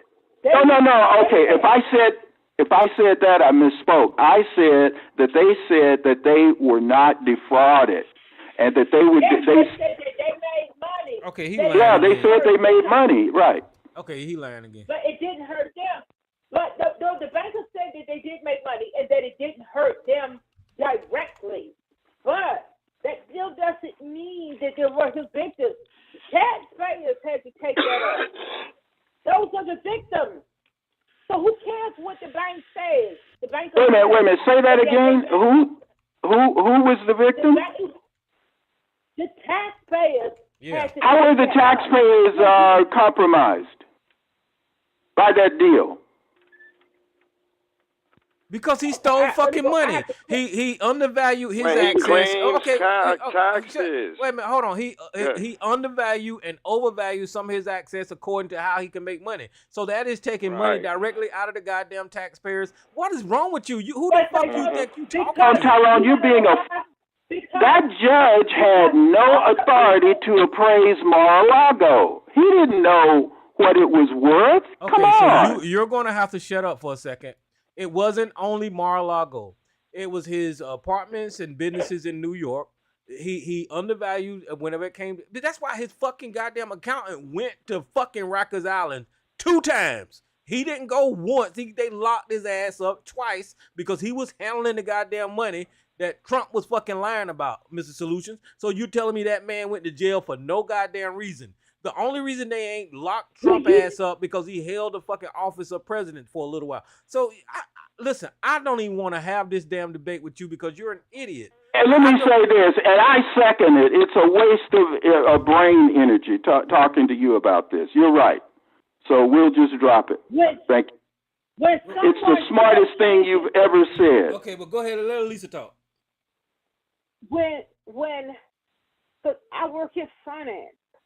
When someone shortchanges the banks, when they shortchange the taxpayers, the other people who are taking out loans and things with those banks, they have to make up that money.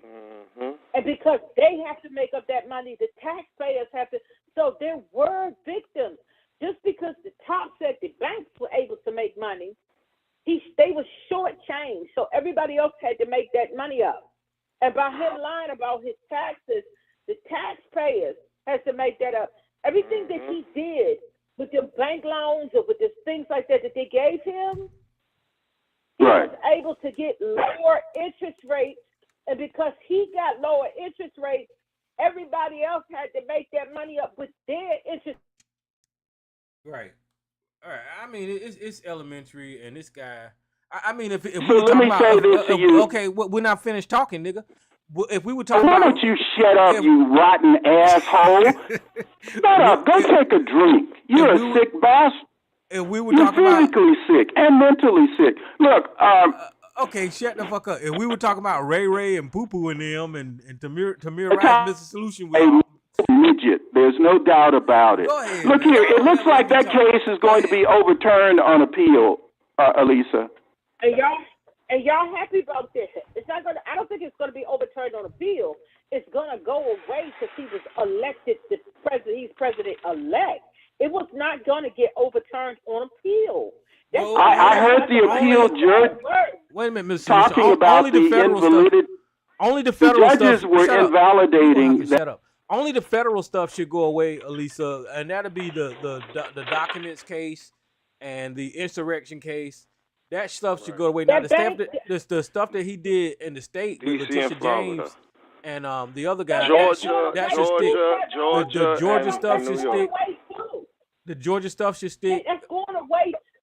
You think so? It's not. Yes, I know. I am absolutely positive on that. You think the state stuff is going to go away? Yes. Why would Letitia James? Why would Letitia James or Alvin Braggs release their cases like that?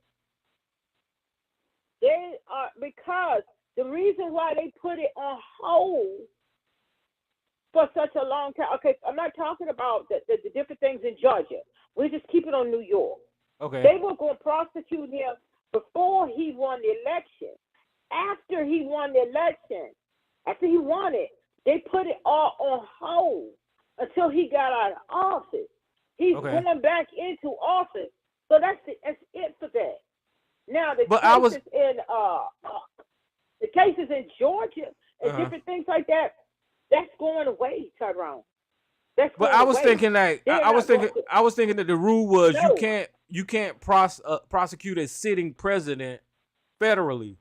Are you saying that because that a rule applies to the states too?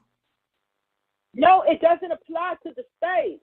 But I'm just telling you, the states aren't going to pursue that now. They might do the same old thing and say we're going to put it on hold.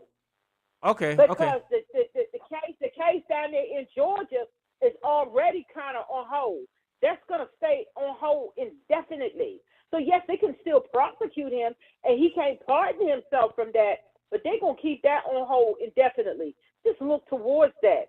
And the federal cases, they are not, because he was supposed to be coming back for a hearing, and then his adjudication and the sentencing. They ain't going through with that. Well, the only thing he's going to do federally, he just going to fire Jack Smith. That's going to get rid of that.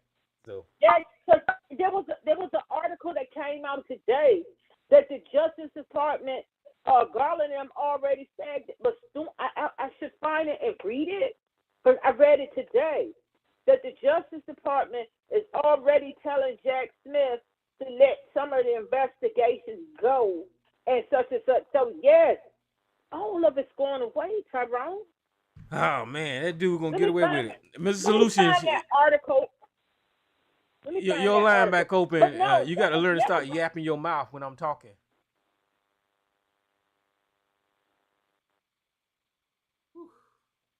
That's sad, though. What was sad that is, if that man get away with all of this, release the January 6 people, I mean, Jesus, what kind of country? And I don't see how anybody can be satisfied with living in a country up under fucking this type of leadership. This is just... I found it, Tyrone. I found it. The Justice Department, as special counsel, are in talks now about how to wind down Trump's prosecution. So they already started. They getting ready to. Well, I knew that was going to happen, but I kind of had hope with the state stuff. Ready to do that. Well, in for what New York, they're going to put it on hold, but they're going to fight it because the 4 years could be statute of limitations, and he can get away with that. Well, they're gonna fire Jack Smith. He's gonna have his attorney general. Listen, he gonna have his attorney general get all of those records and fucking seal them up. He gonna do all of that shit to try to. I mean, it's over with the federal stuff. It sure is. It's over with the federal, and the state is going to put everything indefinitely on hold. That's it. This is over. And they are not going to sentence him for the 34 felonies. That's not happening. Well, that's supposed to be happening this month. That's supposed to be happening this month. I think it's November the 16th. It's not going to happen, though. Trust that. It's not going to happen. Well, Biden need to grow some and sentence him any damn way. But he not. All that's going away. So, I mean, we were hoping that finally, and maybe he might get some house arrest. Just forget that. Forget that. Forget that. And I saw a lot of legal minds, a lot of things I was watching in the past couple of days, legal mind and law experts, they all agree. All this is going away. And after listening to them, because they know what they talk about, is going away on the state level, and all the federal stuff is over.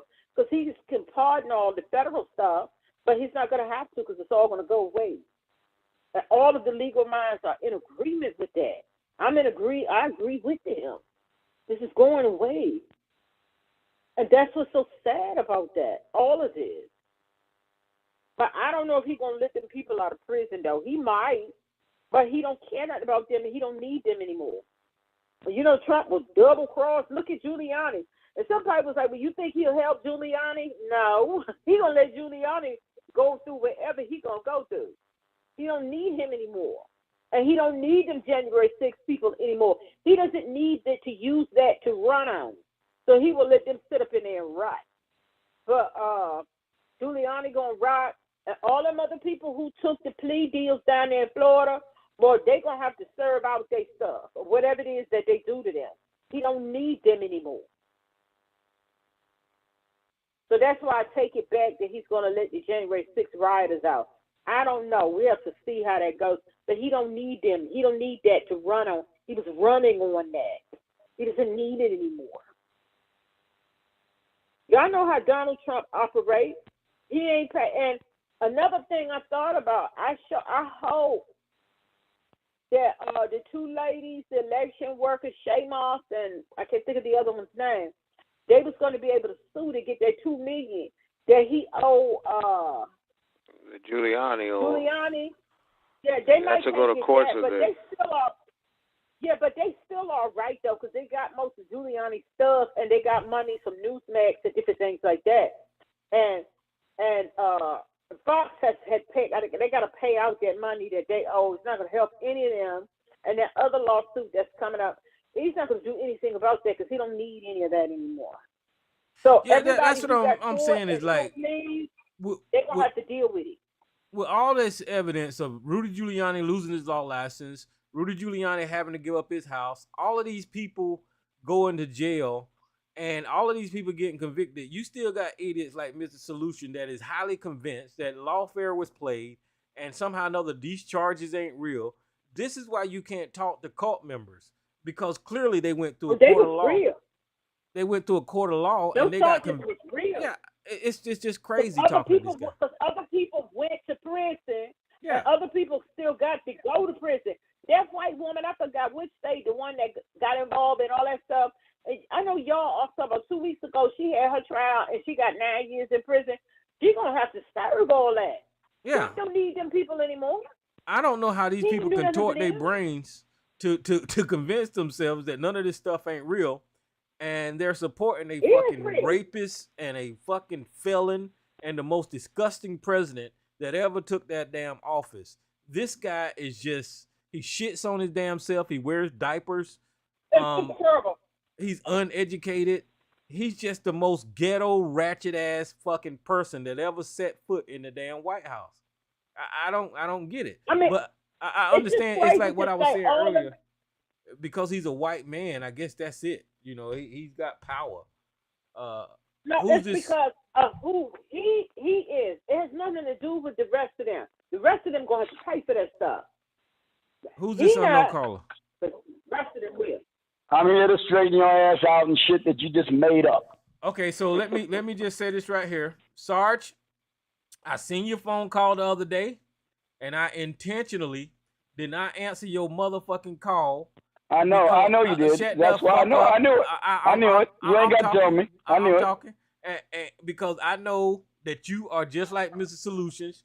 You're damn programmed to believe that somehow or another that Donald Trump is your fucking God, and somehow or another Jesus put him in the goddamn White House. Stalling. Oh, stop it. Quit stalling. Go ahead. You ain't bullshitting me, man. You know better than you ain't bullshitting. Can I just say this? I want to say good night to everybody. Hi, Sarge. All right. Hi, Lisa. How you doing? We appreciate you I'm calling all in, right. sis. I'm gonna say good night because I know y'all gonna have added, and I don't have the energy for that. So have a great conversation. I ain't gonna be arguing with this guy. Y'all All behave yourself. Don't curse one another out. Stars, you mind your P's and Q's because don't wait a minute. I don't start it. I ain't the one who starts it. You know it. But I will respond to it. I guarantee it. But I know, don't nobody start nothing with stars, no foolishness.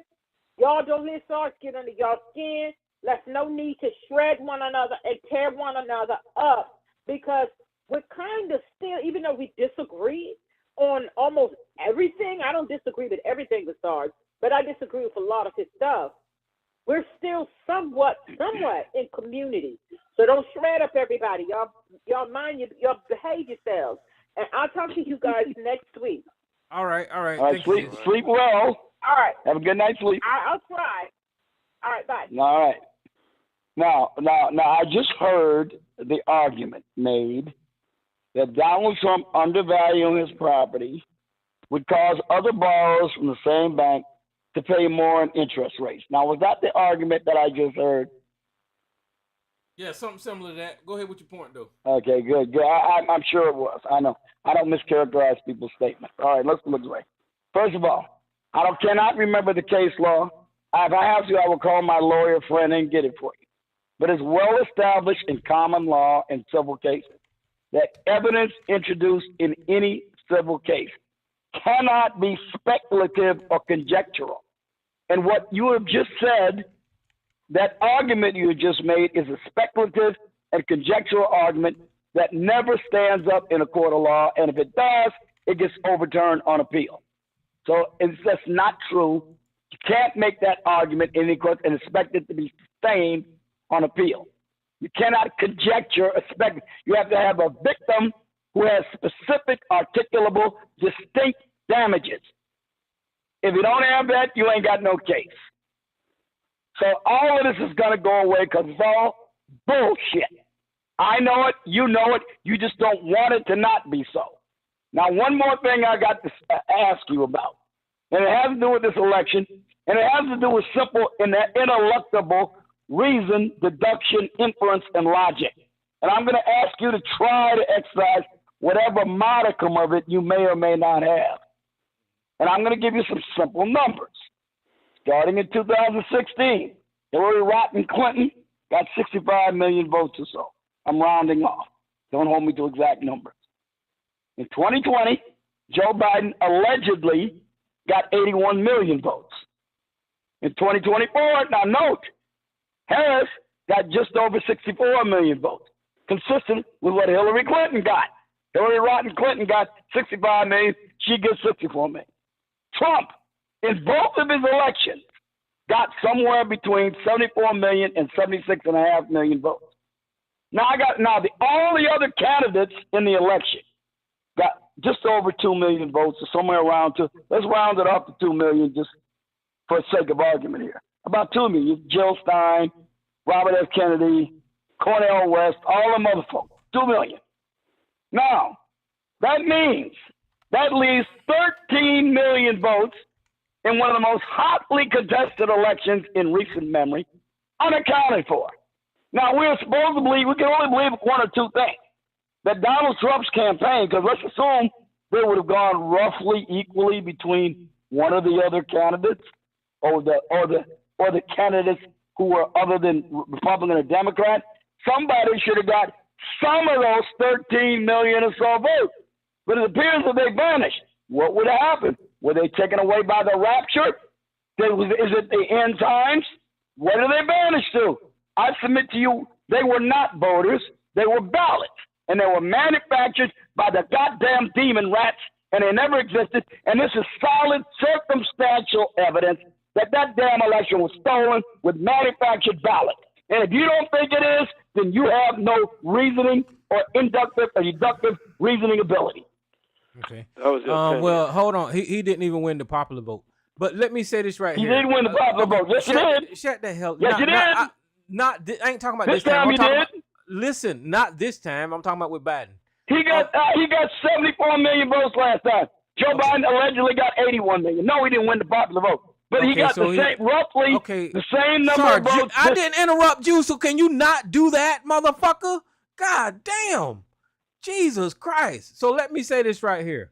Guys, I live in a neighborhood. I want to know where all those votes went. Shut the fuck up. Now, guys, I live in a neighborhood, and let's say my house is fucking $40. And every house on my street is $40 motherfucking dollars. If I sold my damn house for $30, then that means my neighbor can now sell his house for $30, and that's going to cause that other neighbor to sell. That is undervaluing my goddamn house. Now my house is $30 again, so now I'm going to sell my house for $50 goddamn dollars. So now somebody come in to buy my neighbor's house, and my neighbor can now sell his house for goddamn $50. First of all, it's illegal for me to do that on my own and undervalue my property or overvalue my property. Trump pulled strings so he could be in that position to undervalue his shit whenever it was necessary and it benefited him, or to overvalue his shit whenever it was necessary and it benefited him. Those were the laws that Donald Trump broke. If this idiot on the phone don't understand that concept, that basic concept that I just laid out, there's no conversation to be had about why he's charged with these goddamn things with Letitia James. And speaking to the votes, that he was talking about how Joe Biden got so many goddamn votes and Trump didn't. Nobody wanted Donald Trump, that criminal, to be fucking goddamn president, grab him by the pussy, making deals with Zelensky, just lying all the goddamn time. He lost the goddamn election, and there was no evidence whatsoever after 60 goddamn court cases. You and Kerry Lake and everybody else that called fraudulent, that shit was never goddamn proven. So why the fuck we arguing about the 2020 election tonight? I don't fucking know. You're an idiot for even trying to push that goddamn conspiracy to this day. Trump won this election. I am not going to argue with you about it. There will be a peaceful goddamn transfer of motherfucking power, just like it was supposed to be in 2020. Trump tried to steal the motherfucking election because this motherfucker, like, everybody gets a goddamn trophy. I didn't lose the election because I fucking said so, which was a goddamn lie. And he convinced a lot of you idiots that he fucking didn't win, that he won the election. And you still here 4 years later talking this dumb shit about he fucking goddamn won the. Sorry, I ain't got no conversation about you. Those votes were legitimate. The fucking goddamn polls proved that they were legitimate. The exit polls proved that they were legitimate. That's how much people dislike goddamn Donald Trump. 72 million, however many you say voted for Biden, that's how much he was disliked. This time, it was a black woman, a woman of color, and a woman to be president. People wasn't trying to have that. People didn't want Kamala Harris to be president. Just like whenever he was running against a woman the first time. America didn't want a woman to be goddamn president. I can't help that this goddamn country is fucking sexist. It ain't got shit to do with goddamn Democrats or Republicans, but it's got everything to do with y'all fucking antiquated way of thinking. Now, Mama's boy, welcome to the show. Peace, peace. I would like to take a step. Thing you just why is he talking? Why is he talking? Because you know I'm about to come back and kick this motherfucker's ass, and this motherfucker don't want to hear my rejoice. You've been talking. Because he just made something up. So I don't get to talk. I don't get to talk because he made something up. It's my turn to talk. You don't want us making it about you, but you making it about you. You talking when you shouldn't be talking. You're talking when you shouldn't be talking, dumbass. You bald son bitch, you're talking when you shouldn't be talking. Let Mama's boy go. All right, I'll wait till he finish. But I just noticed you don't want this ass whooping you about to get. You fucking buck-tooth mule. Shut the fuck up. Hold on. Go ahead, Mama's boy. God damn, Shrek's donkey. Shut the fuck up. Okay, I'd like to take a stab at what Sarge proposed. I would like to call bullshit because he's leaving out the variable of maybe 13 million people not fucking voting. Dumb motherfucker. We've been hearing them on the line for the past fucking 2-3 years. Kamala ain't black. Them motherfuckers probably didn't vote. You stupid motherfucker. Now, let's take a stab at Who got hurt with the interest rate that Trump was supposed to pay on his loan? How about the citizens of New York and the state of New York? Because if he would have paid the what he should have paid, New York would have got that revenue. But they didn't get the revenue he was supposed to pay. They got a lesser amount. So they got defrauded, out of the difference between what he paid versus what he should have paid. Now, you can argue that, but you know I'm correct. Stupid boy. Peace, y'all. All right, Sarge, what you got? If you're talking, your mic muted or something.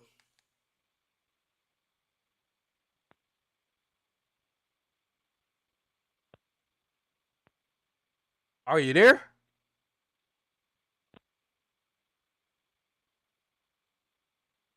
I don't know. But anyway, this is the problem that we have with these people that follow MAGA, is that they still trying to convince people that somehow or another their Jesus, their God, is correct in all things. No. All right, hold on, man. Can I respond now? Yeah. Go ahead. I tell that broke-back cocksucker, cut-ass mama's boy, goddammit, that you got to have, you cannot have conjectural and speculative evidence introduced in the civil case. Number two, you got to have victims with distinct damages, none of which could be introduced by Letitia James. Everything he said is speculative and conjectural, which is forbidden in a civil damage case. That's why this thing's got, among other reasons, this thing's going to be reversed on appeal. You can't do it. It's common case law. It's well established. I'm going to call my lawyer friend. He going to give me the goddamn case law from the motherfucking Supreme Court. Number two, there ain't no goddamn way in hell, ever, I'm going to believe 13 million people had their voting suppressed because they didn't like the vapid, stupid-ass fool that the Democrats put up for the President of the United States. I don't believe it. I don't believe it. I will not believe it. Now, if you'd have told me maybe 1 or 2 million people decided not to vote, I might say, okay, that's within the realm of possibility. No motherfucking way am I going to believe 13 million people decided not to vote in the most hotly contested election against the orange Adolf Hitler. Fuck no. I don't believe it. It ain't true. Let me ask you this. Hold on. Let me ask him this right here. Do you know how many people voted in this election altogether, Sarge? Well, let's add up the numbers then, all right? Well, we got the numbers. We got the numbers for the independents, about 2 million. I'm going to round it off. I'm going to give it exactly because fuck all that. You got 2 million there. You got 73 million or so for Trump. So that's 75 million. You got another 4 million for her. So that's 137 million. Mm-hmm. And then you got the ones for Trump. So you got about 200-something million people voted. Okay, so what I want to know is where all these missing votes. I'm not talking about the votes that went to Harris. I'm not talking about the votes that went to Trump. I'm talking about all the votes that went to Biden. I'm getting ready to tell you. Up this time. Okay, I'm getting ready to tell you using your numbers. Let's go ahead and round it to 200 and some million people who voted, right? And you do know that we have over 330 some million people in this country. So all of those 330 some million people did not vote. So the number that Mama Boy is talking about could be somewhere in between the difference of 200 million and 300 million.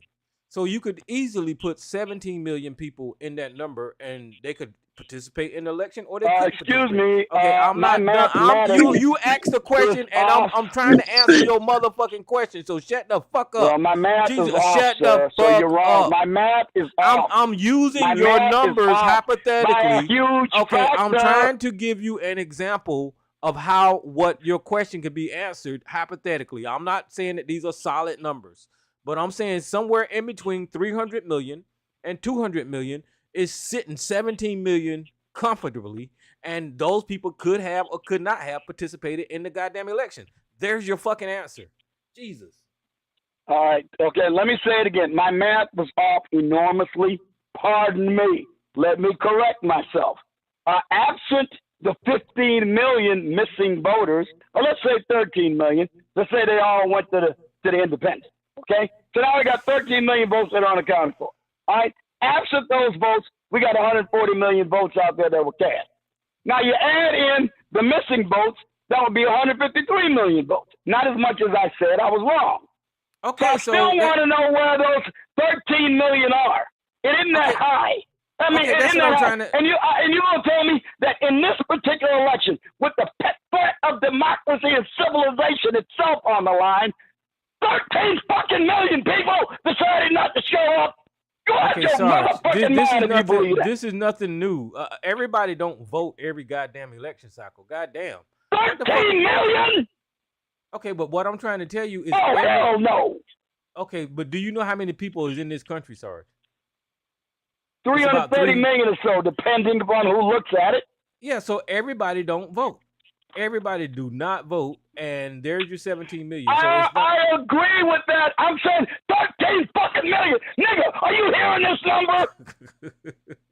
Yes. If you say 1 or 2 or 3 or even 4, okay, that makes a little bit of sense. 13 fucking million. Hey, Tyrone, can I step in here?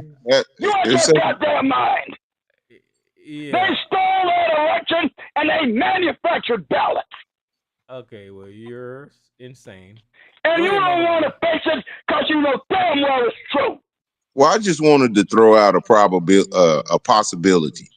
Okay, it's possible, and I'm only speaking to this because I have the same evidence in my life. I have 2 families in my family that didn't vote, and that's a husband and wife. So that's 4 people in my family that did not vote. Now, look, I think that's what it is. And I think that's the possibility that's missing. It's a lot of people that didn't think Kamala was black. It's a lot of people that sat it out because they didn't give a shit. It's a lot of people sat it out because they didn't want to vote for neither one. But regardless of the reason, that's probably right around 2 million people, almost 3 million people a state. If you divide 17 million, or go 17 million by 50 states, you right around 3 million people a state, and that's not, you probably not gonna get that in each state, but states with mega metropolitan areas, it's easy to squeeze probably 3-4 million people didn't want to fucking vote. I'm just, hey. Well, look. Look here. I got the math on the screen for y'all. It ain't that hard. Right here is the 69 million look like voted for Harris. 73 million voted for Trump. If you do that math, if you look at my little calculator, you come up with 142 million people that participated in the vote. If you go straight to the next screen that I got here, you got 38 million people. You got 334 million people in the United States of America. Sarge's question to Mama's boy was, where's the 17 goddamn million people? Not even half of America voted in the goddamn election. Exactly. So there's 17 million people. Even Trump's numbers went down, Tyrone. He was at 74 million last time. He went down to 73. Even his numbers went down. So, it was a small turnout election. That's the reason why the Republican fucking won. And on that same line of thinking, you could easily get the Joe Biden's numbers that disagreed with the way Trump was goddamn running the goddamn country to participate in the election. Just like you had that number, tens of millions of people not participate this time, you could have tens of millions of people that was motivated to participate last time. That just doesn't, the logic don't make no sense. Sarge is easily manipulated, clearly. You are. Clear the bell. Motherfucker, you are rationalizing like nothing I've ever seen, man. You are running in place like you're on a goddamn trail, like a fucking hamster. I mean, you know goddamn well that doesn't make sense. Now, if there had been a corresponding decrease in Harris's number that were comparable to Trump's number, I might say you had a case.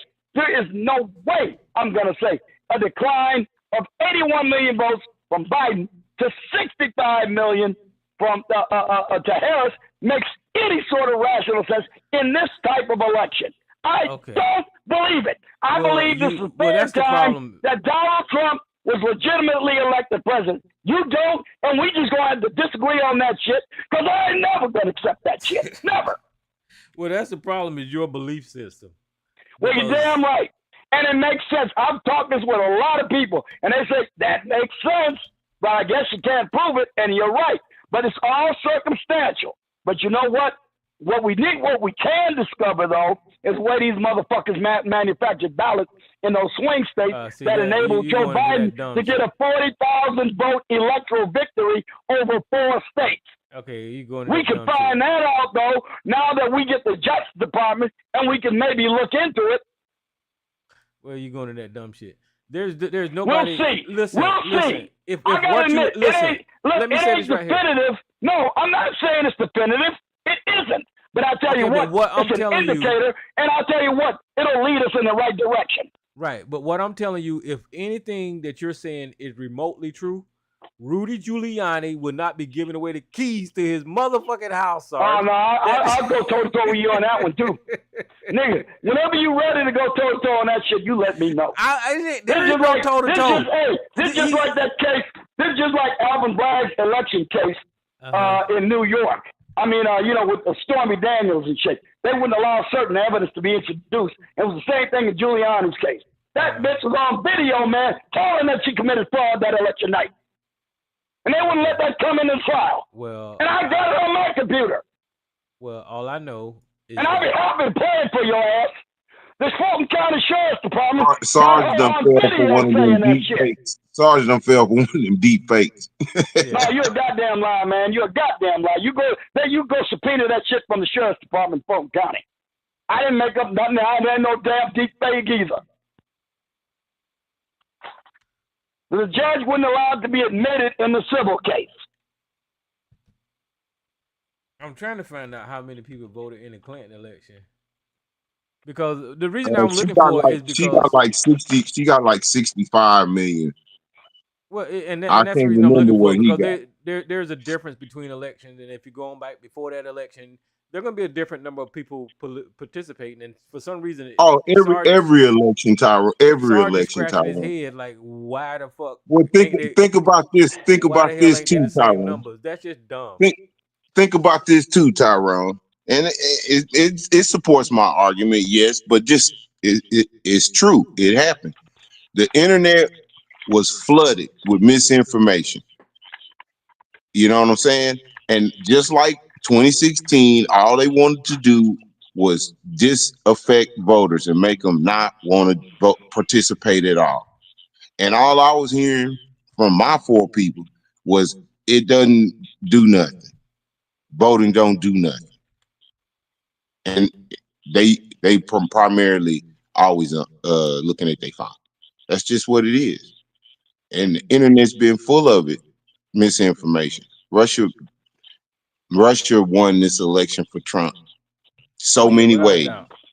Bomb threat, misinformation. Got Sarge turning around in circles trying to explain that everybody. Hold on, can I finish my fucking statement? I don't care if your name came up in it. It's still my fucking statement. Got Sarge twisted in knots trying to fucking explain the unexplainable. Everybody can't be lying on this motherfucker. But it's okay. It's okay. You got what you wanted, and sometimes Mr. Pollutions, I'm gonna say some religious shit for you so you can feel good. Sometimes God gives you what you want for your own hurt. You can look that up in your own damn Bible. Peace. All right. So right here in 2016, Donald Trump looked like he got 62 million votes compared to Hillary Clinton's. Why does that say 65? Why is her number high? No, he got more than that. What am I looking at here? Million. Hillary Clinton was the one that got 60. Clinton got 65 million votes or so. Over 65 million. Well, you say Clinton got 65 million. Why does it say Donald Trump 62? I don't get it. I don't know. It's wrong. It's got to be wrong, huh? Everybody knows Trump got more votes than any incumbent president in the history of the United States prior to 2024. Could this be the popular vote? Yeah, that's what happened. So shut up. Listen, this is what I was talking about right here. Hold on, sorry, don't put you on mute for a minute. Yeah, so what the numbers that I'm counting here is because Donald Trump won the electoral fucking goddamn college. And the numbers are fucking accurate here. Yeah, 62 million votes for Donald Trump and 65 million votes for Hillary Clinton. But what happened is they gave Donald Trump the electoral college, which put him over the goddamn numbers. This is why I was talking about the electoral college earlier, telling y'all that this shit don't fucking work because it don't let your vote count for your goddamn vote. It's some bullshit. So this, I got to find a news article too where it says that a state purposely gave Donald Trump the electoral college vote. I'm gonna find that news article. Hey, your line back open, Sarge. So hold on. Tyrone, you know why the states have popular elections in their states? It's not because they elect the candidate, because they don't. They serve to inform the electors what the will of the state is. They're not intended, your vote is not intended to elect the president. It informs the electors of whether or not they're going to follow everything you're saying don't make no sense. What the state has committed them to. They don't make no sense. Read the fucking Constitution. Why do you keep arguing with me? Well, the white man wrote that goddamn Constitution so they can fucking always be in power. Appointed by the state legislature who on their own authority, without any other input that can prevent them from doing it, make an independent vote. Now, the states will, in many cases, give them a civil fine if they don't vote the way the popular vote goes. That's a penalty they have to pay for not doing it, but nothing can make them alter their vote if they don't want to follow the will of the state. That's already been proven. It's gone to the Supreme Court. It's already been done. So the electors get to make their own vote. They are appointed and certified by the state, and when they turn in their vote, they vote for the candidate of their choice, not you in the election, in the general election in the state. It's only to inform the electors what the sense of the state is. Will you read the Constitution? Well, I mean, read Article 2. Read the 12th Amendment to the Constitution. Then read the 20th Amendment to the Constitution and learn something. Okay, well, you're proving what I just said about what you just said. So, I mean... Well, you don't like the electoral college. I like it just fine. That's why you want to get rid of it. Well, I'm just saying, like, if a state... You ain't got to make up nothing about it. Okay, whatever. I'm not even going to have this debate. I think the electoral college is like affirmative action for white people. It's like they get an extra lift up. Because if it was based on popularity, these fucking Republicans, well, except for this election is ours. Most of the voters in the country are white, in case you haven't noticed. These Republicans would never win based on. Well, so if you're going to go by the majority will, I guess white people ought to get elected every time. Well, no, this Republican, this election right here throws off a whole lot of stuff for some damn reason. He got the popular just didn't vote. Get what you want. He got the popular vote and the electoral college this vote. So that's right. So what's your beef? You think it was fraudulent? If you got evidence the election was fraudulent, then bring it. My beef is what you just said about the fucking electorals can cast their votes however the fuck they want. That's my issue. Yes, they can. Yeah, I mean that's just bullshit. I mean, I'm sorry. Otherwise, the vote. Oh, wait a minute. If they have to vote against their will, then it's not really a vote, is it? And let's say you had a state like, let's say, I don't know where you at, Georgia. Let's say you had Georgia, right? And I'm just using these numbers just for my example. 59% voted, 51% voted for a candidate, and the 49% voted for a candidate. So the state is going to take that 51% and take your electoral number, which is, I don't know, 16, and give it to one candidate. That 49% did not vote for that candidate. But because they live in that state and the electoral system exists, that 49% is going towards that candidate, which is bullshit. It should be one vote that counts for whatever candidate that you want throughout the goddamn state. That's the way it should goddamn be. But that ain't the way it is. Well, look, some states award, I think it's 3. I think 3 states award electoral votes proportionally, but most states, yes, winner take all for most states. It's up to the states. Will you read Article 2 of the Constitution? Article 2 of the Constitution says, in a manner such as the state legislature may direct. Okay, I don't care what the Constitution says. It's not fair. It's not one vote. I know you don't. That's why you don't know anything about it. But listen, listen. I want you guys to know that all 50 states have this goddamn electoral bullshit going on. Who's this unknown caller? Who's the unknown caller? I just open your line. Why y'all call in here and don't say shit when I open your goddamn line? Oh, my bad. I was on mute. Two states award their electoral votes proportionally. Maine and Nebraska. They award their states proportionally depending upon what portion of the popular vote each candidate gets. But all the others is a winner take all. It's still bullshit because the rest of the states don't do that. Who's this unknown caller again? My bad, I was on mute, man. Like, how are we doing tonight? Huh? How are we doing?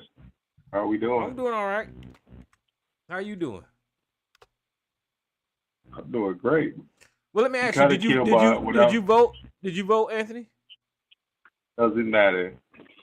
Okay, the shit is over with now. You can tell us your secret. Goddamn. I ain't asking you who you vote for. I'm just asking. Did you vote? But he won the popular vote as well. So you throw the electoral college out, he still won.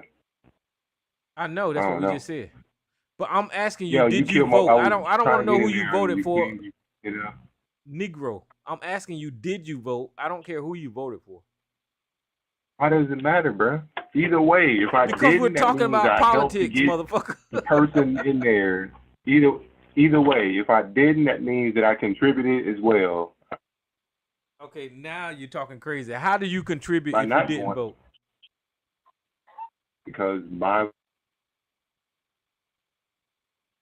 can't even get it out. That makes no sense. I know you're mad. I know it hurts, man. I know it hurts. You're right. I do not want Donald Trump to be president. I do not want a racist-ass president. I don't want to live in a racist-ass country no more. I don't want to live in a divided country no more. I don't want to hear the anger, the divisiveness, the fucking stupid-ass shit that's coming from. I don't want to hear that shit no more. So you're right. You going back? Yeah, I guess we are going back. So you want to live in a racist country during Biden's administration?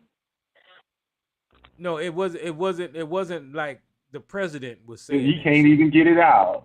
No, I stutter a little bit, but it wasn't like the president was getting on there dividing people. That didn't happen during Biden's administration.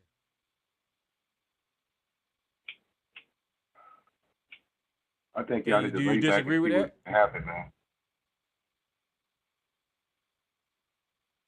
I mean, Donald Trump got on his podium and said there was fine people on both sides at a racist ass goddamn rally. I mean, Donald Trump invited the Proud Boys and the Oath Keepers to the goddamn White House. Enrico Antares or whatever his fucking name was in the Oval fucking office. So yeah, it was a racist goddamn administration up under Trump. Who cares, man? Biden is probably a racist, bro. It don't matter, bro. You remember that the hypothetical that I put out on here about a ex-KKK member who came to my door with $100,000 and said, "Hey, I want to give you this $100,000 to repay, our debt to what we did to your people." A lot of y'all said on here that you wouldn't take it. I don't give a damn if you're a racist, bro. Reparations, or you're looking to help Black America, like you wouldn't get on that. You wouldn't get on that due to the person being racist. See what happens. What happens in some of us in our community, in the Black community, we have to fantasize about our master doing nice things for us. And what you just did, fantasize. Well, I'm responding to your question. So you asked the question. You're fantasizing about massa doing something good to you. So that scenario in my head does not. I'm responding to your question. That scenario in my head don't exist. It will not exist. And for it to exist in your head, which tells me you're okay with them being racist. That's what that tells me. They're all racist, man. It's my point. Well, But you know that they will never offer comes you down to 100,000. who I'm saying can we manipulate, bro? Who can we manipulate? Listen to me. You know That's that what they it will comes never down offer to. you $100,000. So how can you even come up with a plan to Hypothetical. where a fucking racist is gonna offer you goddamn money? That is fucking stupid. That's crazy. No, that could be the 10-point plan that was put on the table, but black people, nah, get out of here. Nobody But want to it's deal with those pretend.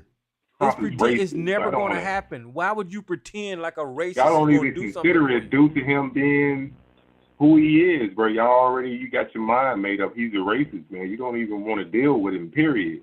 But Like, that's so what he I'm can trying to tell you. actually How can you pretend come like out a and racist? How can you he pretend could- like a racist is gonna do something for you? That's just like a slave being in the goddamn field, just out there. Oh yeah, master gonna come pat me on my. So what are we motherfucking gonna do, head." bro? Come on here and just complain about him the whole like what are we doing? What y'all did in 2016, day one, you don't hear, yeah, he's a racist, he's not gonna do anything, and Well, if you're dissatisfied with the content, then you don't have to listen, sir. I don't know what the fuck to tell at least you let him about that. get in the house. At least let him get back in the house, bro. I don't know what to tell you about that one. If you don't like the content, I don't know what to tell you. Let him get back in the house, bro. Fuck Trump. Fuck giving him respect. Fuck his racist ass rallies. Fuck him, his daughter, and everybody. Fuck you too. If you sitting here defending this something, fuck Trump. I don't know what to tell you. Hey man, look here. I don't give a damn if he's racist, frankly. We're paramount toward World War III. We are pell-mell toward World War III with the possibility, even if we don't go nuclear, that tens of thousands of American soldiers get killed fighting for Ukraine. Remember, I was sitting in a tank on the Czech border waiting for the 4th Ukrainian Guard tank army to come through the Fulda Gap and kill me, and they said we were going to last maybe a week if we were lucky. Okay, you're And we lying. were going to last a week if we were lucky. Okay, well, Now, you're goddamn lying it, and now you're all of a sudden, we got to get hundreds of billions of dollars to Ukraine. Well, you're lying about think troops. You're lying about troops being on the ground in Ukraine. So I don't know where the fuck that came from. Why am I lying about? They're already there. They're not there in numbers, but they could be. American troops are not on the ground in fucking Ukraine. Now, if you got some mercenaries that have volunteered to go over there. No, I'm not talking about them. Okay. I ain't talking about them. I'm talking about American troops are working, the technicians, and they are advising Ukrainian troops on how to operate equipment they're not familiar with. Okay, so let's make Now, sure I know we 'cause I'm wait a minute. talking Hold to on. people Wait a minute. who Wait a are minute. in Hold on. Ukraine. Wait a minute. Let's make sure that we give a distinction between technicians and warfighters. If you're talking about soldiers, Sarge, on the ground, then that's what people are in fear of. If you're talking about technicians making money as goddamn civilians or giving information about fucking technology, what the fuck is your complaint? I mean, shit, ain't you a capitalist? Ain't you a free market capitalist? How did we get started in Vietnam? With advisors and with technical assistance. Okay, motherfucker, listen. That's You just how. gonna twist and turn shit. Hey, man, yeah, damn right I'm going to say it because you know what? This guy is telling the Ukrainians now they can use the long-range ballistic missiles that we supply to Ukraine to hit targets in Moscow. I got a serious question. Now, for you. wait a minute. Do you think the Russians are just going to sit there and say, well, that's just hunky-dory? You can use your missile. They're nuclear power. You're not some bunch of goat herders walking around with sandals. Why you won't call them goat herders? Listen to what I'm That's saying. that's what we've been fighting for the last 20 years. Okay, so let me ask you this is a serious question. Listen. I'm about serious Ukraine. too. I know what war is. You think I want to see another one? Okay, listen. Here's a serious question. Gotta be out your goddamn okay, will you mind. shut up and listen to the damn question? Here's a serious question. So Trump get back in office, right? Would you agree with him just allowing Vladimir Putin and Ukraine to be defeated by Russia? Would you agree with that?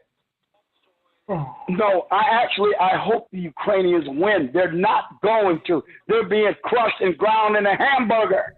I'm Okay, telling you, but I'm that's not what I'm asking you. To Ukrainian patriots who've been on the front lines. Sarge, I'm not and asking you they're that. telling me it's almost hopeless. Sarge, I'm not asking you that. Listen to the question. Would you be okay with the United States withdrawing money from the Ukraine. Stop supplying them weapons to the Ukraine. And the Russians defeating Ukraine. Would you be okay with that? Yeah, I'd be fine with that. If that's what it takes to make sure the war doesn't widen. Yeah, if it takes that to make sure the war doesn't widen, then yes. Yes. So you'll be okay with Russia taking I a sovereign... asked and answered, yes. So you'll be okay with Russia taking a sovereign country? No, they're not going to take the whole country. They want the Donbass region. They don't want all of Ukraine. They want Ukraine maybe up to the Dnieper River. They don't want anything beyond that. Okay, so during this part of the conversation, we're not going to pretend like we know Vladimir Putin's agenda. So because he will take the whole goddamn country, and he would probably. Well, then why hasn't he committed his reserves yet? Then why? If you really want the whole country, he would have been committed to reserves, but he hadn't done it yet. You know what? I don't know. You're still fighting this thing on a shoestring. You are a compromised Why hasn't American. he committed his reserves? You are a compromised American. You've lost. See, you don't want to answer questions, I noticed. You got your narrative screwed up, and now I'm beat your narrative into the ground, and now you refuse to answer basic questions. Why, if he wants to take the whole country, it's a big-ass country. Ukraine is one of the biggest countries in Europe. Why hasn't he committed his reserves then if he intends to take the whole country? Okay, so let me answer your question. That's because the Western nations, including the United States, is providing him with troops and technology to fight off fucking Russia. That is why.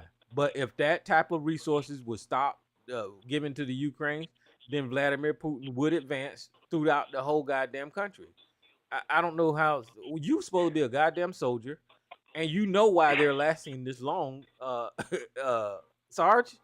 Goddamn, what the fuck is wrong with you? I've been following events on the ground very closely. I know the logistical hubs that have fallen recently.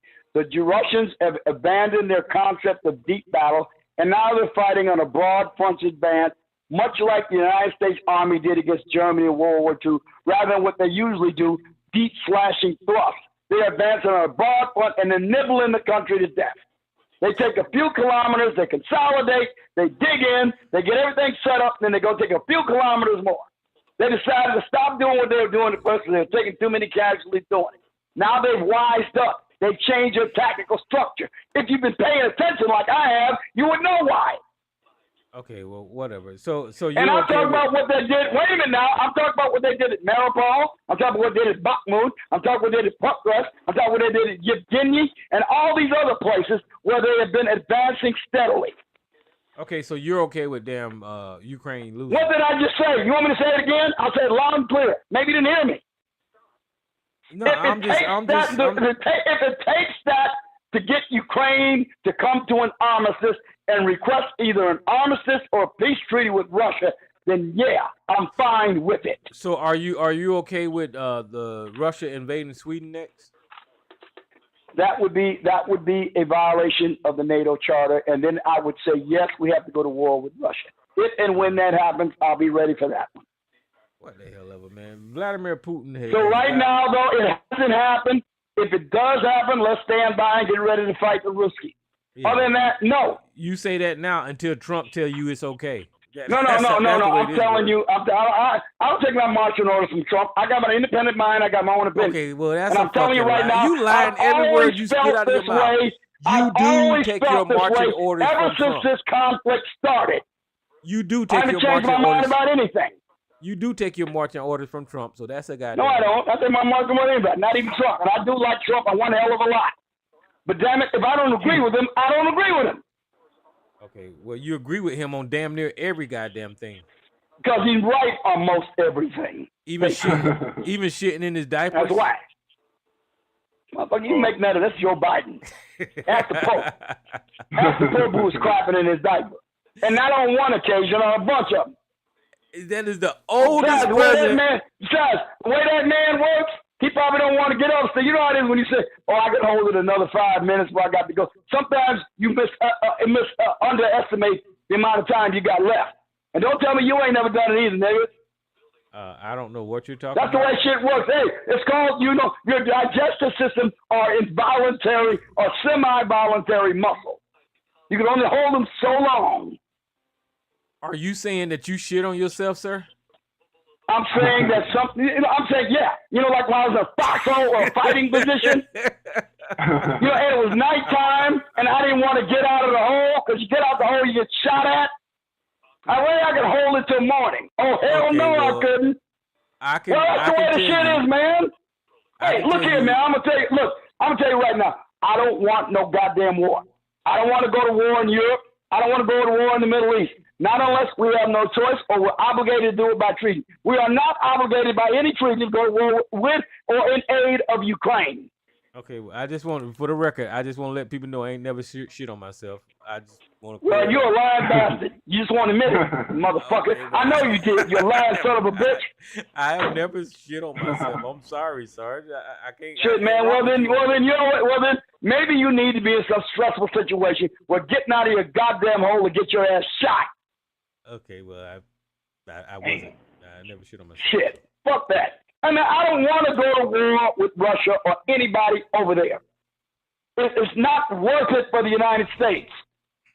He's not going to take the entire Ukraine. He wants the breakaway provinces where they're having all that strife with the ethnic Russians in Donetsk and Lugansk.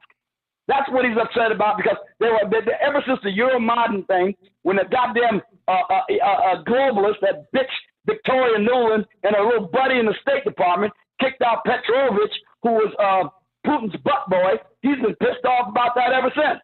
And then you had the breakaway separatists in those two regions who wanted to break away from the government of Ukraine. And how did the government of Ukraine respond? With an all-out military assault, supporting those people in support of it. And they've been committing all kind of abuses against the ethnic Russians in those regions. And that gave Putin the excuse he needed to do what he's doing now. Well, I know you guys are a hypocrite. And the reason that I wish you pay attention to some facts. Well, I'm just saying that whenever Obama was in office and Russia took Crimea, you guys raised fucking hell talking about how weak Obama was and didn't fight back against the Russians. And then now all of a sudden Russia got free reign because your fucking Lord and Savior, the orange fucking God, says that Russia can have Ukraine. That's some bullshit. Trump does not want this war to continue. So give him Ukraine. All right. He wants to end it. By giving them Ukraine. By having them come to a peace solution, brokering a solution that is somewhat acceptable to both sides. Okay, so neither side is probably going to do everything that it wants. Since you're going to cut me off, I'm going to mute you for 1 second. Vladimir Putin is the president of Ukraine. Vladimir Putin, that president of that land, and I don't give a fuck about the Ukrainians, but he's not willing to concede 1 ounce of dirt to Russia. Not one. And so Sarge and Trump is saying whatever Russia's done and took in the Ukraine, let Putin have it. There is no peaceful solution unless Russia unasked Ukraine 100% completely, including Crimea. So there is no peaceful solution to this bullshit without conceding to the goddamn Kremlin. So I don't know what else to tell Tyrone, you. We now know that Ukraine has had at a minimum 680,000 dead in this war. How many Ukrainians have to die for the globalist agenda? How many? So a million? So let me a million ask and you a this. half? 2 million? How many dead Ukrainians you need to have? So let me ask you this. Russia just answer the question, will you? Shut up. Let me ask you this. Russia is about 6 to 7, maybe 20 miles away from Alaska. I don't know. It all depends on the fucking. Shut the fuck up. Shut up. Russia is about 20 miles away from Alaska, depending on the season and the Bering Strait or whatever the fuck that is over that land bridge whenever it's fucking frozen over or whatever. So Sarge is okay with Russia coming across the goddamn border, confiscating Alaska, and saying we want a peaceful solution. No. As Americans, we will fight to our last goddamn breath to not concede 1 ounce of fucking land to the goddamn Russians. Sarge, you sound like a fucking traitor. You sound like a fucking pussy ass, somebody who lost your goddamn patriotism, forgetting what democracy is. You done forgot what the fuck freedom is. I don't know what the hell is wrong. I don't even know who the fuck I'm talking to right now. You sound silly as shit. Well, I'll tell you what, I tell you what, Since me and my tank crew figured number 3 on the tank commander's qualification force at range 42 at Grafenberg, I'd say you full of shit, motherfucker. I was ready to take out Russians when they came across the border, and they were going to kill me anyway. But you ain't ready to do it now. To live no longer than one goddamn week. You ain't ready to do it now. So, I mean, I don't know what the fuck changed. Territory. I ain't saying what you did. It's American territory that's being invaded. I'll go there to volunteer if they'll have me. I ain't saying what you did. It's not American territory. It's Ukraine. I ain't saying what you did in Graf ain't 100%. It's Ukraine. It's not Alaska. Oh, goddamn. I'm done. I don't know what the fuck. So you give me this hypothetical and tell me, well, you wouldn't be willing to fight for Alaska? Alaska is the United States. Ukraine is not. I'm trying to tell you that the Ukraine president is not willing to concede 1 ounce of his goddamn land. So why the fuck would you think it's okay if you're not willing to concede any of the United States of America? Okay. Listen to what I'm saying. If you're not willing, I want to know how many Americans you're willing to have killed to defend Ukraine. Okay, what's your number? Troops, have you got a number? The American troops is not on the ground in Ukraine, and they're not going to be. So stop. Okay, see, this is what I'm saying. You keep saying that Ukraine is losing. They're going to lose. Okay, well, listen. Joe Biden is out of the White House, so we know he's not going to commit troops to the Ukraine. The president that you need to worry about committing troops to the Ukraine is that orange idiot that you follow. If you think that he's going to commit troops to the goddamn Ukraine, then you voted him in, you fucking moron. If you think that if you worried about American troops after this point going to the goddamn Ukraine, it's your goddamn president that's going to put them over there. What I'm trying to tell you is the president of Ukraine is not willing to concede 1 ounce of dirt to fucking Russia. He said so. So the deal that is brokered between Russia and Ukraine that Trump puts forward is going to be a concession. It's going to be a capitulation. It's going to be the sign of weak-ass leadership and not defending American fucking allies. That's just what it is, Sarge. And we've always stood by our fucking allies, Sarge. Always. If Donald Trump commits American troops to Eastern Europe to fight, and Article 5 of the NATO treaty has not been invoked, because if it does, he should send American troops over there. If it has not been, then he shouldn't. And if he does, I will oppose him. Now you're willing to put troops in Ukraine. That's some bullshit. You don't listen too good, do you? I gave you if. You're the one giving me ifs, and I'm responding with ifs. Well, I'm trying to tell you. Wait a minute. Listen to me again.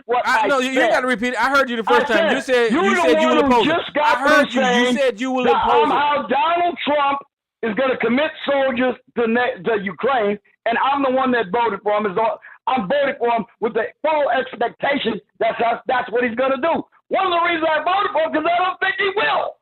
Okay, so but you saying that you will oppose him, and what I'm trying to tell you is with your track record and supporting Donald Trump, it doesn't matter if he changes his fucking minds and said troops need to go, you're going to be for it. Sorry, that's just the way you are. Yeah, the question to you is, shut the fuck up. After all of these goddamn years of supporting Donald Trump, the crimes that he committed, the fucking sexual assault that he committed, the fucking top secrets that he stole, all this shit that Donald Trump did, and trying to steal a goddamn election, causing a fucking insurrection, and you're standing behind him with all that bullshit, you're going to stand behind him if he commit troops to Ukraine. You just are. I don't know what the fuck else to tell you about that. Jesus. Sir, if he sends American troops to Ukraine in support of Article 5 of the NATO treaty, I will support that commitment. If he sends them there simply to prevent Ukraine from losing a war, I will oppose him. That's what I just said. I don't know why you can't understand the distinction. Seem to be whether it's under Article 5 or not, we don't want goddamn boots on the ground in Ukraine. You should oppose that. But because it's Donald Trump using Article 5 or whatever the fuck you said, now you're okay with sending American troops to Ukraine because Donald Trump made the goddamn decision. That's what the fuck I'm saying, Sarge. God damn, what the hell is wrong with you? Negro, if it was Joe Biden sending troops to the Ukraine in an Article 5 commitment, I would support Joe Biden's decision. You're an idiot. Now you're all over. I swear to God, you don't seem to understand what words mean. And now you're all over the goddamn board. There was I'm no all over the circumstance. place. I'm principled. We are committed to the NATO treaty, and one of those provisions of the NATO treaty is Article 5. An attack on but any you would not have signatory had is this an attack argument. on all of them. You would have opposed Joe Biden no matter what. So stop lying. What did I just This say? is why I don't know like why talking you, to y'all. you're the one that has no principle. I got principle. Bitch, you I all will over the support any place. president. I will support any president who decides to commit American troops to Europe in response to an Article 5 violation by an invader. Of course you will, except for Joe It Biden. ain't got nothing to do with who the president is. It's got nothing to do with who the president is. You full of shit right now, Sarge. You're crazy. You full of shit, nigga. You can't even understand English. Sarge, listen to what I'm saying. Your whole opposition when you first got on this goddamn phone was you was worried about goddamn troops being on the ground in fucking Ukraine. Now you done came up with just to prevent Ukraine from collapsing. Shut up. Now you done came up with a reason to validate Donald Trump sending troops under Article goddamn 5, and you're okay with it. There's something wrong with you. Yes, I'm okay if that's the reason. Good Lord. What's wrong with you? No, what's wrong with you? Again, if the reason he sends troops is because of an Article 5 violation by any foreign aggressor, I'm going to support that because we are bound to it by the treaty we have under NATO. Oh, Jesus Christ. What's wrong with you? It's got nothing to do with who the president is. But one of the reasons that I voted for Trump is because I believe to the extent that he can, he will keep us out of any such commitment. Okay. Well, all I'm trying to say is you're making up a goddamn scenario to something that Trump don't even support. Trump don't even support fucking goddamn NATO, but you just making up a scenario. Shut the fuck up. You making up a scenario to validate the reason that Trump might send troops into Ukraine so you could be okay with it. That's what the fuck you doing. And this motherfucker or you, according to your word, don't even support NATO any goddamn more. So you full of shit. Goddamn. We're in NATO. Look, stop making it about Sarge. Sarge does not make treaties for the United States. The Senate does. The Senate has committed the United States to a treaty under NATO. So therefore, the United States, not Sarge, is obligated to honor that treaty. And so it is incumbent upon a president, if that treaty is invoked, that treaty provision is revoked, it is incumbent upon him to fulfill that obligation. It doesn't matter who it is. It doesn't matter what Sarge thinks about it. You're talking about someone that you agree with would defund NATO or get rid of NATO. Or he made it stronger. He made all these stupid European countries who want to spend all the money on the dumbass socialist projects. They had to cough up their fair share of the money. They're stronger now. They got more equipment. They've updated their equipment. They're spending their money the way they're supposed to. It was Donald Trump who didn't make them do it. Okay, so they're stronger with Donald Trump than they were before. Okay. Well, I am tired of talking. I know you don't know I know you just know the talking about for MSNBC and NBC, but he got them off their asses. In fact, the Secretary of NATO admitted Donald Trump's efforts has made NATO stronger because now almost every country in NATO is living up to its committed financial obligation of 2 or 3%, I forget what it is, of their GDP toward NATO. Okay, so they're stronger now with Trump. Okay, listen. You're repeating a talking point. We went over. I went over in detail how NATO is financed, and that talking point. So the Secretary General. Shut the fuck up.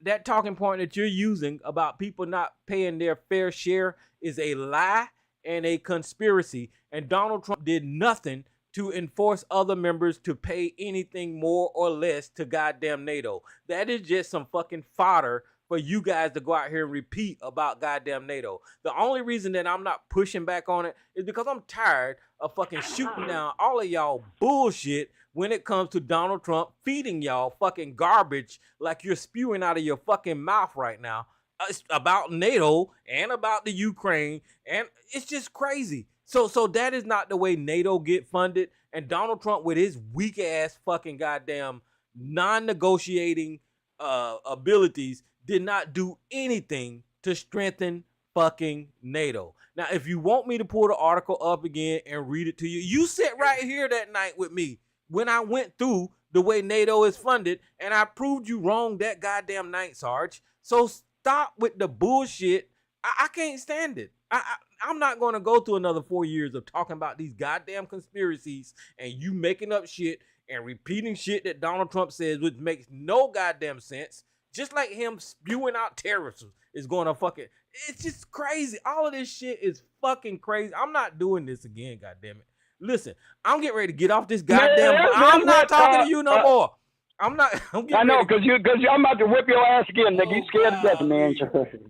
November 14, 2019, at a meeting. This is what NATO General Jens Stoltenberg said. He thanked U.S. President Donald Trump for strong leadership and commitment to the alliance at the White House. He highlighted rising defense investment across European allies and Canada, amounting to more than $100 billion extra in recent years as a result of Donald Trump's entreaties to NATO members. Now, that's what the Secretary General of the United Nations said. Now, I'll take his word over your dumbasses any day of the week.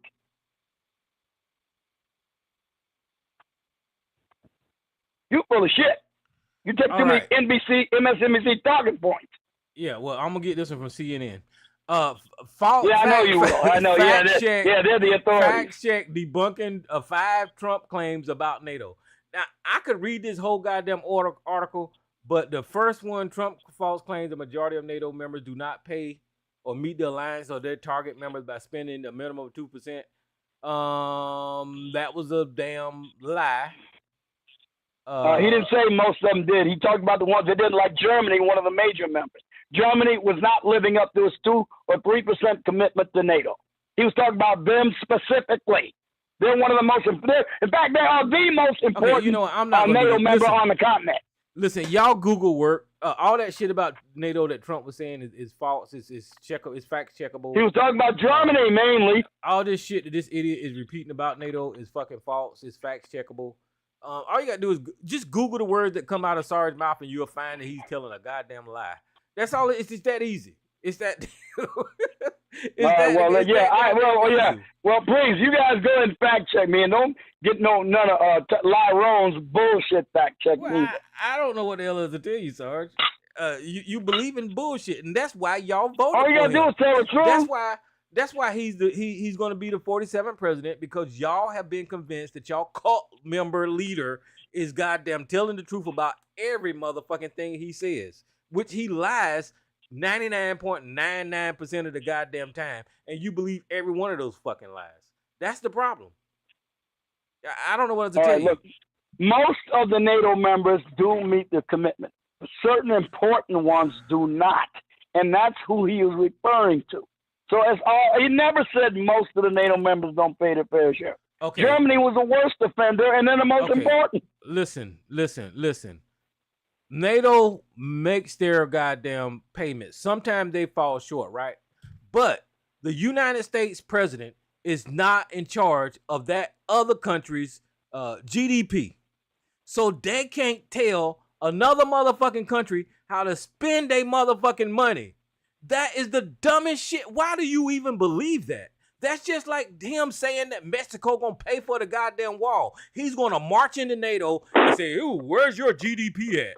You not spending talking enough." About that? Are we gonna get the wall, Sarge? Are we really gonna? Is he gonna complete that wall? I want to know. What is your GDP, other country? Oh, you not spending enough. You need to spend more. And the other country is gonna say, "Okay, Trump, since you're Trump, I'm going to take and alter my fucking GDP and give NATO more money." That is just not the way the fucking world works. It's not the way NATO works. And you're fucking stupid for believing that dumb shit. Jesus Christ. Now I'm done. Tyrone, that's not the way diplomacy works. That's not what he threatened to do. He knows he has no authority over their budget. What he threatened to do was withdraw United States support for NATO. And that got him in line. He can't control the money or then make a payment. But what he can do is exactly what he do. Remember, he was chief diplomatic officer for the United States. He conducted diplomacy, and he took a hard line. Okay, same difference. I'm President Trump. I'm going to withdraw fucking the United States from NATO. And the other country is going to say, oh, let me adjust my damn payment so the United States won't leave NATO. That is stupid. God damn. The fuck is wrong with you? It's not a business. Well, they did it, didn't they? Oh, no, they didn't. It must have worked. Yes, it did. Oh, Jesus. I'm done. Go ahead, Jay. Look, guys. I'm getting ready to shut down YouTube. Sarge, I appreciate going round and round with you. I might answer your phone call next time. You can out and calm down a little bit. You ain't got to. I told me all I needed to know when you did. All right. Well, YouTube, I'm getting ready to shut y'all down. And I'm getting ready to open up the line so you guys can have it.